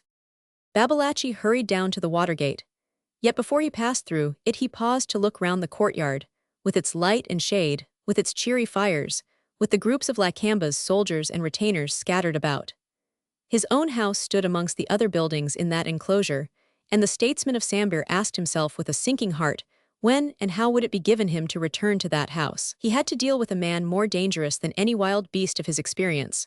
A proud man, a man willful after the manner of princes, a man in love. And he was going forth to speak to that man words of cold and worldly wisdom. Could anything be more appalling? What if that man should take umbrage at some fancied slight to his honor or disregard of his affections, and suddenly, amuck? The wise adviser would be the first victim, no doubt, and death would be his reward. And underlying the horror of this situation, there was the danger of those meddlesome fools, the white men. A vision of comfortless exile in far-off Madura rose up before Babalatchi. Wouldn't that be worse than death itself? And there was that half-white woman with threatening eyes. How could he tell what an incomprehensible creature of that sort would or would not do? She knew so much that she made the killing of Dain an impossibility. That much was certain. And yet the sharp, rough-edged Chris is a good and discreet friend, thought Babalatchi, as he examined his own lovingly, and put it back in the sheath with a sigh of regret before unfastening his canoe. As he cast off the painter, pushed out into the stream, and took up his paddle, he realized vividly how unsatisfactory it was to have women mixed up in state affairs. Young women, of course. For Mrs. Almayer's mature wisdom, and for the easy aptitude in intrigue that comes with years to the feminine mind, he felt the most sincere respect. He paddled leisurely, letting the canoe drift down as he crossed towards the point. The sun was high yet and nothing pressed. His work would commence only with the coming of darkness. Avoiding the Lingard jetty, he rounded the point and paddled up the creek at the back of Almayer's house. There were many canoes lying there, their noses all drawn together, fastened all to the same stake. Babalatchi pushed his little craft in amongst them and stepped on shore. On the other side of the ditch something moved in the grass. "Who's that hiding?" hailed Babalatchi. "Come out and speak to me." Nobody answered. Babalatchi crossed over, passing from boat to boat, and poked his staff viciously in the suspicious place. Tamina jumped up with a cry. "What are you doing here?" he asked, surprised. "I have nearly stepped on your tray. Am I a Dayak that you should hide at my sight?" "I was weary and I slept," whispered Tamina confusedly. "You slept, you have not sold anything today, and you will be beaten when you return home," said Babalatchi. Tamina stood before him abashed and silent. Babalatchi looked her over carefully with great satisfaction. Decidedly he would offer $50 more to that thief Bulengi. The girl pleased him. "Now you go home. It is late," he said sharply. "Tell Bulengi that I shall be near his house before the night is half over and that I want him to make all things ready for a long journey. You understand, a long journey to the southward. Tell him that before sunset and do not forget my words." Tamina made a gesture of assent, and watched Babalatchi recross the ditch and disappear through the bushes bordering Almayer's compound. She moved a little further off the creek and sank in the grass again, lying down on her face, shivering in dry-eyed misery. Babalatchi walked straight towards the cooking shed looking for Mrs. Almayer. The courtyard was in a great uproar. A strange Chinaman had possession of the kitchen fire and was noisily demanding another saucepan. He hurled objurgations, in the Canton dialect and bad Malay, against the group of slave girls standing a little way off, half frightened, half amused at his violence. From the camping fires round which the seamen of the frigate were sitting came words of encouragement, mingled with laughter and jeering. In the midst of this noise and confusion Babalatchi met Ali, an empty dish in his hand. "Where are the white men?" asked Babalatchi. "They are eating in the front veranda," answered Ali. "Do not stop me, Tuan. I am giving the white men their food and am busy." "Where is Mem Almayer?" "Inside in the passage. She is listening to the talk." Ali grinned and passed on. Babalatchi ascended the plankway to the rear veranda, and beckoning out Mrs. Almayer, engaged her in earnest conversation. Through the long passage, closed at the further end by the red curtain, they could hear from time to time Almayer's voice mingling in conversation with an abrupt loudness that made Mrs. Almayer look significantly at Babalatchi. "Listen," she said, "he has drunk much." "He has," whispered Babalatchi. "He will sleep heavily tonight." Mrs. Almayer looked doubtful. "Sometimes the devil of strong gin makes him keep awake, and he walks up and down the veranda all night, cursing. Then we stand afar off," explained Mrs. Almayer, with the fuller knowledge born of 20-odd years of married life. But then he does not hear, nor understand, and his hand, of course, has no strength. We do not want him to hear tonight. No, assented Mrs. Almayer, energetically, but in a cautiously subdued voice. If he hears, he will kill. Babalatchi looked incredulous. Hai Tuan, you may believe me. Have I not lived many years with that man? Have I not seen death in that man's eyes more than once when I was younger, and he guessed at many things? Had he been a man of my own people, I would not have seen such a look twice. But he. With a contemptuous gesture, she seemed to fling unutterable scorn on Almayer's weak-minded aversion to sudden bloodshed. If he has the wish but not the strength, then what do we fear? Asked Babalatchi, after a short silence during which they both listened to Almayer's loud talk till it subsided into the murmur of general conversation. What do we fear? Repeated Babalatchi again. To keep the daughter whom he loves, he would strike into your heart and mine without hesitation, said Mrs. Almayer. When the girl is gone, he will be like the devil unchained. Then you and I had better beware. I am an old man and fear not death, answered Babalatchi with a mendacious assumption of indifference. But what will you do? I am an old woman and wish to live, retorted Mrs. Almayer. She is my daughter also. I shall seek safety at the feet of our Raja, speaking in the name of the past when we both were young, and he. Babalatchi raised his hand. Enough, you shall be protected, he said soothingly.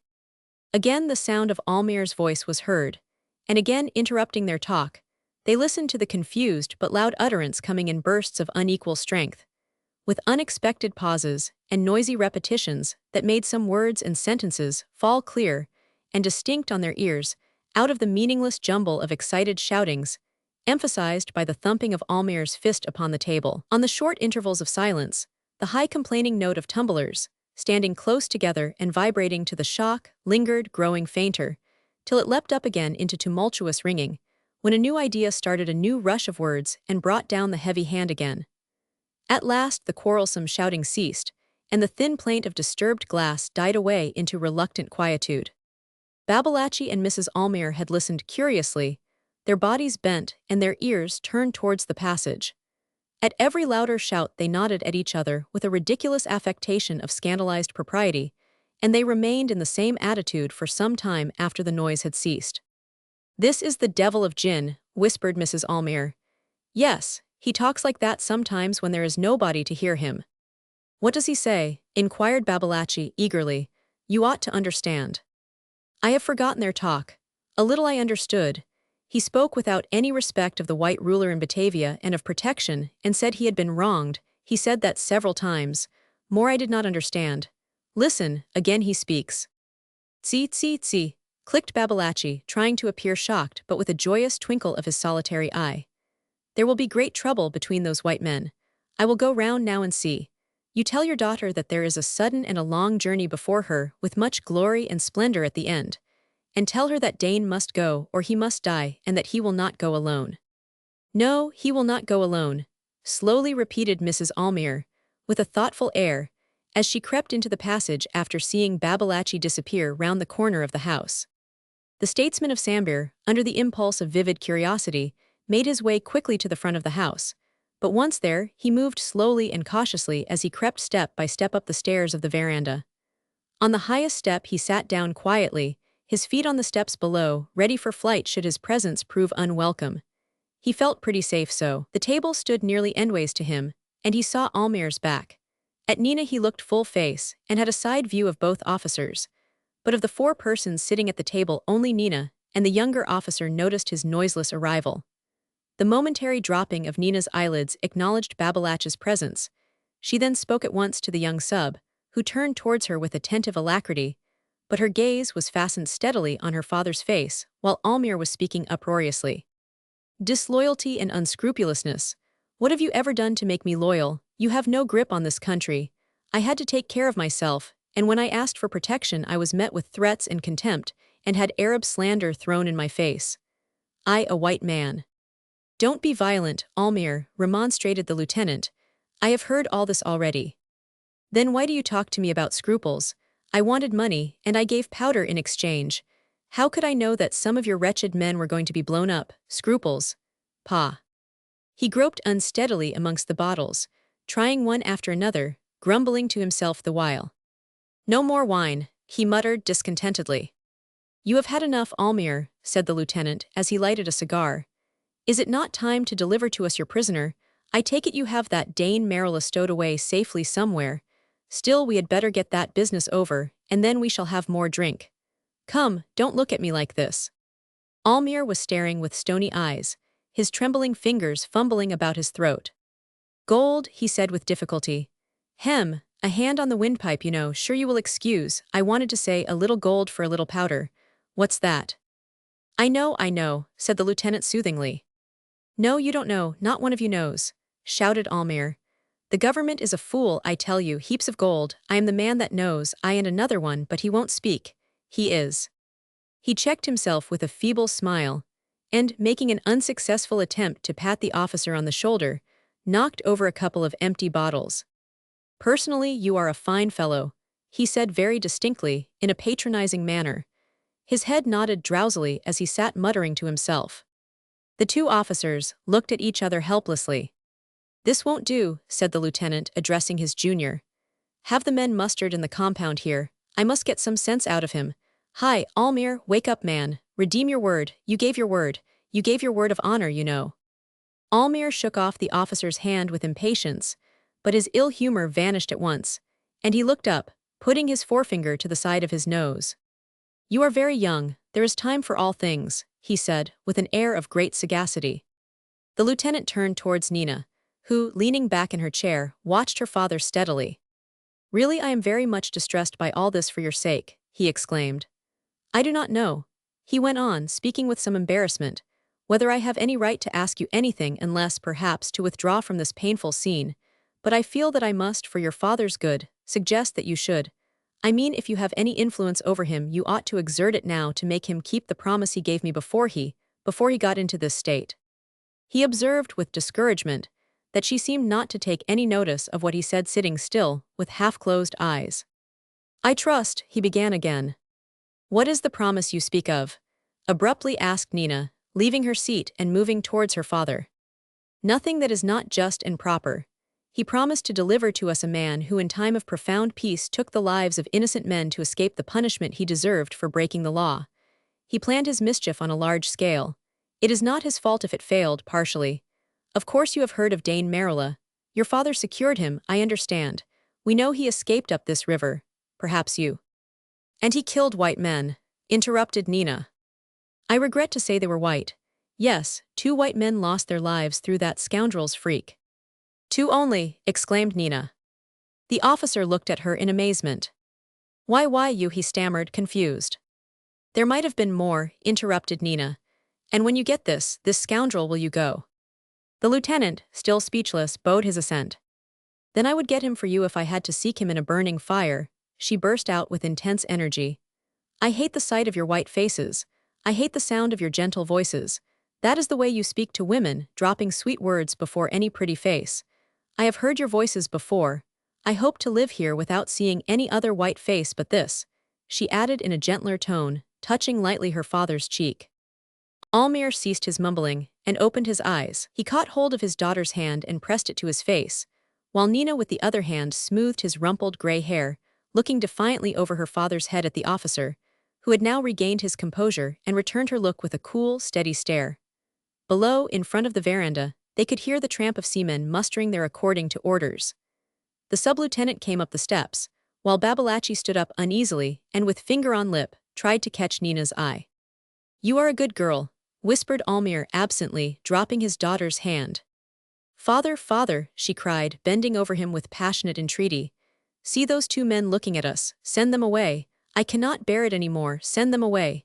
Do what they want and let them go. She caught sight of Babalatchi and ceased speaking suddenly, but her foot tapped the floor with rapid beats in a paroxysm of nervous restlessness. The 2 officers stood close together, looking on curiously. What has happened? What is the matter? Whispered the younger man. Don't know, answered the other under his breath. One is furious and the other is drunk, not so drunk either. Queer this, look. Almayer had risen, holding on to his daughter's arm. He hesitated a moment, then he let go his hold and lurched halfway across the veranda. There he pulled himself together and stood very straight, breathing hard and glaring round angrily. Are the men ready? asked the lieutenant. All ready, sir. Now, Mr. Almayer, lead the way, said the lieutenant. Almayer rested his eyes on him, as if he saw him for the first time.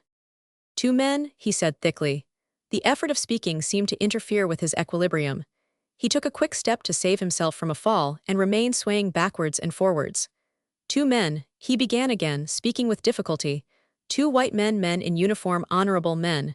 I want to say men of honor, are you? Come, none of that, said the officer impatiently. Let us have that friend of yours. What do you think I am? Asked Almayer fiercely. You are drunk, but not so drunk as not to know what you are doing. Enough of this tomfoolery, said the officer sternly, or I will have you put under arrest in your own house. Arrest, laughed Almayer discordantly. Ha ha ha, arrest. Why, I have been trying to get out of this infernal place for 20 years and I can't. You hear, man, I can't and never shall, never. He ended his words with a sob and walked unsteadily down the stairs. When in the courtyard, the lieutenant approached him and took him by the arm. The sub-lieutenant and Babalatchi followed close. That's better, Almayer, said the officer encouragingly. Where are you going to? There are only planks there. Here, he went on, shaking him slightly. Do we want the boats? No, answered Almayer viciously. You want a grave. What wild again, try to talk sense. Grave, roared Almayer, struggling to get himself free. A hole in the ground, don't you understand? You must be drunk. Let me go, let go, I tell you.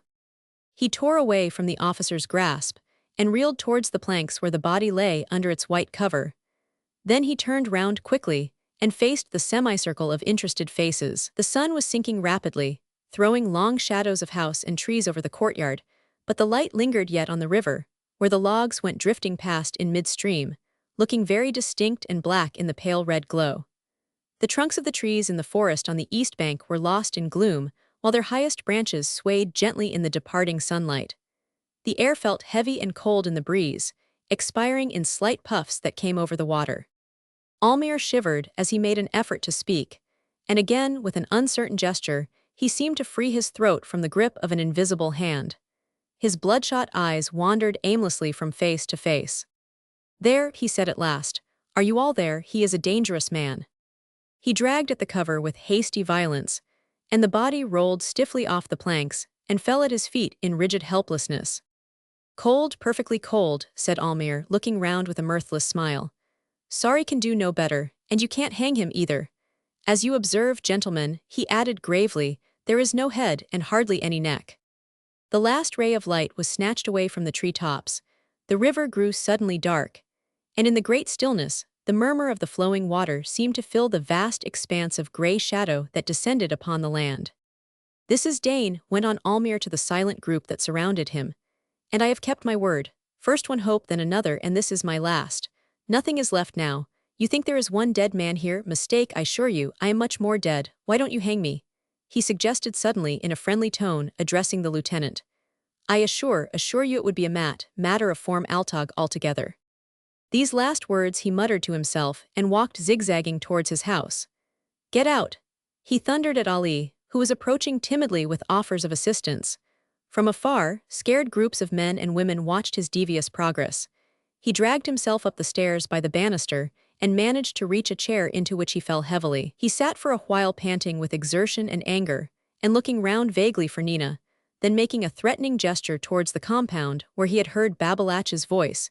He overturned the table with his foot in a great crash of smashed crockery. He muttered yet menacingly to himself, then his head fell on his breast, his eyes closed, and with a deep sigh he fell asleep. That night, for the first time in its history, the peaceful and flourishing settlement of Sambir saw the lights shining about Almayer's Folly. These were the lanterns of the boats hung up by the seamen under the veranda, where the 2 officers were holding a court of inquiry into the truth of the story related to them by Babalatchi. Babalatchi had regained all his importance. He was eloquent and persuasive, calling heaven and earth to witness the truth of his statements. There were also other witnesses. Mamat Banjir and a good many others underwent a close examination that dragged its weary length far into the evening. A messenger was sent for Abdullah, who excused himself from coming on the score of his venerable age, but sent Rashid. Mamat had to produce the bangle, and saw with rage and mortification the lieutenant put it in his pocket, as one of the proofs of Dain's death, to be sent in with the official report of the mission. Babelatch's ring was also impounded for the same purpose, but the experienced statesman was resigned to that loss from the very beginning. He did not mind as long as he was sure that the white men believed. He put that question to himself earnestly as he left, one of the last, when the proceedings came to a close. He was not certain. Still, if they believed only for a night, he would put Dain beyond their reach and feel safe himself. He walked away fast, looking from time to time over his shoulder in the fear of being followed, but he saw and heard nothing. 10 o'clock, said the lieutenant, looking at his watch and yawning. I shall hear some of the captain's complimentary remarks when we get back. Miserable business, this. Do you think all this is true? Asked the younger man. True, it is just possible, but if it isn't true, what can we do? If we had a dozen boats, we could patrol the creeks, and that wouldn't be much good. That drunken madman was right, we haven't enough hold on this coast. They do what they like, are our hammocks slung? Yes, I told the coxswain. Strange couple over there, said the sub, with a wave of his hand towards Almayer's house. Queer certainly. What have you been telling her? I was attending to the father most of the time. I assure you I have been perfectly civil, protested the other warmly. All right, don't get excited. She objects to civility then, from what I understand. I thought you might have been tender, you know we are on service. Well, of course, never forget that, coldly 153, that's all. They both laughed a little, and not feeling sleepy began to pace the veranda side by side. The moon rose stealthily above the trees, and suddenly changed the river into a stream of scintillating silver. The forest came out of the black void, and stood somber and pensive over the sparkling water. The breeze died away into a breathless calm. Seaman-like, the two officers tramped measuredly up and down without exchanging a word. The loose planks rattled rhythmically under their steps, with obtrusive dry sound in the perfect silence of the night. As they were wheeling round again, the younger man stood attentive. Did you hear that? He asked. No, said the other. Hear what? I thought I heard a cry, ever so faint, seemed a woman's voice in that other house. Ah, again, hear it. No, said the lieutenant, after listening a while. You young fellows always hear women's voices. If you are going to dream, you had better get into your hammock. Good night. The moon mounted higher, and the warm shadows grew smaller and crept away, as if hiding before the cold and cruel light. Chapter 10. It is said at last, said Nina to her mother, pointing towards the hills behind which the sun had sunk. Listen, mother, I am going now to Buelengi's Creek, and if I should never return. She interrupted herself, and something like doubt dimmed for a moment the fire of suppressed exaltation that had glowed in her eyes, and had illuminated the serene impassiveness of her features with a ray of eager life during all that long day of excitement. The day of joy and anxiety, of hope and terror, of vague grief and indistinct delight. While the sun shone with that dazzling light in which her love was born and grew till it possessed her whole being, she was kept firm in her unwavering resolve by the mysterious whisperings of desire which filled her heart with impatient longing for the darkness that would mean the end of danger and strife, the beginning of happiness, the fulfilling of love, the completeness of life. It had said at last. The short tropical twilight went out before she could draw the long breath of relief, and now the sudden darkness seemed to be full of menacing voices calling upon her to rush headlong into the unknown, to be true to her own impulses, to give herself up to the passion she had evoked and shared. He was waiting. In the solitude of the secluded clearing, in the vast silence of the forest, he was waiting alone, a fugitive in fear of his life. Indifferent to his danger, he was waiting for her. It was for her only that he had come, and now as the time approached when he should have his reward, she asked herself with dismay what meant that chilling doubt of her own will and of her own desire. With an effort she shook off the fear of the passing weakness. He should have his reward. Her woman's love and her woman's honor overcame the faltering distrust of that unknown future waiting for her in the darkness of the river. No, you will not return, muttered Mrs. Almayer prophetically. Without you he will not go, and if he remains here. She waved her hand towards the lights of Almayer's Folly, and the unfinished sentence died out in a threatening murmur. The two women had met behind the house, and now were walking slowly together towards the creek where all the canoes were moored. Arrived at the fringe of bushes, they stopped by a common impulse, and Mrs. Almayer, laying her hand on her daughter's arm, tried in vain to look close into the girl's averted face. When she attempted to speak, her first words were lost in a stifled sob that sounded strangely coming from that woman, who, of all human passions, seemed to know only those of anger and hate. You are going away to be a great Rani, she said at last, in a voice that was steady enough now, and if you be wise you shall have much power that will endure many days and even last into your old age. What have I been? A slave all my life, and I have cooked rice for a man who had no courage and no wisdom. Hi, even I was given in gift by a chief and a warrior to a man that was neither. Hi. She wailed to herself softly, lamenting the lost possibilities of murder and mischief that could have fallen to her lot had she been mated with a congenial spirit. Nina bent down over Mrs. Almayer's slight form and scanned attentively, under the stars that had rushed out on the black sky and now hung breathless over that strange parting, her mother's shriveled features, and looked close into the sunken eyes that could see into her own dark future by the light of a long and a painful experience. Again she felt herself fascinated, as of old, by her mother's exalted mood and by the oracular certainty of expression which, together with her fits of violence, had contributed not a little to the reputation for witchcraft she enjoyed in the settlement. I was a slave, and you shall be a queen, went on Mrs. Almayer, looking straight before her. But remember men's strength and their weakness.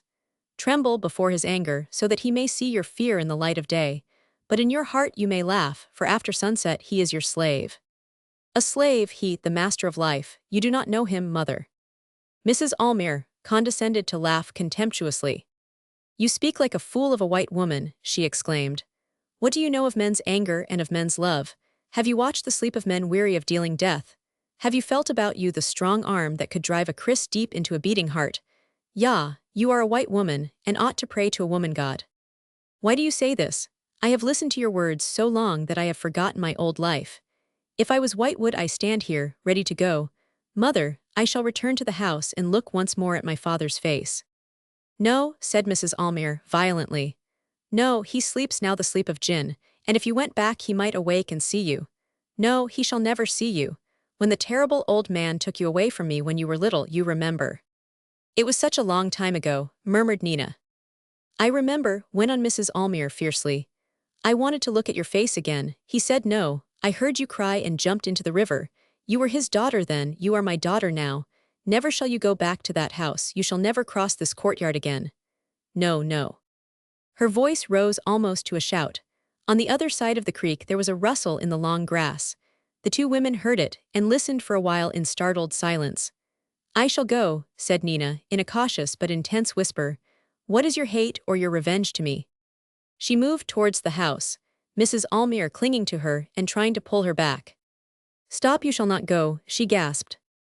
Nina pushed away her mother impatiently and gathered up her skirts for a quick run. But Mrs. Almayer ran forward and turned round, facing her daughter with outstretched arms. If you move another step, she exclaimed, breathing quickly, I shall cry out. Do you see those lights in the big house? There sit two white men, angry because they cannot have the blood of the man you love.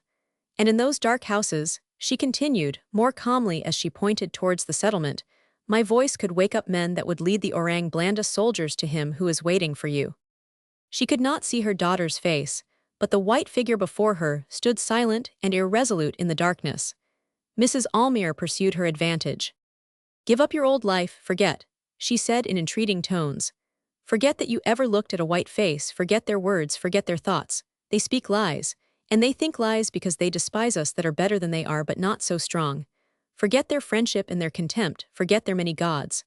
Girl, why do you want to remember the past when there is a warrior and a chief ready to give many lives, his own life for one of your smiles? While she spoke, she pushed gently her daughter towards the canoes, hiding her own fear, anxiety, and doubt under the flood of passionate words that left Nina no time to think and no opportunity to protest, even if she had wished it. But she did not wish it now. At the bottom of that passing desire to look again at her father's face, there was no strong affection. She felt no scruples, and no remorse at leaving suddenly that man, whose sentiment towards herself she could not understand. She could not even see. There was only an instinctive clinging to old life, to old habits, to old faces. That fear of finality which lurks in every human breast and prevents so many heroisms and so many crimes. For years she had stood between her mother and her father, the one so strong in her weakness, the other so weak where he could have been strong.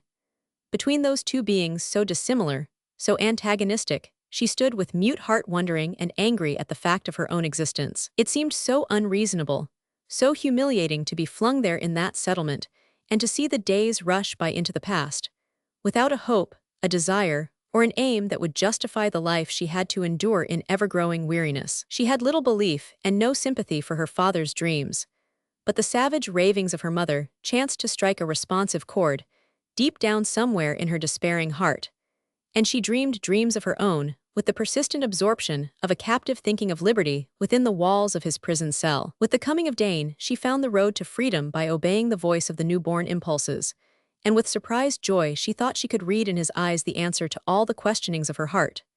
She understood now the reason and the aim of life, and in the triumphant unveiling of that mystery, she threw away disdainfully her past with its sad thoughts, its bitter feelings, and its faint affections, now withered and dead in contact with her fierce passion. Mrs. Almayer unmoored Nina's own canoe, and straightening herself painfully, stood, painter in hand, looking at her daughter. "Quick," she said, "get away before the moon rises while the river is dark. I am afraid of Abdullah's slaves. The wretches prowl in the night often and might see and follow you. There are 2 paddles in the canoe." Nina approached her mother, and hesitatingly touched lightly with her lips the wrinkled forehead. Mrs. Almayer snorted contemptuously in protest against that tenderness, which she, nevertheless, feared could be contagious. "Shall I ever see you again, mother?" murmured Nina. "No," said Mrs. Almayer after a short silence. "Why should you return here where it is my fate to die? You will live far away in splendor and might. When I hear of white men driven from the islands, then I shall know that you are alive, and that you remember my words." "I shall always remember," returned Nina earnestly. "But where is my power, and what can I do?" "Do not let him look too long in your eyes, nor lay his head on your knees without reminding him that men should fight before they rest. And if he lingers, give him his kiss yourself and bid him go, as the wife of a mighty prince should do when the enemies are near. Let him slay the white men that come to us to trade, with prayers on their lips and loaded guns in their hands. Ah," she ended with a sigh, "they are on every sea, and on every shore, and they are very many." She swung the bow of the canoe towards the river, but did not let go the gunwale, keeping her hand on it in irresolute thoughtfulness. Nina put the point of the paddle against the bank, ready to shove off into the stream. "What is it, mother?" she asked in a low voice. "Do you hear anything?" "No," said Mrs. Almayer absently. "Listen, Nina," she continued, abruptly after a slight pause. "In after years there will be other women." A stifled cry in the boat interrupted her, and the paddle rattled in the canoe as it slipped from Nina's hands, which she put out in a protesting gesture. Mrs. Almayer fell on her knees on the bank, and leaned over the gunwale so as to bring her own face close to her daughter's. "There will be other women," she repeated firmly. "I tell you that because you are half-white and may forget that he is a great chief, and that such things must be. Hide your anger and do not let him see on your face the pain that will eat your heart. Meet him with joy in your eyes and wisdom on your lips, for to you he will turn in sadness or in doubt. As long as he looks upon many women your power will last, but should there be one only with whom he seems to forget you, then—" "I could not live," exclaimed Nina, covering her face with both her hands. "Do not speak so, mother, it could not be." "Then," went on Mrs. Almayer steadily, "to that woman, Nina, show no mercy." She moved the canoe down towards the stream by the gunwale, and gripped it with both her hands, the bow pointing into the river. "Are you crying?" she asked sternly of her daughter, who sat still with covered face. "Arise and take your paddle, for he has waited long enough. And remember, Nina, no mercy, and if you must strike, strike with a steady hand." She put out all her strength, and swinging her body over the water, shot the light craft far into the stream. When she recovered herself from the effort, she tried vainly to catch a glimpse of the canoe that seemed to have dissolved suddenly into the white mist trailing over the heated waters of the Pantai. After listening for a while intently on her knees, Mrs. Almayer rose with a deep sigh, while 2 tears wandered slowly down her withered cheeks. She wiped them off quickly with a wisp of her gray hair as if ashamed of herself, but could not stifle another loud sigh, for her heart was heavy and she suffered much, being unused to tender emotions. This time she fancied she had heard a faint noise, like the echo of her own sigh, and she stopped, straining her ears to catch the slightest sound, and peering apprehensively towards the bushes near her. "Who is there?" she asked, in an unsteady voice, while her imagination peopled the solitude of the riverside with ghost-like forms. "Who is there?" she repeated faintly. There was no answer. Only the voice of the river murmuring in sad monotone behind the white veil seemed to swell louder for a moment, to die away again in a soft whisper of eddies washing against the bank. Mrs. Almayer shook her head as if in answer to her own thoughts, and walked quickly away from the bushes, looking to the right and left watchfully. She went straight towards the cooking shed, observing that the embers of the fire there glowed more brightly than usual, as if somebody had been adding fresh fuel to the fires during the evening. As she approached, Babalatchi, who had been squatting in the warm glow, rose and met her in the shadow outside. "Is she gone?" asked the anxious statesman hastily. "Yes," answered Mrs. Almayer. "What are the white men doing? When did you leave them?" "They are sleeping now, I think. May they never wake," exclaimed Babalatchi fervently. "Oh, but they are devils and made much talk and trouble over that carcase. The chief threatened me twice with his hand and said he would have me tied up to a tree. Tie me up to a tree, me," he repeated, striking his breast violently. Mrs. Almayer laughed tauntingly. "And you salaamed and asked for mercy. Men with arms by their side acted otherwise when I was young." "And where are they, the men of your youth, you mad woman?" retorted Babalatchi angrily. "Killed by the Dutch, aha, but I shall live to deceive them. A man knows when to fight and when to tell peaceful lies. You would know that if you were not a woman." But Mrs. Almayer did not seem to hear him. With bent body and outstretched arm, she appeared to be listening to some noise behind the shed. "There are strange sounds," she whispered, with evident alarm. "I have heard in the air the sounds of grief, as of a sigh and weeping. That was by the riverside, and now again I heard." "Where?" asked Babalatchi in an altered voice. "What did you hear?" "Close here. It was like a breath long drawn. I wish I had burnt the paper over the body before it was buried." "Yes," assented Babalatchi.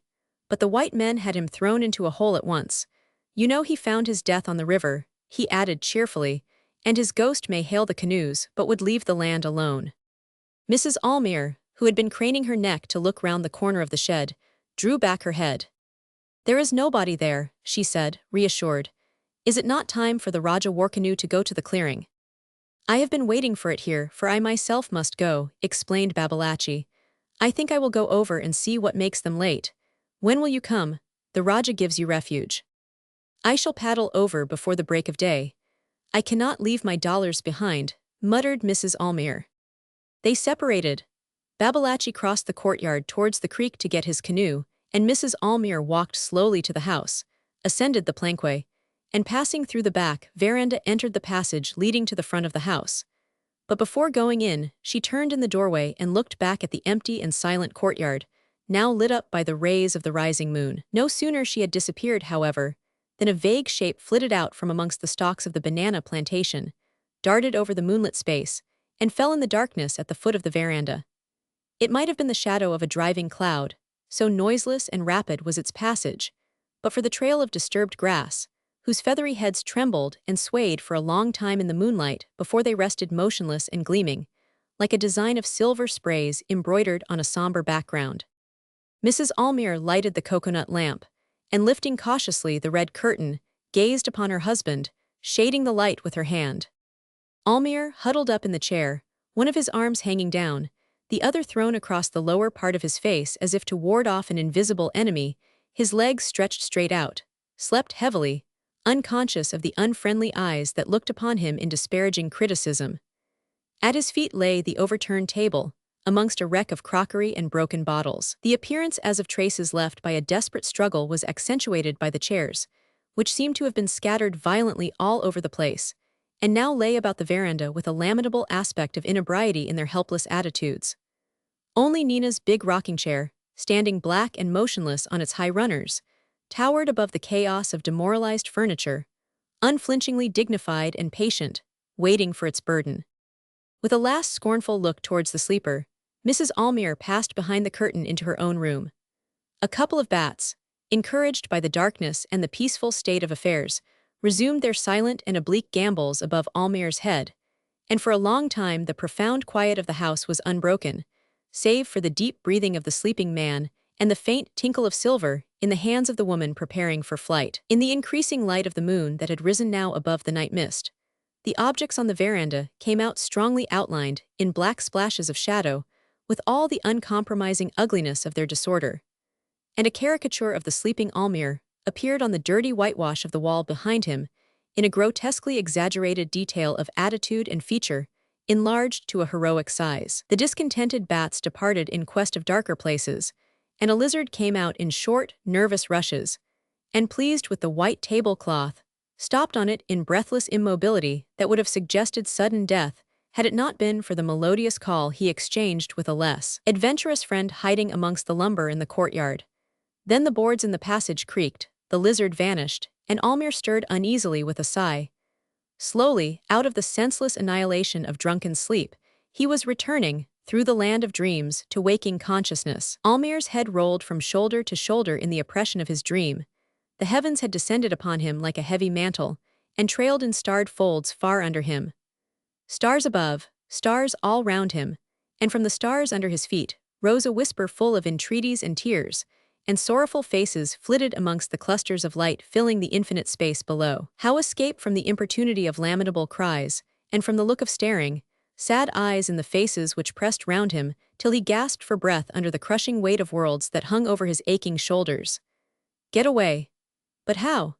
If he attempted to move, he would step off into nothing, and perish in the crashing fall of that universe of which he was the only support. And what were the voices saying, urging him to move? Why, move to destruction? Not likely. The absurdity of the thing filled him with indignation. He got a firmer foothold and stiffened his muscles in heroic resolve to carry his burden to all eternity. And ages passed in the superhuman labor, amidst the rush of circling worlds, in the plaintive murmur of sorrowful voices urging him to desist before it was too late, till the mysterious power that had laid upon him the giant task seemed at last to seek his destruction. With terror he felt an irresistible hand shaking him by the shoulder, while the chorus of voices swelled louder into an agonized prayer to go before it is too late. He felt himself slipping, losing his balance, as something dragged at his legs, and he fell.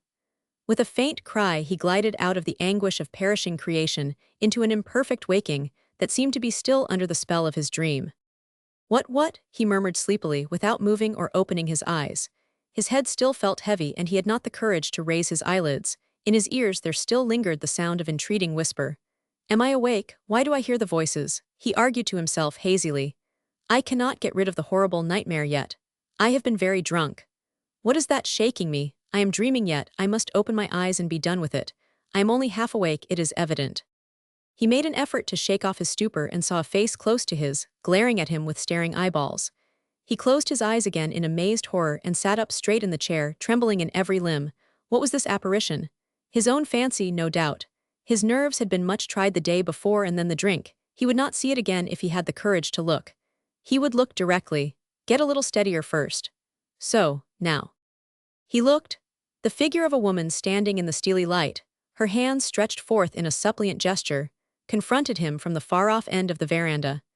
And in the space between him and the obstinate phantom floated the murmur of words that fell on his ears in a jumble of torturing sentences, the meaning of which escaped the utmost efforts of his brain. Who spoke the Malay words? Who ran away? Why too late, and too late for what? What meant those words of hate and love mixed so strangely together, the ever-recurring names falling on his ears again and again? Nina, Dain, Nina. Dain was dead and Nina was sleeping, unaware of the terrible experience through which he was now passing. Was he going to be tormented forever, sleeping or waking, and have no peace either night or day? What was the meaning of this? He shouted the last words aloud. The shadowy woman seemed to shrink and recede a little from him towards the doorway, and there was a shriek. Exasperated by the incomprehensible nature of his torment, Almayer made a rush upon the apparition, which eluded his grasp, and he brought up heavily against the wall. Quick as lightning, he turned round and pursued fiercely the mysterious figure fleeing from him with piercing shrieks that were like fuel to the flames of his anger. Over the furniture, round the overturned table, and now he had it cornered behind Nina's chair. To the left, to the right they dodged, the chair rocking madly between them, she sending out shriek after shriek at every feint, and he growling meaningless curses through his hard-set teeth. Oh, the fiendish noise that split his head and seemed to choke his breath. It would kill him. It must be stopped. An insane desire to crush that yelling thing induced him to cast himself recklessly over the chair with a desperate grab, and they came down together in a cloud of dust amongst the splintered wood. The last shriek died out under him in a faint gurgle, and he had secured the relief of absolute silence. He looked at the woman's face under him. A real woman, he knew her, by all that is wonderful. Tamina. He jumped up ashamed of his fury and stood perplexed, wiping his forehead. The girl struggled to a kneeling posture and embraced his legs in a frenzied prayer for mercy. Don't be afraid, he said, raising her. I shall not hurt you. Why do you come to my house in the night? And if you had to come, why not go behind the curtain where the women sleep? The place behind the curtain is empty, gasped Tamina, catching her breath between the words. There are no women in your house any more, Tuan. I saw the old mem go away before I tried to wake you. I did not want your women, I wanted you. Old mem, repeated Almayer, do you mean my wife? She nodded her head. But of my daughter you are not afraid, said Almayer. Have you not heard me? She exclaimed. Have I not spoken for a long time when you lay there with eyes half open? She is gone too. I was asleep. Can you not tell when a man is sleeping and when awake? Sometimes, answered Tamina in a low voice. Sometimes the spirit lingers close to a sleeping body and may hear. I spoke a long time before I touched you, and I spoke softly for fear it would depart at a sudden noise and leave you sleeping forever. I took you by the shoulder only when you began to mutter words I could not understand. Have you not heard then, and do you know nothing? Nothing of what you said. What is it? Tell again if you want me to know. He took her by the shoulder and led her unresisting to the front of the veranda into a stronger light. She wrung her hands with such an appearance of grief that he began to be alarmed. Speak, he said, you made noise enough to wake even dead men, and yet nobody living came, he added to himself in an uneasy whisper. Are you mute? Speak, he repeated.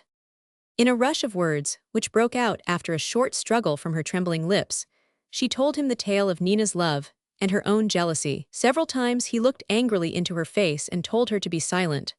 But he could not stop the sounds that seemed to him to run out in a hot stream, swirl about his feet, and rise in scalding waves about him, higher, higher, drowning his heart, touching his lips with a feel of molten lead, blotting out his sight in scorching vapor, closing over his head, merciless and deadly. When she spoke of the deception as to Dain's death of which he had been the victim only that day, he glanced again at her with terrible eyes, and made her falter for a second. But he turned away directly, and his face suddenly lost all expression in a stony stare far away over the river. Ah, the river, his old friend and his old enemy, speaking always with the same voice as he runs from year to year bringing fortune or disappointment, happiness or pain, upon the same varying but unchanged surface of glancing currents and swirling eddies. For many years, he had listened to the passionless and soothing murmur that sometimes was the song of hope, at times the song of triumph, of encouragement, more often the whisper of consolation that spoke of better days to come. For so many years, and now to the accompaniment of that murmur he listened to the slow and painful beating of his heart. He listened attentively, wondering at the regularity of its beats. He began to count mechanically. 1, 2, why count? At the next beat it must stop. No heart could suffer so, and beat so steadily for long. Those regular strokes as of a muffled hammer that rang in his ears must stop soon. Still beating unceasing and cruel. No man can bear this, and is this the last, or will the next one be the last? How much longer, oh God, how much longer? His hand weighed heavier unconsciously on the girl's shoulder, and she spoke the last words of her story crouching at his feet with tears of pain and shame and anger. Was her revenge to fail her? This white man was like a senseless stone. Too late, too late. And you saw her go. Almayer's voice sounded harshly above her head. Did I not tell you? She sobbed, trying to wriggle gently out from under his grip. Did I not tell you that I saw the witchwoman push the canoe? I lay hidden in the grass and heard all the words. She that we used to call the white mem wanted to return to look at your face, but the witchwoman forbade her, and she sank lower yet on her elbow, turning half round under the downward push of the heavy hand, her face lifted up to him with spiteful eyes. And she obeyed, she shouted out in a half-laugh, half-cry of pain. Let me go, Tuan. Why are you angry with me? Hasten, or you shall be too late to show your anger to the deceitful woman. Almayer dragged her up to her feet, and looked close into her face while she struggled, turning her head away from his wild stare. Who sent you here to torment me? He asked violently. I do not believe you, you lie. He straightened his arms suddenly and flung her across the veranda towards the doorway, where she lay immobile and silent, as if she had left her life in his grasp, a dark heap, without a sound or a stir. Oh, Nina, whispered Almayer, in a voice in which reproach and love spoke together in pained tenderness. Oh, Nina, I do not believe. A light draught from the river ran over the courtyard in a wave of bowing grass, and entering the veranda, touched Almayer's forehead with its cool breath, in a caress of infinite pity. The curtain in the women's doorway blew out and instantly collapsed with startling helplessness. He stared at the fluttering stuff. "Nina," cried Almayer. "Where are you, Nina?" The wind passed out of the empty house in a tremulous sigh, and all was still. Almayer hid his face in his hands as if to shut out a loathsome sight. When, hearing a slight rustle, he uncovered his eyes, the dark heap by the door was gone. Chapter 11. In the middle of a shadowless square of moonlight, shining on a smooth and level expanse of young rice shoots, a little shelter hut perched on high posts, the pile of brushwood nearby and the glowing embers of a fire with a man stretched before it, seemed very small, and as if lost in the pale green iridescence reflected from the ground. On three sides of the clearing, appearing very far away in the deceptive light, the big trees of the forest, lashed together with manifold bonds by a mass of tangled creepers, looked down at the growing young life at their feet with the somber resignation of giants that had lost faith in their strength. And in the midst of them, the merciless creepers clung to the big trunks in cable-like coils, leaped from tree to tree, hung in thorny festoons from the lower boughs, and sending slender tendrils on high to seek out the smallest branches, carried death to their victims in an exulting riot of silent destruction. On the fourth side, following the curve of the bank of that branch of the Pantai that formed the only access to the clearing, ran a black line of young trees, bushes, and thick second growth, unbroken save for a small gap chopped out in one place. At that gap began the narrow footpath leading from the water's edge to the grass-built shelter used by the night watchers when the ripening crop had to be protected from the wild pigs. The pathway ended at the foot of the piles on which the hut was built, in a circular space covered with ashes and bits of burnt wood. In the middle of that space, by the dim fire, lay Dain. He turned over on his side with an impatient sigh, and, pillowing his head on his bent arm, lay quietly with his face to the dying fire. The glowing embers shone redly in a small circle, throwing a gleam into his wide-open eyes, and at every deep breath, the fine white ash of bygone fires rose in a light cloud before his parted lips, and danced away from the warm glow into the moonbeams pouring down upon Bulangi's clearing. His body was weary with the exertion of the past few days, his mind more weary still with the strain of solitary waiting for his fate. Never before had he felt so helpless. He had heard the report of the gun fired on board the launch, and he knew that his life was in untrustworthy hands, and that his enemies were very near. During the slow hours of the afternoon he roamed about on the edge of the forest, or hiding in the bushes, watched the creek with unquiet eyes for some sign of danger. He feared not death, yet he desired ardently to live, for life to him was Nina. She had promised to come to follow him, to share his danger and his splendor. But with her by his side he cared not for danger, and without her there could be no splendor and no joy in existence. Crouching in his shady hiding place, he closed his eyes, trying to evoke the gracious and charming image of the white figure that for him was the beginning and the end of life. With eyes shut tight, his teeth hard set, he tried in a great effort of passionate will to keep his hold on that vision of supreme delight. In vain.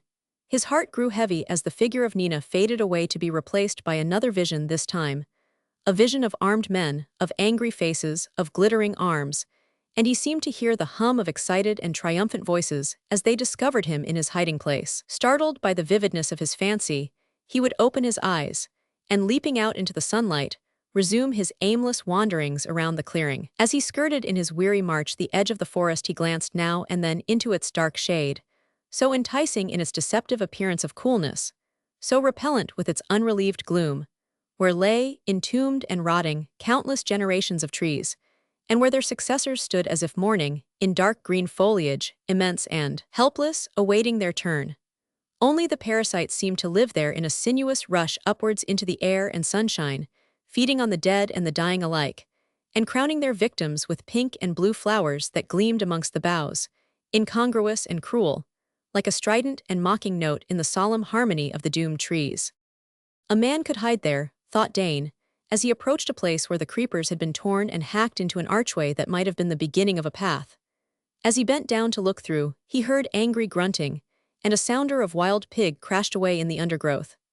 An acrid smell of damp earth and of decaying leaves took him by the throat, and he drew back with a scared face, as if he had been touched by the breath of death itself. The very air seemed dead in there, heavy and stagnating, poisoned with the corruption of countless ages.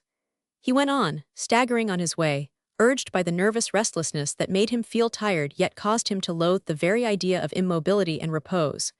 Was he a wild man to hide in the woods and perhaps be killed there, in the darkness, where there was no room to breathe?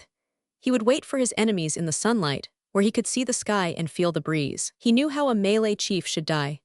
The somber and desperate fury, that peculiar inheritance of his race, took possession of him, and he glared savagely across the clearing towards the gap in the bushes by the riverside.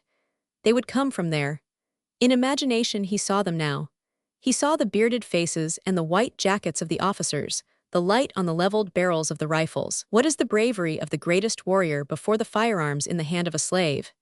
He would walk toward them with a smiling face, with his hands held out in a sign of submission, till he was very near them. He would speak friendly words, come nearer yet nearer, so near that they could touch him with their hands and stretch them out to make him a captive. That would be the time. With a shout and a leap he would be in the midst of them, kriss in hand, killing, and would die with the shouts of his enemies in his ears, their warm blood spurting before his eyes. Carried away by his excitement, he snatched the kriss hidden in his sarong, and drawing a long breath, rushed forward, struck at the empty air and fell on his face. He lay as if stunned in the sudden reaction from his exaltation, thinking that, even if he died thus gloriously, it would have to be before he saw Nina. Better so. If he saw her again, he felt that death would be too terrible. With horror he, the descendant of Rajas and of conquerors, had to face the doubt of his own bravery. His desire of life tormented him in a paroxysm of agonizing remorse. He had not the courage to stir a limb. He had lost faith in himself, and there was nothing else in him of what makes a man. The suffering remained, for it is ordered that it should abide in the human body even to the last breath, and fear remained. Dimly he could look into the depths of his passionate love, see its strength and its weakness, and felt afraid. The sun went down slowly.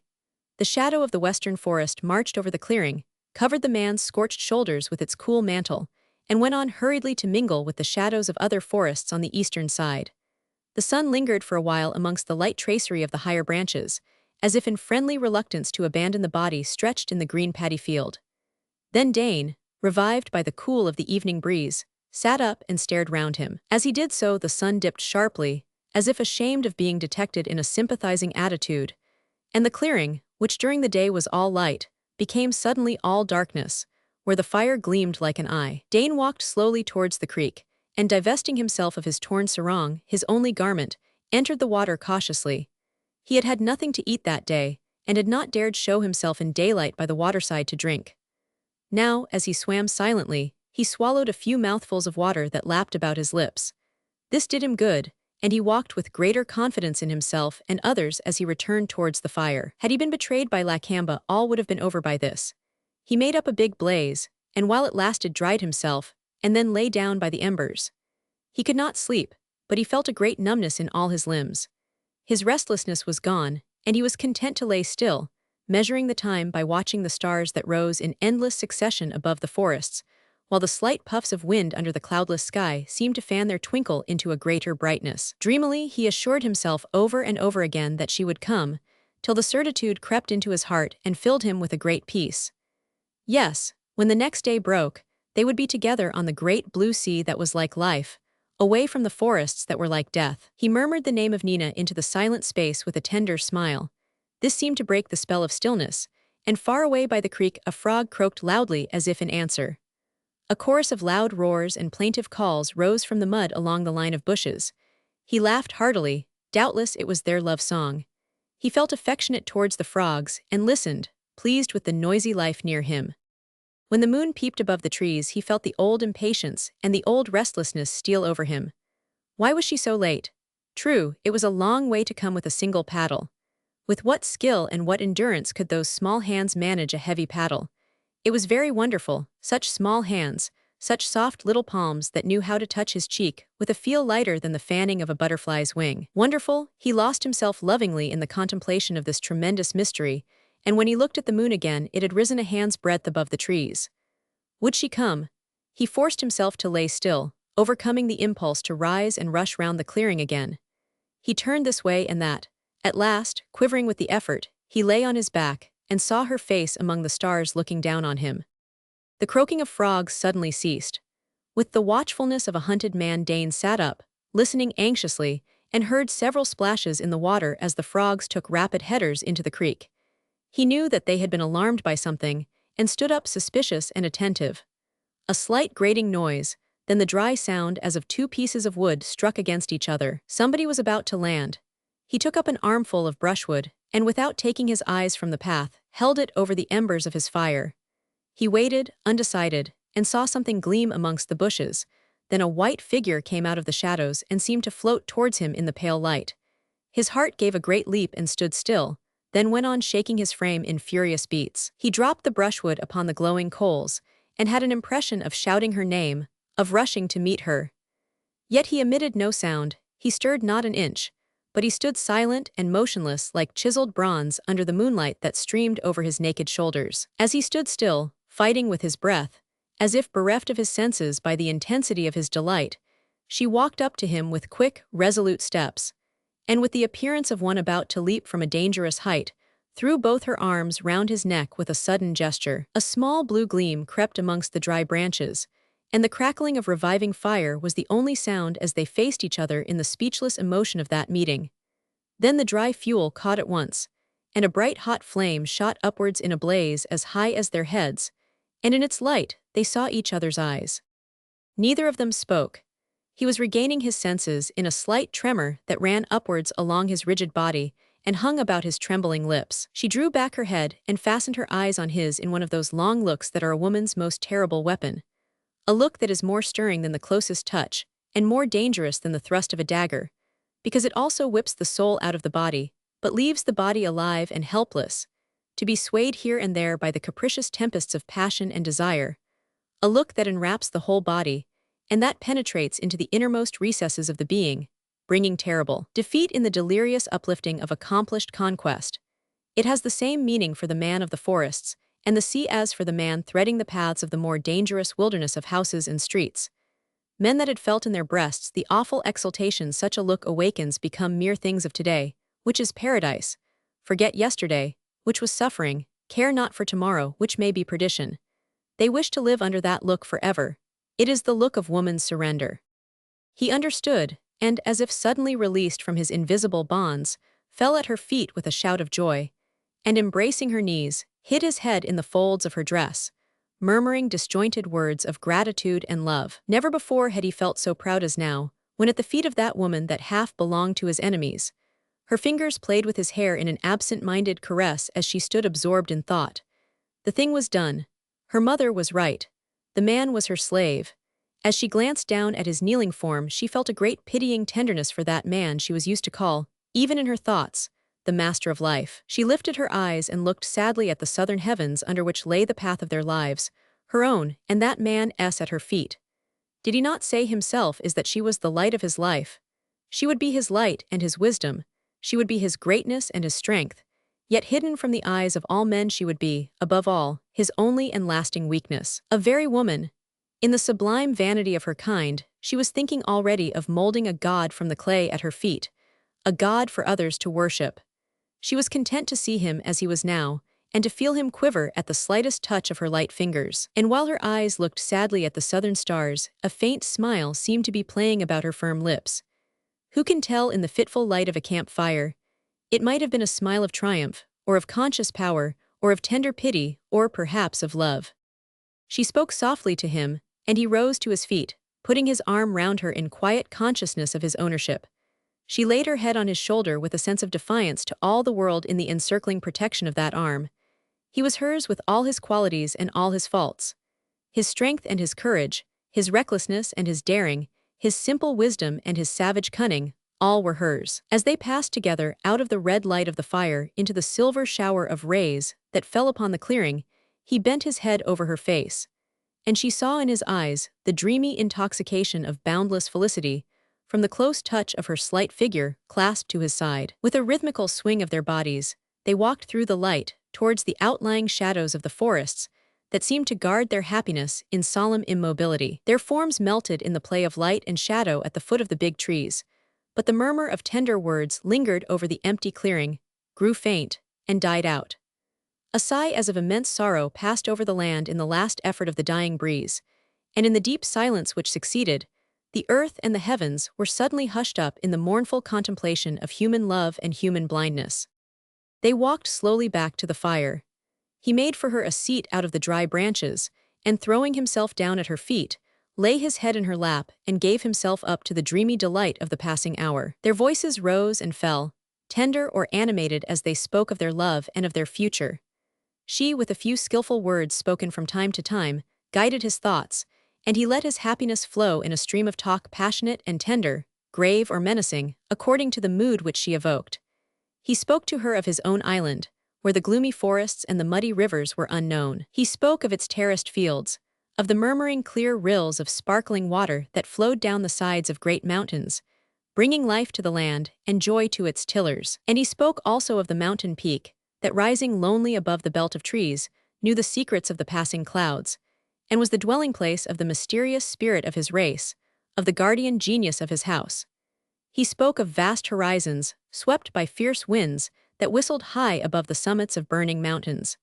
He spoke of his forefathers that conquered ages ago the island of which he was to be the future ruler. And then, as, in her interest, she brought her face nearer to his, he, touching lightly the thick tresses of her long hair, felt a sudden impulse to speak to her of the sea he loved so well, and he told her of its never-ceasing voice, to which he had listened as a child, wondering at its hidden meaning that no living man has penetrated yet, of its enchanting glitter, of its senseless and capricious fury, how its surface was forever changing, and yet always enticing, while its depths were forever the same, cold and cruel, and full of the wisdom of destroyed life. He told her how it held men slaves of its charm for a lifetime, and then, regardless of their devotion, swallowed them up, angry at their fear of its mystery, which it would never disclose, not even to those that loved it most. While he talked, Nina's head had been gradually sinking lower, and her face almost touched his now. Her hair was over his eyes, her breath was on his forehead, her arms were about his body. No two beings could be closer to each other, yet she guessed rather than understood the meaning of his last words that came out after a slight hesitation in a faint murmur, dying out imperceptibly into a profound and significant silence. The sea, O Nina, is like a woman's heart. She closed his lips with a sudden kiss, and answered in a steady voice. But to the men that have no fear, O master of my life, the sea is ever true. Over their heads a film of dark, thread-like clouds, looking like immense cobwebs drifting under the stars, darkened the sky with the presage of the coming thunderstorm. From the invisible hills, the first distant rumble of thunder came in a prolonged roll which, after tossing about from hill to hill, lost itself in the forest of the Pantai. Dain and Nina stood up, and the former looked at the sky uneasily. "It is time for Babalatchi to be here," he said. "The night is more than half gone, our road is long, and a bullet travels quicker than the best canoe." "He will be here before the moon is hidden behind the clouds," said Nina. "I heard a splash in the water," she added. "Did you hear it too?" "Alligator," answered Dain shortly with a careless glance towards the creek. "The darker the night," he continued, "the shorter will be our road, for then we could keep in the current of the main stream, but if it is light, even no more than now, we must follow the small channels of sleeping water with nothing to help our paddles."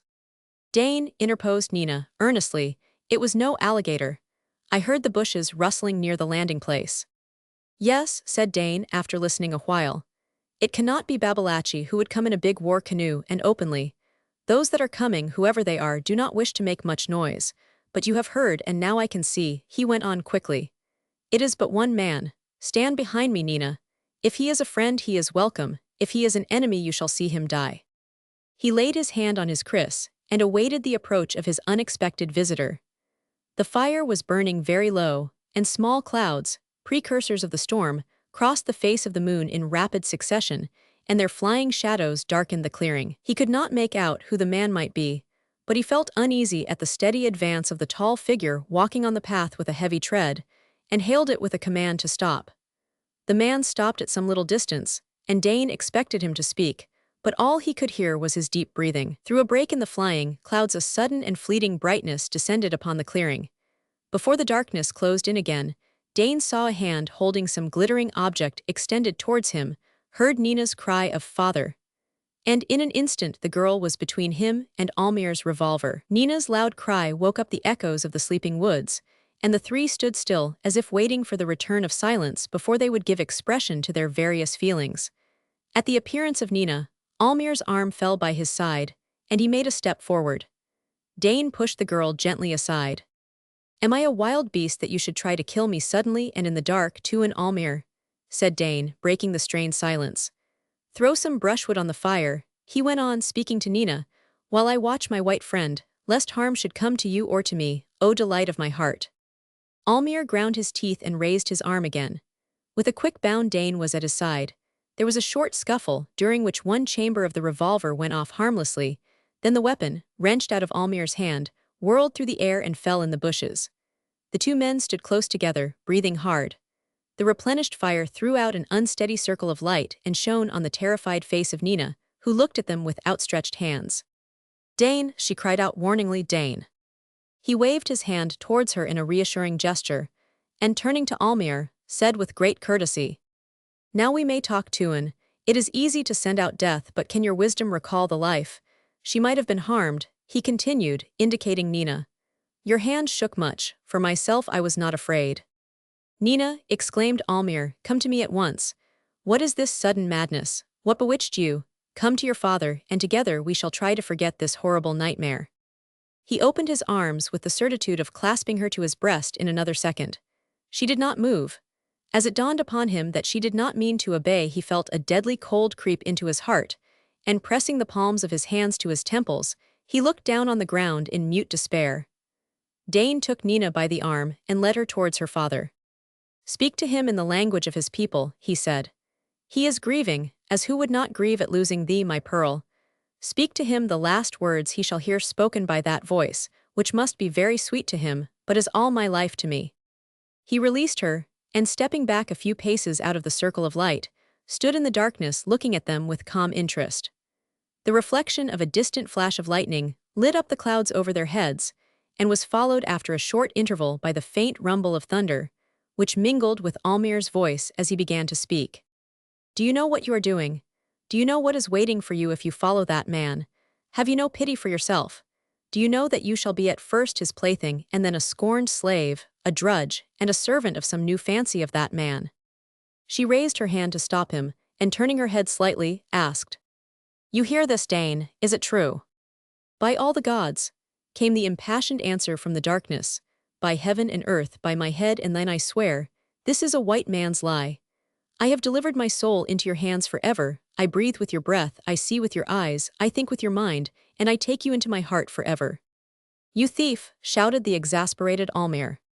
A deep silence succeeded this outburst, then the voice of Dain was heard again. Nay, Tuan, he said in a gentle tone, that is not true also.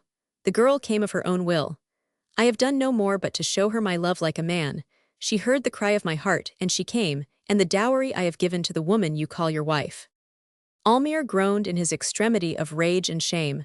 Nina laid her hand lightly on his shoulder, and the contact, light as the touch of a falling leaf, seemed to calm him.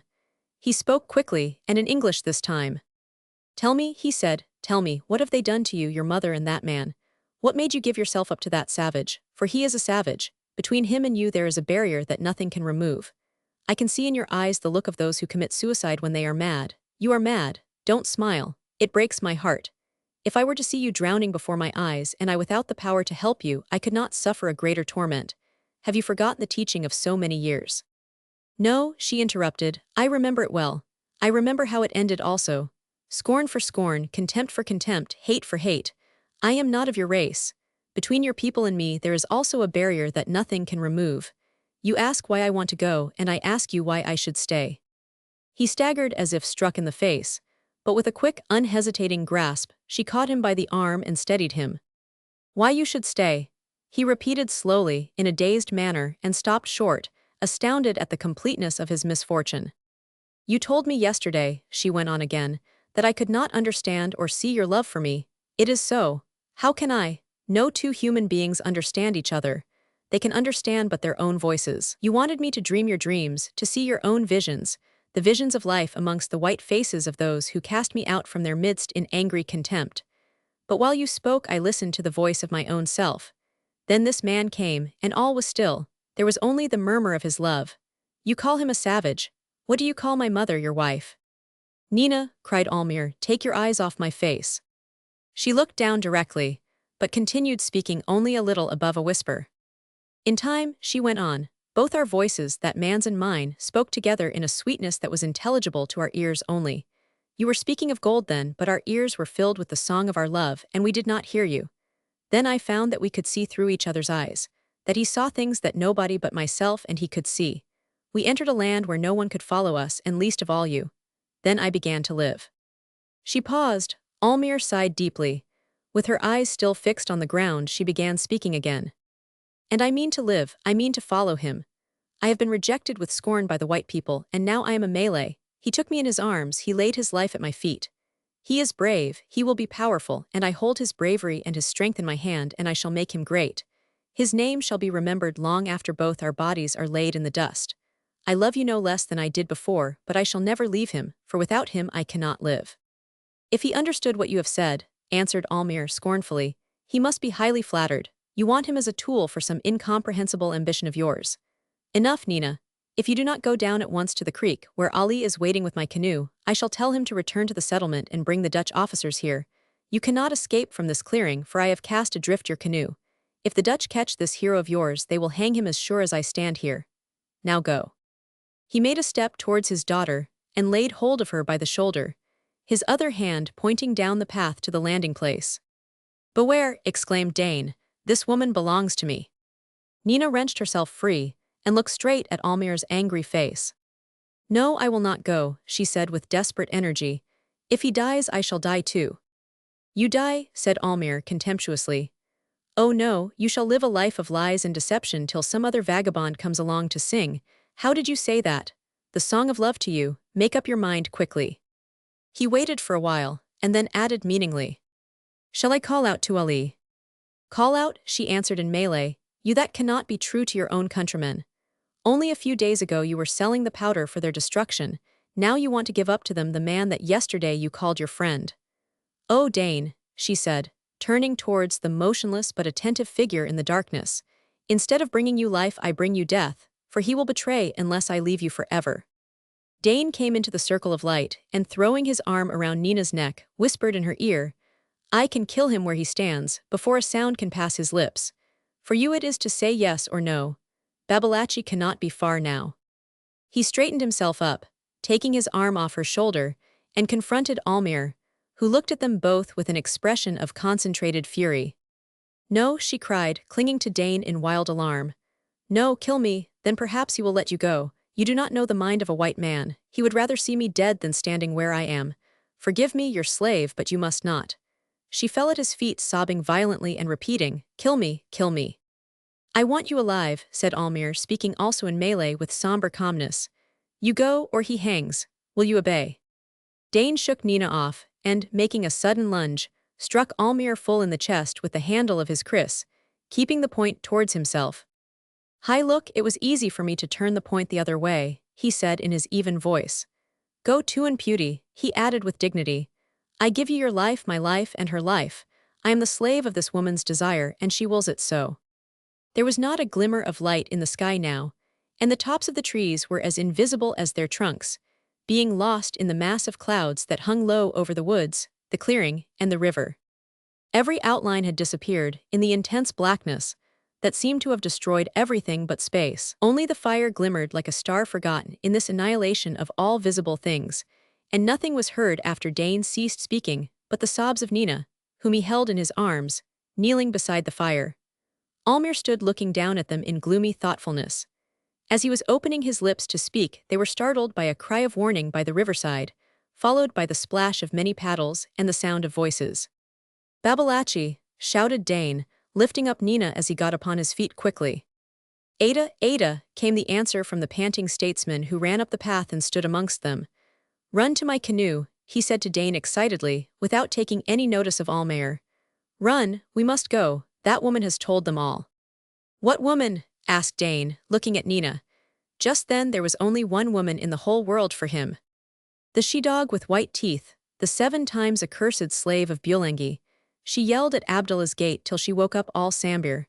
Now the white officers are coming, guided by her and Rashid. If you want to live, do not look at me but go. How do you know this? Asked Almayer. O Tuan, what matters how I know? I have only one eye, but I saw lights in Abdullah's house and in his kampong as we were paddling past. I have ears, and while we lay under the bank I have heard the messengers sent out to the white men's house. "Will you depart without that woman who is my daughter?" said Almayer, addressing Dain, while Babalatchi stamped with impatience, muttering, "Run, run at once." "No," answered Dain steadily, "I will not go, to no man will I abandon this woman." "Then kill me and escape yourself," sobbed out Nina. He clasped her close, looking at her tenderly, and whispered, "We will never part, O Nina." "I shall not stay here any longer," broke in Babalatchi angrily. "This is great foolishness. No woman is worth a man's life. I am an old man and I know." He picked up his staff, and turning to go, looked at Dain as if offering him his last chance of escape. But Dain's face was hidden amongst Nina's black tresses, and he did not see this last appealing glance. Babalatchi vanished in the darkness. Shortly after his disappearance, they heard the war canoe leave the landing place in the swish of the numerous paddles dipped in the water together. Almost at the same time, Ali came up from the riverside, 2 paddles on his shoulder. "Our canoe is hidden up the creek, to an Almayer," he said, "in the dense bush where the forest comes down to the water. I took it there, because I heard from Babalatchi's paddlers that the white men are coming here." "Wait for me there," said Almayer, "but keep the canoe hidden." He remained silent, listening to Ali's footsteps, then turned to Nina. "Nina," he said sadly, "will you have no pity for me?" There was no answer. She did not even turn her head, which was pressed close to Dain's breast. He made a movement as if to leave them and stopped. By the dim glow of the burning-out fire, he saw their 2 motionless figures. The woman's back turned to him with the long black hair streaming down over the white dress, and Dain's calm face looking at him above her head. "I cannot," he muttered to himself. After a long pause he spoke again a little lower, but in an unsteady voice, "It would be too great a disgrace. I am a white man." He broke down completely there and went on tearfully, "I am a white man and of good family." "Very good family," he repeated, weeping bitterly. "It would be a disgrace, all over the islands, the only white man on the east coast. No, it cannot be. White men finding my daughter with this Malay. My daughter." He cried aloud with a ring of despair in his voice. He recovered his composure after a while, and said distinctly, "I will never forgive you, Nina, never. If you were to come back to me now, the memory of this night would poison all my life. I shall try to forget. I have no daughter. There used to be a half-caste woman in my house, but she is going even now. You, Dain, or whatever your name may be, I shall take you and that woman to the island at the mouth of the river myself. Come with me." He led the way, following the bank as far as the forest. Ali answered to his call, and pushing their way through the dense bush, they stepped into the canoe hidden under the overhanging branches. Dain laid Nina in the bottom and sat holding her head on his knees. Almayer and Ali each took up a paddle. As they were going to push out, Ali hissed warningly. All listened. In the great stillness before the bursting out of the thunderstorm, they could hear the sound of oars working regularly in their rowlocks. The sound approached steadily, and Dain, looking through the branches, could see the faint shape of a big white boat. A woman's voice said in a cautious tone, "There is the place where you may land white men, a little higher there." The boat was passing them so close in the narrow creek that the blades of the long oars nearly touched the canoe. "Way enough, stand by to jump on shore. He is alone and unarmed," was the quiet order in a man's voice and in Dutch. Somebody else whispered, "I think I can see a glimmer of a fire through the bush." And then the boat floated past them, disappearing instantly in the darkness. "Now," whispered Ali eagerly, "let us push out and paddle away." The little canoe swung into the stream, and as it sprung forward in response to the vigorous dig of the paddles, they could hear an angry shout. "He is not by the fire. Spread out, men, and search for him." Blue lights blazed out in different parts of the clearing, and the shrill voice of a woman cried in accents of rage and pain. "Too late, O senseless white men, he has escaped." Chapter 12. "That is the place," said Dain, indicating with the blade of his paddle a small islet about a mile ahead of the canoe. "That is the place where Babalatchi promised that a boat from the prow would come for me when the sun is overhead. We will wait for that boat there." Almayer, who was steering, nodded without speaking, and by a slight sweep of his paddle, laid the head of the canoe in the required direction. They were just leaving the southern outlet of the Pantai, which lay behind them in a straight and long vista of water, shining between 2 walls of thick verdure that ran downwards and towards each other, till at last they joined and sank together in the faraway distance. The sun, rising above the calm waters of the straits, marked its own path by a streak of light that glided upon the sea and darted up the wide reach of the river. a hurried messenger of light and life to the gloomy forests of the coast. And in this radiance of the sun's pathway floated the black canoe heading for the islet which lay bathed in sunshine, the yellow sands of its encircling beach, shining like an inlaid golden disk on the polished steel of the unwrinkled sea.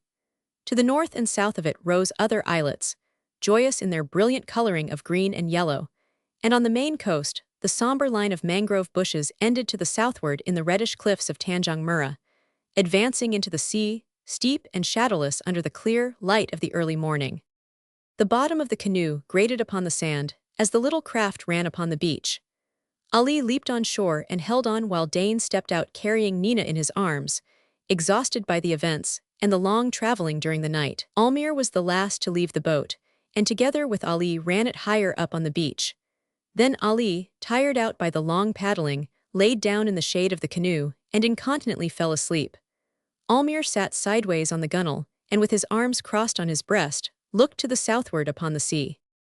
After carefully laying Nina down in the shade of the bushes growing in the middle of the islet, Dain threw himself beside her and watched in silent concern the tears that ran down from under her closed eyelids and lost themselves in that fine sand upon which they both were lying face to face. These tears and this sorrow were for him a profound and disquieting mystery. Now, when the danger was past, why should she grieve? He doubted her love no more than he would have doubted the fact of his own existence, but as he lay looking ardently in her face, watching her tears, her parted lips, her very breath, he was uneasily conscious of something in her he could not understand. Doubtless she had the wisdom of perfect beings. He sighed. He felt something invisible that stood between them, something that would let him approach her so far but no farther. No desire, no longing, no effort of will or length of life could destroy this vague feeling of their difference. With awe but also with great pride he concluded that it was her own incomparable perfection. She was his, and yet she was like a woman from another world. His, he exulted in the glorious thought, nevertheless her tears pained him. With a wisp of her own hair which he took in his hand with timid reverence, he tried in an access of clumsy tenderness to dry the tears that trembled on her eyelashes. He had his reward in a fleeting smile that brightened her face for the short fraction of a second, but soon the tears fell faster than ever, and he could bear it no more. He rose and walked towards Almayer, who still sat absorbed in his contemplation of the sea. It was a very, very long time since he had seen the sea that leads everywhere, brings everything, and takes away so much. He had almost forgotten why he was there, and dreamily he could see all his past life on the smooth and boundless surface that glittered before his eyes. Dain's hand laid on Almayer's shoulder recalled him with a start from some country very far away indeed. He turned round, but his eyes seemed to look rather at the place where Dain stood than at the man himself. Dain felt uneasy under the unconscious gaze. "What?" said Almayer. "She is crying," murmured Dain softly. "She is crying, why?" asked Almayer indifferently. "I came to ask you." My Rani smiles when looking at the man she loves. "It is the white woman that is crying now, you would know." Almayer shrugged his shoulders and turned away again towards the sea. "Go to and Beauty," urged Dain. "Go to her, her tears are more terrible to me than the anger of gods." "Are they? You will see them more than once." "She told me she could not live without you," answered Almayer, speaking without the faintest spark of expression in his face, "so it behoves you to go to her quick, for fear you may find her dead." He burst into a loud and unpleasant laugh which made Dain stare at him with some apprehension, but got off the gunwale of the boat and moved slowly towards Nina, glancing up at the sun as he walked. "And you go when the sun is overhead," he said.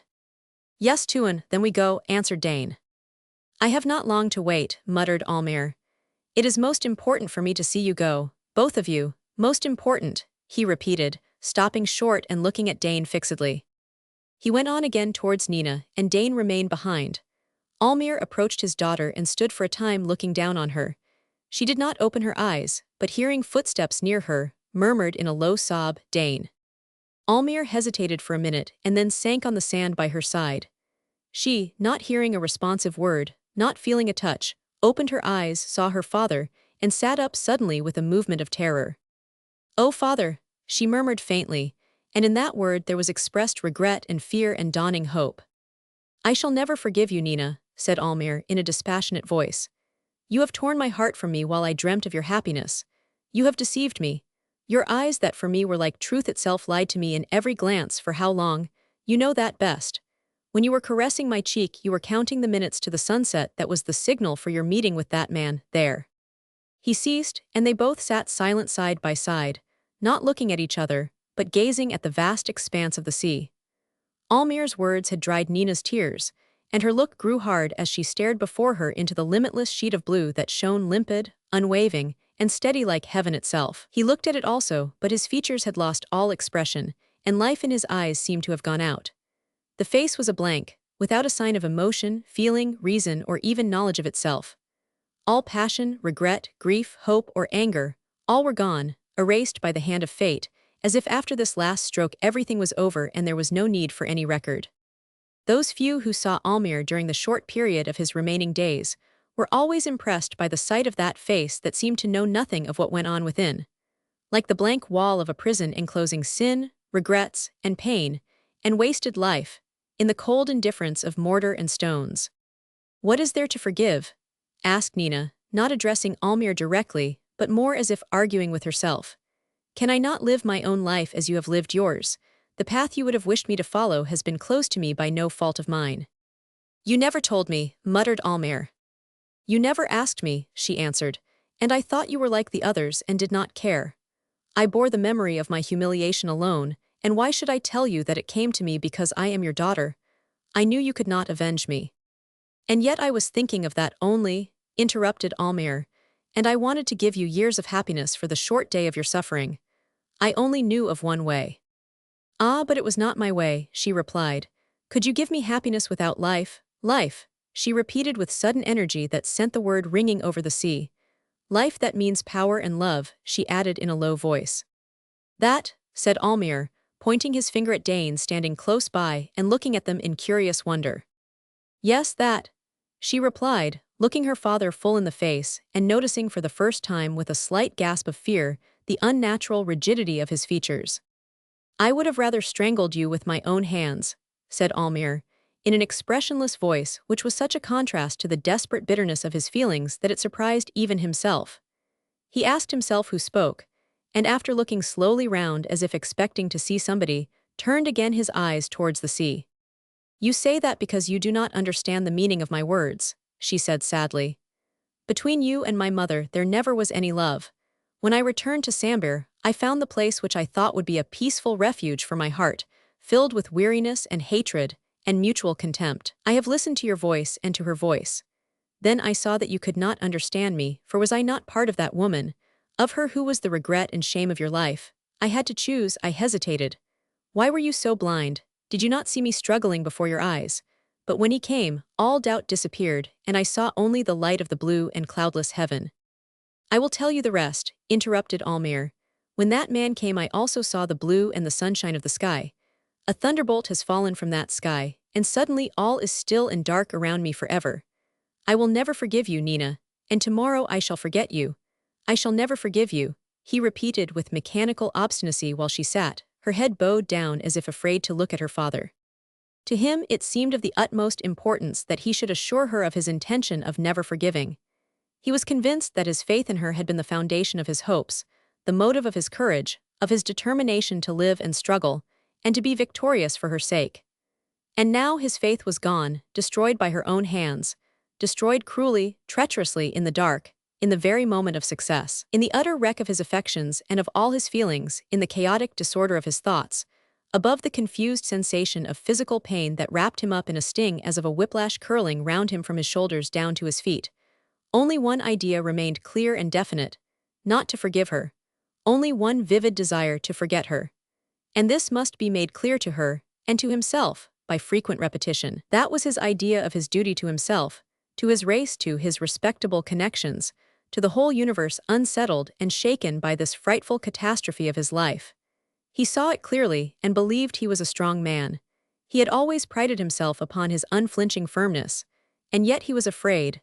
She had been all in all to him. What if he should let the memory of his love for her weaken the sense of his dignity? She was a remarkable woman. He could see that. All the latent greatness of his nature, in which he honestly believed, had been transfused into that slight, girlish figure. Great things could be done. What if he should suddenly take her to his heart, forget his shame, and pain, and anger, and follow her? What if he changed his heart if not his skin, and made her life easier between the two loves that would guard her from any mischance? His heart yearned for her. What if he should say that his love for her was greater than? "I will never forgive you, Nina," he shouted, leaping up madly in the sudden fear of his dream. This was the last time in his life that he was heard to raise his voice. Henceforth he spoke always in a monotonous whisper, like an instrument of which all the strings but one are broken in a last ringing clamor under a heavy blow. She rose to her feet and looked at him. The very violence of his cry soothed her in an intuitive conviction of his love, and she hugged to her breast the lamentable remnants of that affection with the unscrupulous greediness of women who cling desperately to the very scraps and rags of love, any kind of love, as a thing that of right belongs to them and is the very breath of their life. She put both her hands on Almayer's shoulders, and looking at him half tenderly, half playfully, she said, "You speak so because you love me." Almayer shook his head. "Yes, you do," she insisted softly. Then after a short pause she added, "And you will never forget me." Almayer shivered slightly. She could not have said a more cruel thing. "Here is the boat coming now," said Dain, his arm outstretched towards a black speck on the water between the coast and the islet. They all looked at it and remained standing in silence till the little canoe came gently on the beach, and a man landed and walked towards them. He stopped some distance off and hesitated. "What news?" asked Dain.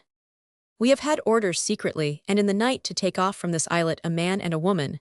I see the woman. Which of you is the man?" "Come, delight of my eyes," said Dain to Nina. "Now we go, and your voice shall be for my ears only. You have spoken your last words to the Tuan Putti, your father. Come." She hesitated for a while, looking at Almayer, who kept his eyes steadily on the sea. Then she touched his forehead in a lingering kiss, and a tear, one of her tears, fell on his cheek and ran down his immovable face. "Goodbye," she whispered, and remained irresolute till he pushed her suddenly into Dain's arms. "If you have any pity for me," murmured Almayer, as if repeating some sentence learned by heart, "take that woman away." He stood very straight, his shoulders thrown back, his head held high, and looked at them as they went down the beach to the canoe, walking enlaced in each other's arms. He looked at the line of their footsteps marked in the sand. He followed their figures moving in the crude blaze of the vertical sun, in that light violent and vibrating, like a triumphal flourish of brazen trumpets. He looked at the man's brown shoulders, at the red sarong round his waist, at the tall, slender, dazzling white figure he supported.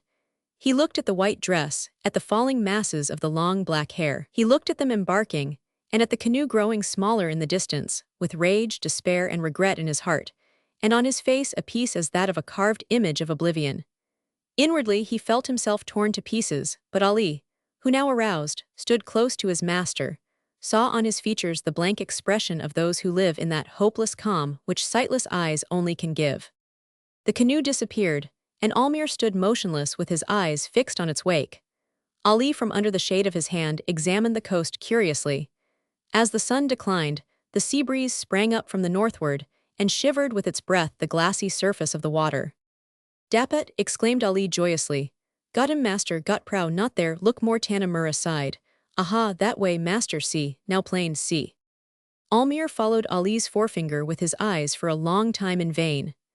At last, he sighted a triangular patch of yellow light on the red background of the cliffs of Dain Maroola. It was the sail of the prow that had caught the sunlight and stood out, distinct with its gay tint, on the dark red of the cape. The yellow triangle crept slowly from cliff to cliff, till it cleared the last point of land and shone brilliantly for a fleeting minute on the blue of the open sea. Then the prow bore up to the southward.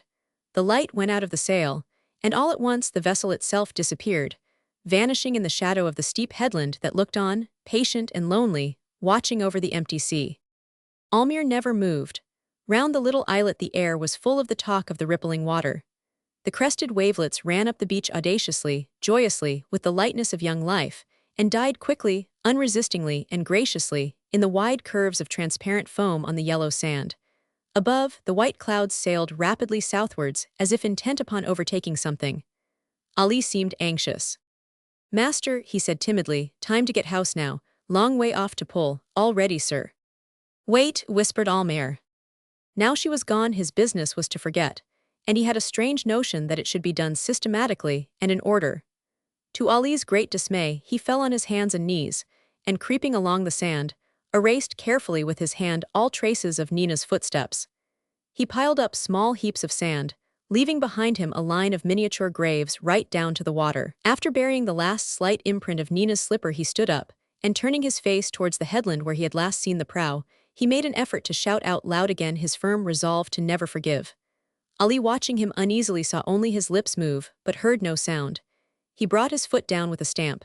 He was a firm man, firm as a rock. Let her go. He never had a daughter. He would forget. He was forgetting already. Ali approached him again, insisting on immediate departure, and this time he consented, and they went together towards their canoe, Almayer leading. For all his firmness, he looked very dejected and feeble as he dragged his feet slowly through the sand on the beach. And by his side, invisible to Ali, stalked that particular fiend whose mission it is to jog the memories of men, lest they should forget the meaning of life. He whispered into Almayer's ear a childish prattle of many years ago. Almayer, his head bent on one side, seemed to listen to his invisible companion, but his face was like the face of a man that has died struck from behind, a face from which all feelings and all expression are suddenly wiped off by the hand of unexpected death. They slept on the river that night, mooring their canoe under the bushes and lying down in the bottom side by side, in the absolute exhaustion that kills hunger, thirst, all feeling and all thought, in the overpowering desire for that deep sleep which is like the temporary annihilation of the tired body. Next day they started again and fought doggedly with the current all the morning, till about midday they reached the settlement and made fast their little craft to the jetty of Lingard and Co. Almayer walked straight to the house, and Ali followed, paddles on shoulder, thinking that he would like to eat something. As they crossed the front courtyard, they noticed the abandoned look of the place. Ali looked in at the different servants' houses. All were empty. In the back courtyard there was the same absence of sound and life. In the cooking shed the fire was out and the black embers were cold. A tall, lean man came stealthily out of the banana plantation and went away rapidly across the open space, looking at them with big, frightened eyes over his shoulder. Some vagabond without a master. There were many such in the settlement, and they looked upon Almayer as their patron. They prowled about his premises and picked their living there, sure that nothing worse could befall them than a shower of curses when they got in the way of the white man, whom they trusted and liked, and called a fool amongst themselves. In the house, which Almayer entered through the back veranda, the only living thing that met his eyes was his small monkey which, hungry and unnoticed for the last 2 days, began to cry and complain in monkey language as soon as it caught sight of the familiar face. Almayer soothed it with a few words and ordered Ali to bring in some bananas. Then, while Ali was gone to get them, he stood in the doorway of the front veranda, looking at the chaos of overturned furniture. Finally, he picked up the table and sat on it, while the monkey let itself down from the roof stick by its chain and perched on his shoulder. When the bananas came, they had their breakfast together, both hungry, both eating greedily and showering the skins round them recklessly, in the trusting silence of perfect friendship. Ali went away, grumbling, to cook some rice himself, for all the women about the house had disappeared. He did not know where. Almayer did not seem to care, and after he finished eating, he sat on the table swinging his legs and staring at the river as if lost in thought. After some time he got up and went to the door of a room on the right of the veranda. That was the office. The office of Lingard and Co. He very seldom went in there. There was no business now, and he did not want an office. The door was locked, and he stood biting his lower lip, trying to think of the place where the key could be. Suddenly he remembered. In the women's room hung upon a nail. He went over to the doorway where the red curtain hung down in motionless folds, and hesitated for a moment before pushing it aside with his shoulder, as if breaking down some solid obstacle. A great square of sunshine entering through the window lay on the floor. On the left he saw Mrs. Almayer's big wooden chest, the lid thrown back, empty. Near it the brass nails of Nina's European trunk shone in the large initials N.A. on the cover. A few of Nina's dresses hung on wooden pegs, stiffened in a look of offended dignity at their abandonment. He remembered making the pegs himself and noticed that they were very good pegs. Where was the key? He looked round and saw it near the door where he stood. It was red with rust. He felt very much annoyed at that and directly afterwards wondered at his own feeling. What did it matter? There soon would be no key, no door, nothing. He paused, key in hand, and asked himself whether he knew well what he was about. He went out again on the veranda and stood by the table thinking. The monkey jumped down and, snatching a banana skin, absorbed itself in picking it to shreds industriously. Forget, muttered Almayer, and that word started before him a sequence of events, a detailed program of things to do. He knew perfectly well what was to be done now. First this, then that, and then forgetfulness would come easy. Very easy. He had a fixed idea that if he should not forget before he died, he would have to remember to all eternity. Certain things had to be taken out of his life, stamped out of sight, destroyed, forgotten. For a long time he stood in deep thought, lost in the alarming possibilities of unconquerable memory, with the fear of death and eternity before him. Eternity, he said aloud, and the sound of that word recalled him out of his reverie. The monkey started, dropped the skin, and grinned up at him amicably. He went towards the office door, and with some difficulty managed to open it. He entered in a cloud of dust that rose under his feet. Books open with torn pages bestrewed the floor, other books lay about grimy and black, looking as if they had never been opened. Account books. In those books he had intended to keep day by day a record of his rising fortunes. Long time ago, a very long time, for many years there has been no record to keep on the blue and red ruled pages. In the middle of the room, the big office desk, with one of its legs broken, careened over like the hull of a stranded ship. Most of the drawers had fallen out, disclosing heaps of paper yellow with age and dirt. The revolving office chair stood in its place, but he found the pivot set fast when he tried to turn it. No matter. He desisted, and his eyes wandered slowly from object to object. All those things had cost a lot of money at the time. The desk, the paper, the torn books, and the broken shelves, all under a thick coat of dust. The very dust and bones of a dead and gone business. He looked at all these things, all that was left after so many years of work, of strife, of weariness, of discouragement, conquered so many times. And all for what? He stood thinking mournfully of his past life, till he heard distinctly the clear voice of a child speaking amongst all this wreck, ruin, and waste. He started with a great fear in his heart, and feverishly began to rake in the papers scattered on the floor, broke the chair into bits, splintered the drawers by banging them against the desk, and made a big heap of all that rubbish in one corner of the room. He came out quickly, slammed the door after him, turned the key, and taking it out, ran to the front rail of the veranda, and with a great swing of his arm sent the key whizzing into the river. This done, he went back slowly to the table, called the monkey down, unhooked its chain, and induced it to remain quiet in the breast of his jacket. Then he sat again on the table and looked fixedly at the door of the room he had just left. He listened also intently. He heard a dry sound of rustling, sharp cracks as of dry wood snapping, a whir like of a bird's wings when it rises suddenly, and then he saw a thin stream of smoke come through the keyhole. The monkey struggled under his coat. Ali appeared with his eyes starting out of his head. "Master Houseburn," he shouted. Almayer stood up holding by the table. He could hear the yells of alarm and surprise in the settlement. Ali wrung his hands, lamenting aloud. "Stop this noise, fool," said Almayer quietly. "Pick up my hammock and blankets and take them to the other house. Quick now." The smoke burst through the crevices of the door, and Ali, with the hammock in his arms, cleared in one bound the steps of the veranda. "It has caught well," muttered Almayer to himself.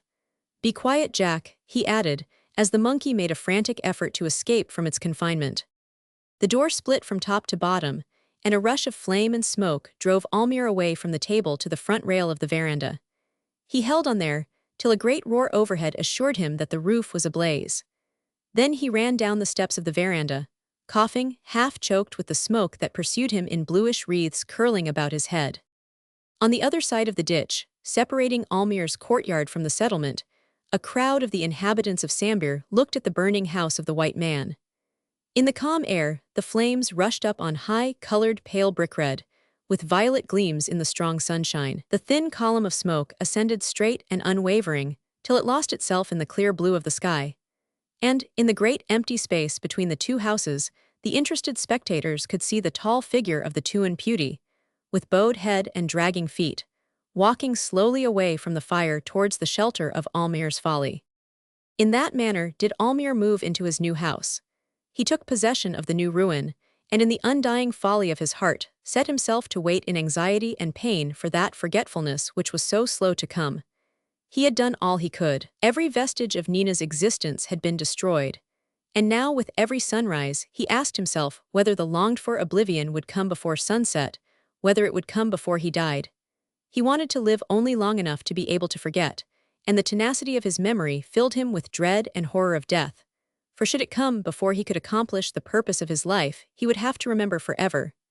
He also longed for loneliness. He wanted to be alone, but he was not. In the dim light of the rooms with their closed shutters, in the bright sunshine of the veranda, wherever he went, whichever way he turned, he saw the small figure of a little maiden with pretty olive face, with long black hair, her little pink robe slipping off her shoulders, her big eyes looking up at him in the tender trustfulness of a petted child. Ali did not see anything, but he also was aware of the presence of a child in the house. In his long talks, by the evening fires of the settlement, he used to tell his intimate friends of Almayer's strange doings. His master had turned sorcerer in his old age. Ali said that often when Tuan Putih had retired for the night he could hear him talking to something in his room. Ali thought that it was a spirit in the shape of a child. He knew his master spoke to a child from certain expressions and words his master used.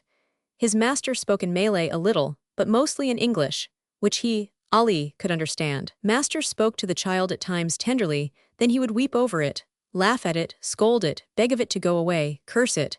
It was a bad and stubborn spirit. Ali thought his master had imprudently called it up, and now could not get rid of it. His master was very brave. He was not afraid to curse this spirit in the very presence, and once he fought with it. Ali had heard a great noise as of running about inside the room and groans. His master groaned. Spirits do not groan. His master was brave but foolish. You cannot hurt a spirit. Ali expected to find his master dead next morning, but he came out very early, looking much older than the day before, and had no food all day. So far Ali to the settlement. To Captain Ford, he was much more communicative, for the good reason that Captain Ford had the purse and gave orders.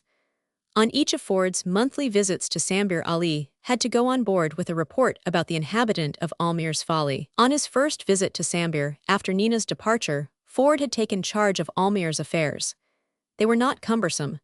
The shed for the storage of goods was empty, the boats had disappeared, appropriated, generally in night time, by various citizens of Sambir in need of means of transport. During a great flood, the jetty of Lingard and Co. left the bank and floated down the river, probably in search of more cheerful surroundings. Even the flock of geese, the only geese on the east coast, departed somewhere, preferring the unknown dangers of the bush to the desolation of their old home. As time went on, the grass grew over the black patch of ground where the old house used to stand, and nothing remained to mark the place of the dwelling that had sheltered Almayer's young hopes, his foolish dream of splendid future, his awakening, and his despair. Ford did not often visit Almayer, for visiting Almayer was not a pleasant task. At first he used to respond listlessly to the old seaman's boisterous inquiries about his health. He even made efforts to talk, asking for news in a voice that made it perfectly clear that no news from this world had any interest for him. Then gradually he became more silent, not sulkily, but as if he was forgetting how to speak. He used also to hide in the darkest rooms of the house, where Ford had to seek him out, guided by the patter of the monkey galloping before him. The monkey was always there to receive and introduce Ford. The little animal seemed to have taken complete charge of its master, and whenever it wished for his presence on the veranda it would tug perseveringly at his jacket, till Almayer obediently came out into the sunshine, which he seemed to dislike so much. One morning Ford found him sitting on the floor of the veranda, his back against the wall, his legs stretched stiffly out, his arms hanging by his side.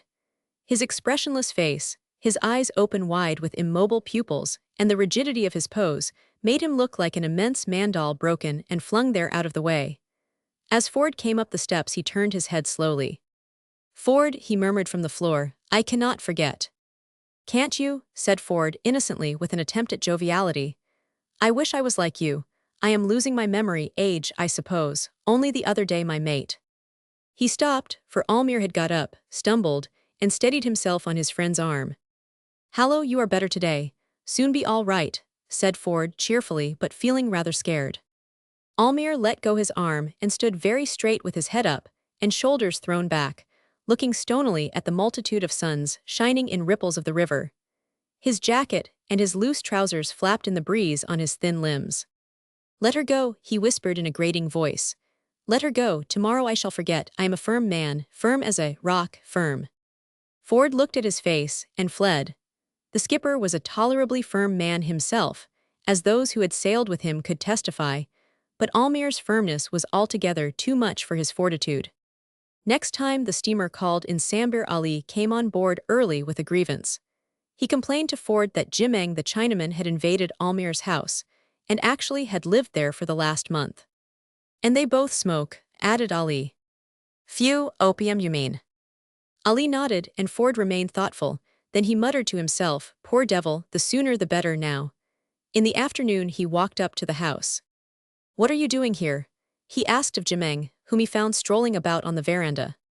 Jimeng explained in bad Malay, and speaking in that monotonous, uninterested voice of an opium smoker pretty far gone, that his house was old, the roof leaked, and the floor was rotten. So, being an old friend for many, many years, he took his money, his opium, and 2 pipes, and came to live in this big house. There is plenty of room, he smokes and I live here. He will not smoke long, he concluded. Where is he now? Asked Ford. Inside, he sleeps, answered Jimeng wearily. Ford glanced in through the doorway. In the dim light of the room he could see Almayer lying on his back on the floor, his head on a wooden pillow, the long white beard scattered over his breast, the yellow skin of the face, the half-closed eyelids showing the whites of the eye only. He shuddered and turned away. As he was leaving, he noticed a long strip of faded red silk, with some Chinese letters on it, which Jimeng had just fastened to one of the pillars. What's that? He asked. That, said Jimeng in his colorless voice, that is the name of the house, all the same like my house, very good name. Ford looked at him for a while and went away. He did not know what the crazy-looking maze of the Chinese inscription on the red silk meant. Had he asked Jimeng, that patient Chinaman would have informed him with proper pride that its meaning was, House of Heavenly Delight. In the evening of the same day, Babalatchi called on Captain Ford. The captain's cabin opened on deck, and Babalatchi sat astride on the high step, while Ford smoked his pipe on the settee inside. The steamer was leaving next morning, and the old statesman came as usual for a last chat. We had news from Bali last moon, remarked Babalatchi. A grandson is born to the old Raja, and there is great rejoicing. Ford sat up interested. Yes, went on Babalatchi in answer to Ford's look. I told him, that was before he began to smoke. Well, and what? Asked Ford. I escaped with my life, said Babalatchi with perfect gravity, because the white man is very weak and fell as he rushed upon me. Then, after a pause, he added, she is mad with joy. Mrs. Almayer, you mean? Yes, she lives in our Raja's house. She will not die soon. Such women live a long time, said Babalatchi with a slight tinge of regret in his voice. She has dollars and she has buried them, but we know where. We had much trouble with those people. We had to pay a fine and listen to threats from the white men, and now we have to be careful. He sighed and remained silent for a long while. Then with energy. There will be fighting. There's a breath of war on the islands. Shall I live long enough to see? Ah, Tuan. He went on, more quietly, the old times were best. Even I have sailed with Lannan men and boarded in the night silent ships with white sails. That was before an English Raja ruled in Kuching. Then we fought amongst ourselves and were happy. Now when we fight with you we can only die. He rose to go. Tuan, he said, you remember the girl that man Bulengi had, her that caused all the trouble. Yes, said Ford, what of her? She grew thin and could not work. Then Bulengi, who is a thief and a pig-eater, gave her to me for $50. I sent her amongst my women to grow fat. I wanted to hear the sound of her laughter, but she must have been bewitched, and she died 2 days ago. Nay, Tuan, why do you speak bad words? I am old, that is true, but why should I not like the sight of a young face and the sound of a young voice in my house? He paused, and then added with a little mournful laugh, I am like a white man talking too much of what is not men's talk when they speak to one another. And he went off looking very sad. The crowd massed in a semicircle before the steps of Almayer's Folly, swayed silently backwards and forwards, and opened out before the group of white-robed and turbaned men advancing through the grass towards the house. Abdullah walked first, supported by Rashid and followed by all the Arabs in Sambir. As they entered the lane made by the respectful throng, there was a subdued murmur of voices, where the word Mahdi was the only one distinctly audible. Abdullah stopped and looked round slowly. Is he dead? He asked. May you live, answered the crowd in one shout, and then there succeeded a breathless silence. Abdullah made a few paces forward, and found himself for the last time face to face with his old enemy. Whatever he might have been once, he was not dangerous now, lying stiff and lifeless in the tender light of the early day. The only white man on the east coast was dead, and his soul, delivered from the trammels of his earthly folly, stood now in the presence of infinite wisdom. On the upturned face, there was that serene look which follows the sudden relief from anguish and pain, and it testified silently before the cloudless heaven that the man lying there under the gaze of indifferent eyes had been permitted to forget before he died. Abdullah looked down sadly at this infidel he had fought so long and had bested so many times. Such was the reward of the faithful, yet in the Arab's old heart there was a feeling of regret for that thing gone out of his life. He was leaving fast behind him friendships, and enmities, successes, and disappointments, all that makes up a life, and before him was only the end. Prayer would fill up the remainder of the days allotted to the true believer. He took in his hand the beads that hung at his waist. "I found him here like this in the morning," said Ali, in a low and odd voice. Abdullah glanced coldly once more at the serene face. "Let us go," he said, addressing Rashid. And as they passed through the crowd that fell back before them, the beads in Abdullah's hand clicked, while in a solemn whisper he breathed out piously the name of Allah, the merciful, the compassionate.